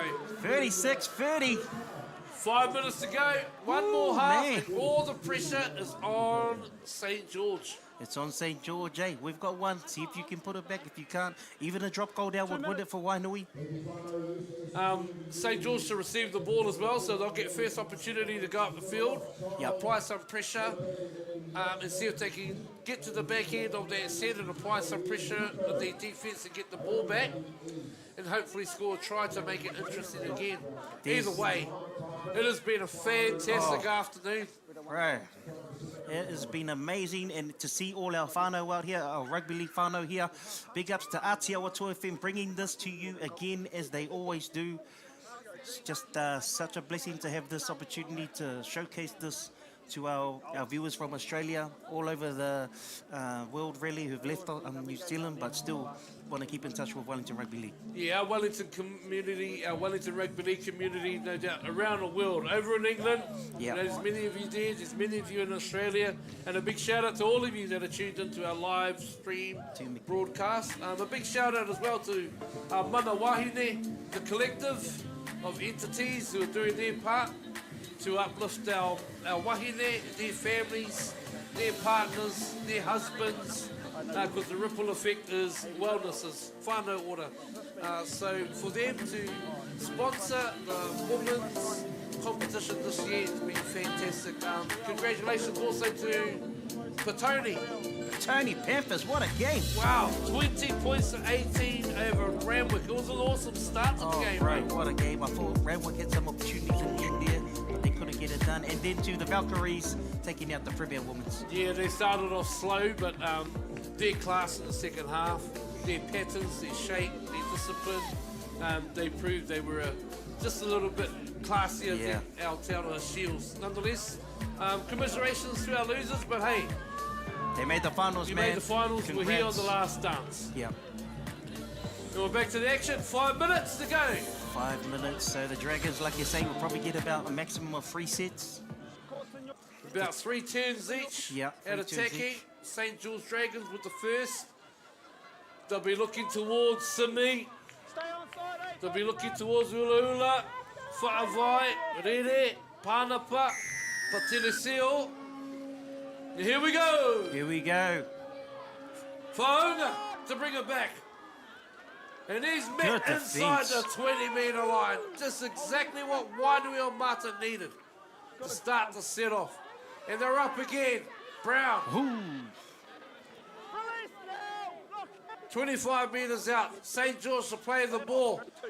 After the inspirational skipper, Ula Ula. He makes an easy 11 metres.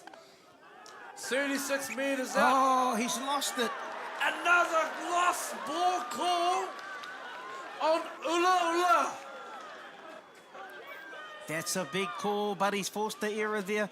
Wainuiomata, the captain, made the big run. He's been their inspirational captain all afternoon. I thought there was some interference in that play. As again, we cannot challenge the call and go to the bunker. And we're not going to spoil the view for everyone by showing you the replay. We're going to stick with the call. But Wainui can seal the deal here. They could score a try here, which will pretty much win it for them. So they'll, same again, play it, get to the end of the set, make the kick, back-to-back-to-back pressure. This is the time for their halfback or their halves to stand up, direct their team around and seal the deal. Yeah. And you're right, it is the opportunity. 37 metres out on attack, 20 metres in from this left-hand side. Wainuiomata running right to left on your screen, running north with the ball in hand. Oh, he's holding the ball this time. Tuari with the ball. First tackle. It is Wainuiomata going back down the right side again for another tackle. And they are 26 metres out. Slow play of the ball here from Wainuiomata. Karawana inside. Leala. It finds Leala with a little bit of punch. They're keeping things tidy here. Not deviating from the plan. It's Karawana. He's looking for the offload, but he's scragged around by Brown. They're doing nothing silly here, but some fancy footwork there by Rute net. 9 metres out, final play. Wainui with the numbers. They look to spread it. They got numbers and they hold. Onekawa. Recount. It's a recount. And he's short. It's a recount. Fortuitous recount for Wainuiomata. 2 metres out from the line. Dragons have to hold them out. Seals. Back to Karawana. Karawana stands and starts again and gets tackled on the 10-metre line. Thank you. Yeah, there was a bit of a... He's slowing the play down. Looked a bit high. Yeah. The ref can't see. The officials can't chime in. It's play on. Here at the Hutt Recreational Ground. Wainuiomata. 36 points to 30. Looking to seal the deal in this 2024 Grand Final. Seals. Rawiri. He's over. He is too big. He is too tall. He is too strong. Whare Papa. Rawiri, the co-captain. Slipping the edge. Reaching over to seal the deal for Wainui. And that, ladies and gentlemen, is the game. We see the replay here. Tula at half. Gets it out to Seal. Seal, he dummies to go inside. Parapapa Rawiri, danger man. Gets on his outside of Mangele. Too big, too strong. Carries over the try. Wainuiomata, 40 points to 30. A minute and a half to go. We could all but say it's all over. It's over, Rover. What a grand final. It'll be a miracle to get 2 converted tries, but what a combination. Seals, Whare Papa Rawiri with a show wonder. Yeah. In and away from Rawiri, good footwork. Gets the outside of his defender, and an important sealing try for Wainuiomata. Their supporters, they're ready to flood the field. Oh, they are ready. Back-to-back championships for the Lions. Last year they got over the Vikings. This year got over another Porirua team, the St. George Dragons, who have been number 1 all year. To come to the grand final, that experience from Wainuiomata. It's come through again. All the hard work throughout the year, and all credit to St. George for coming away winners of the McQueen Shield trophy for top of the table winners after 2 rounds. But anything can happen on the last day. That's it. And we've seen it here today. St. George coming out with the early momentum. Wainuiomata slowly clawing their way back into the game. And then again, coming back right at the very end to draw it and go into overtime. But here we go, St. George with one last kickoff maybe. And it's play on. It's got to be a hot potato. It's got to be hot potato to Feeney, who's been strong there for it St. is. George. Tackle. And it is full time here at the Hutt Recreational Ground. Wainuiomata, winners, grand final champions, Wellington Rugby League 2024 with a 40-30 win over the St. George Dragons. Guess. Oh, wow, no. what a game. What a game. I can't believe it, man. You know, you always want the best game for the final. We saw the Dragons shoot out to 18-0. We thought, oh, it's over already. The Wainui Lions come back. Dragons come back. Wainui came back. But at the end of the day, back-to-back championships. Big ups to Jimmy Samu. and the other boys, Heston Partea, Mitch Price, all helping out with the crew there. Big ups to them, and also big ups to Whare Paparawiri, the captain with Oti Hood, so Hood. But yeah, just an amazing game, and congratulations to Wainuiomata as we see their community out there on the field. Congratulations. Commiserations to St. George. Wasn't to be today. I know they'll be back bigger and stronger next year. Just look at the support they have behind them. You can't make it this far without the good work behind the scenes. So good credit and a mihi to all the administrators out there at St. George. But hey, 5 minutes before half-time, you and I were looking at Wainui like, mate, you do something or else you might as well go home. And look at where they are now. Wow. Amazing, amazing. But we spoke a lot about that in the preview show on Monday about the experience, how much that counts for grand finals. And, you know, Karawana was outstanding, La Hood, Wharepat Parawiri, as we see Semi trying to get an interview down there for us. Yeah, the standout players for St. George, I think Ula Ula, Simi, Whaavai, both of them, the brothers, Tawhiti, Patili Seal, they were awesome out there for St. George.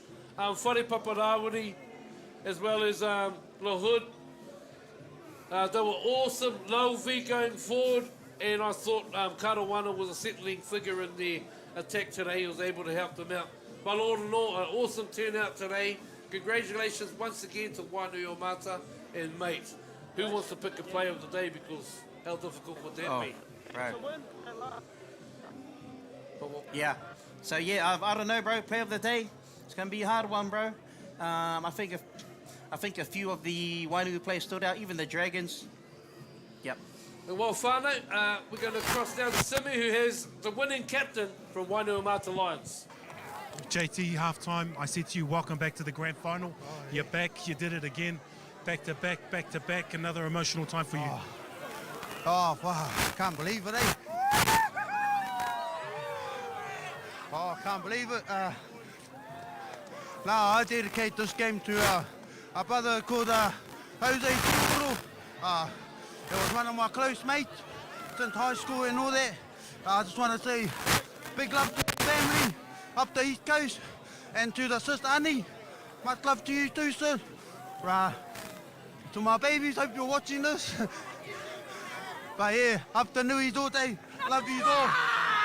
Bro, congratulations, have a great evening, and you did it for really hard.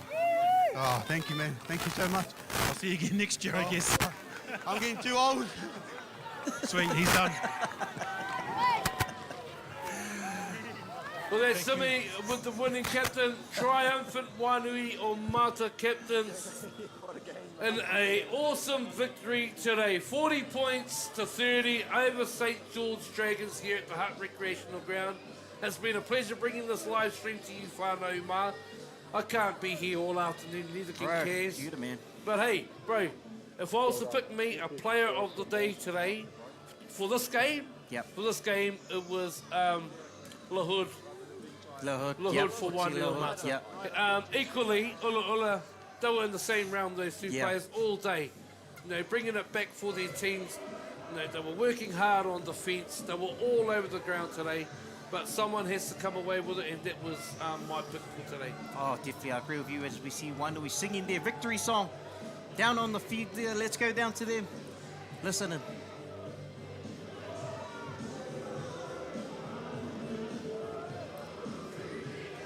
I agree with you, bro, with Ula and La Hood, the two captains, the two 13s, just win all day. And unfortunate for Ula, if they won, he probably would have been man of the matches for that game. But I agree with you, Oti La Hood just went up another level when they needed it most. Karawana, when he came on, made that big difference with the late offloads, getting the second phase play. And yeah, just a special day for Wellington Rugby League and a special day for Wainuiomata. Another special day for Wainuiomata. Another trophy to their cabinet, their illustrious cabinet. They have an illustrious history, but likewise do St. George. And we look forward to seeing St. George back here next year. A big congratulations to our officials today in all games, right from the Premier Reserves, the women's, and the final match here with the Premiers. A big shout out to our production crew, AJ, boys. Corey, Aotearoa Toi FM crew, all the helpers, our cameramen.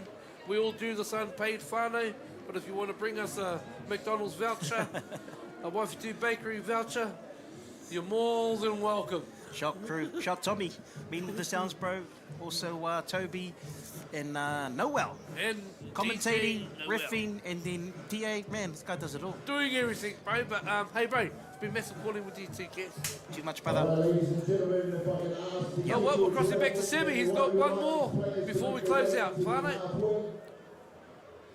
Standing here with Kiriri, coach of the St. George Dragons. Bro, not the day you wanted, but what a year it's been. Yeah, it's been a good year for the boys. It's unfortunate we should off the win today, but hey, just look like with every grand final, there's always got to be a winner. Unfortunately, it wasn't us. But, you know, the key word, 2 words there was grand final. You know, it was a grand final. We started in April out at Ngāti Toa Domain. You guys showed your cards there, and you showed your cards again today to be in the grand final. Yeah, and I mean, it's been building for a while. I mean, last year we were unfortunate to just miss out on grand final by 1 game, and we thought we'd go one further this year. Who knows, next year we'll go one further than what we've gone through this year. Bro, thank you so much. I won't take too much more of your time. Go and enjoy your time with your family and the boys. Wailoa, as always, thank you so much, Urs. Yeah, Semi with losing coach Kaniji Rupeti. Unlucky this year, this time around, but like you said, they wanted to go one further than last year, which is to make the grand final, and maybe next year one more to grab that trophy and take the silverware back to Porirua. But all in all, Cass, it's been an awesome afternoon. Yeah, massive afternoon, and you got to feel for Kennedy, bro. You know, they've been the best team all year, come to the grand final, they couldn't get it done. So hopefully this experience will be the experience they need to kick on to actually win one. Not waiting till 77, but also, you know, to get a win. They've got a lot of young players coming through. I thought young Hitu Whaavai, Rere, still only 18.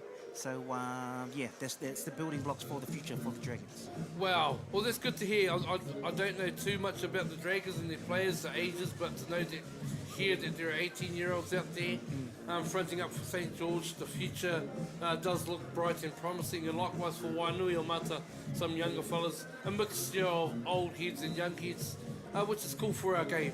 But hey, all in all, this is Aotearoa FM with another live stream coming to you. Live from the Hutt Rec. We do it all. We do it anywhere. We do it everywhere, whānau. And Rugby League still to come is the Tamariki Māori tournament at the end of this term. So that's us from Kaz and I. We're over and out. Hei konei rā. Hei konei rā, fellas. I don't even know what these things are. Like a sasuri, like a game show or something. Around the neck, so if you've lost some car keys, please, we'll leave it over here by the trophies. As we can ask our Wainui and St. George Dragons players, please make their way closer to the presentation area. And in fact, let's get things underway. For the Prem 1 Team Specific Trophy and the medals presentation, e te whānau. I'd like to please welcome the Wellington Rugby League President, Star Olsen, to share a few words, and also want to acknowledge the Wellington Rugby League patron, Lua Manuel Dame Winnie Laban. E Star, kei a koe.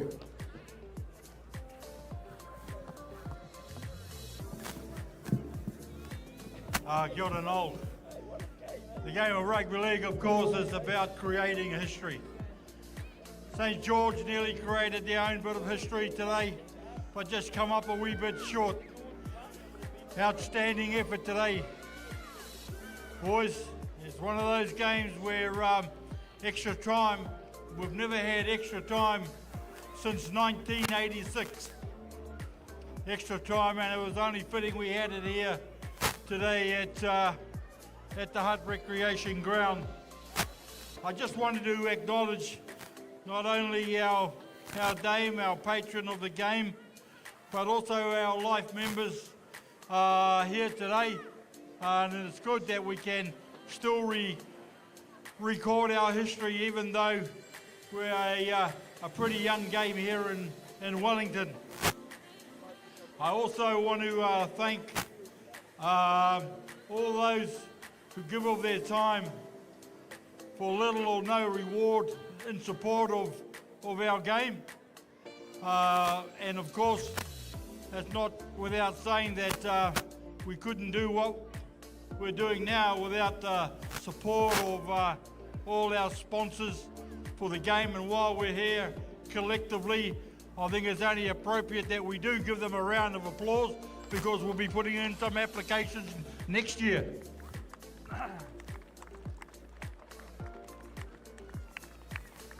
Of course, the Hutt City Council, without their support, and it's taken a few years. It's taken a few years to get there.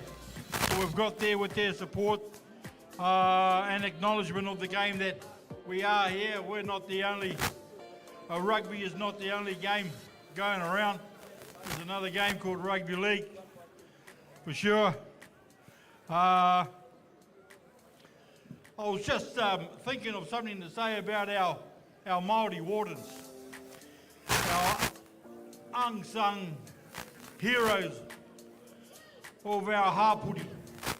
They don't ask for nothing.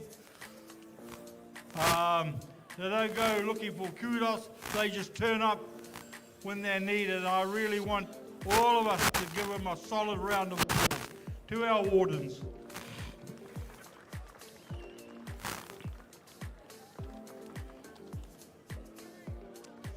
And so we come to the prize giving, and of course on my left, our dame will start the prize giving with the runners up, and let me just back it up a bit there. We've got our referees, and of course, how can I forget the referees? Outstanding games there today, right through the whole day. Let's give them a round of applause for sure.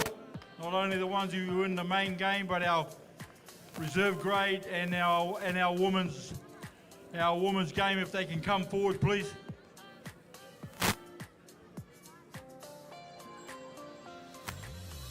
Over there.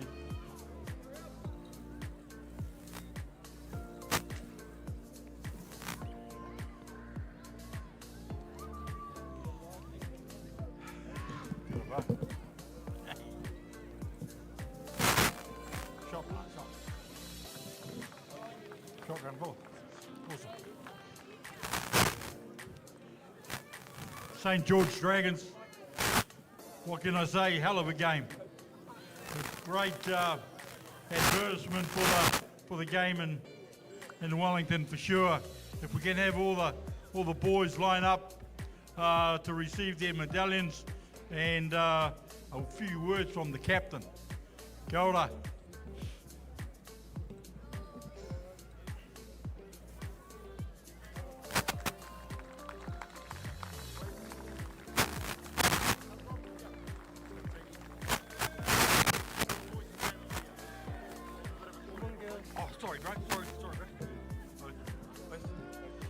Hutt. First of all, I just want to thank the man above for blessing us all here today. I want to thank Wellington Rugby League for hosting and organising everything. To JT and the boys, hey, that was one hell of a game, eh? These guys definitely had us on their fitness in the last 40, their second 40. And yeah, now you guys deserve it, eh? And hope you guys celebrate. Come back again next year. To our boys, what a year. Especially for those young boys that came up. Proud of you, Zay. Just have a rest off the rest of the year and just come back next year. To our supporters from Porirua. Hey, love for these guys, eh? Yeah. See you at the James Creek Park. Thank you.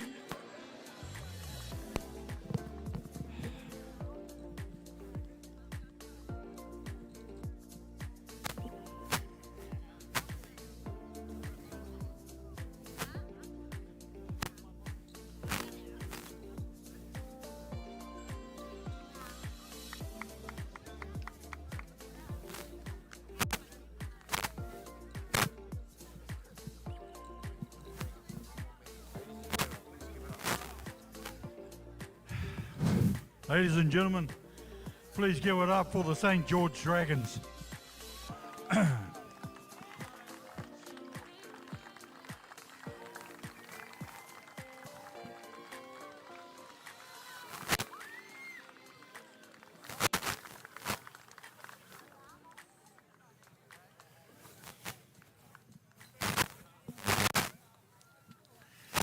if we can have the captain of the Lions come up and say a few words while the boys are coming through to receive their medallions.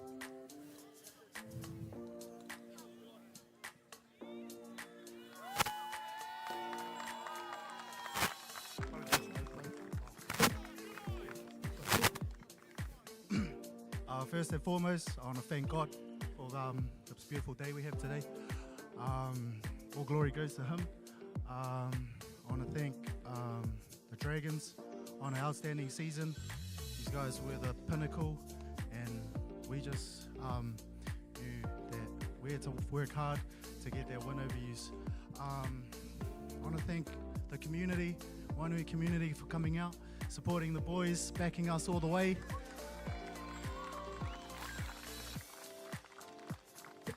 I want to thank Wellington Rugby League for putting on today.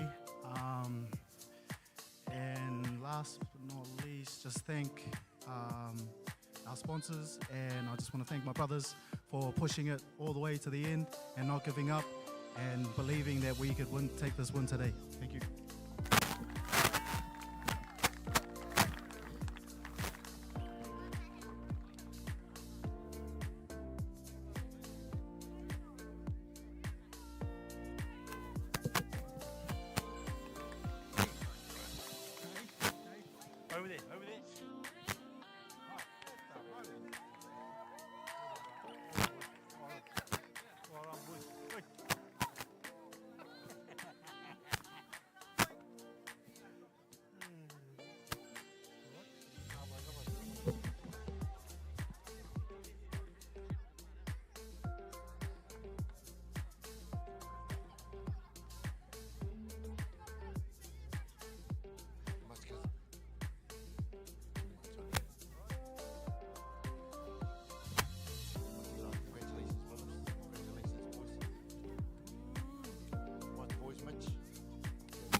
Chest.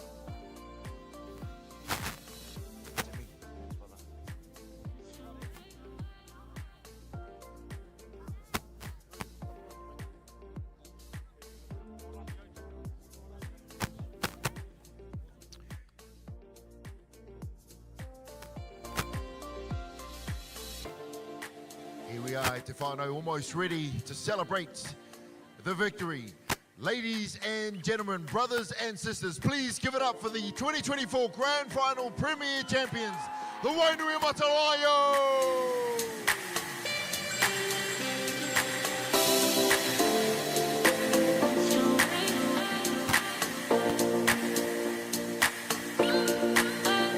Well, there you have it, everybody. Thank you very much for coming. Congratulations to all our winners today, the Wainuiomata Lions, the Petone Panthers, Premier 2, and of course our women's champions back-to-back, the Porirua Valkyrie. There's still more rugby league to come at Te Whānau. Look out on our social medias. Hua anō e Te Whānau, tuia te rangi, tuia te papa, tuia te mauri ki aku nui ki aku rai. Tūturu, piti whakamaua kia tīna, tīna, haurie, huie, tae ki e.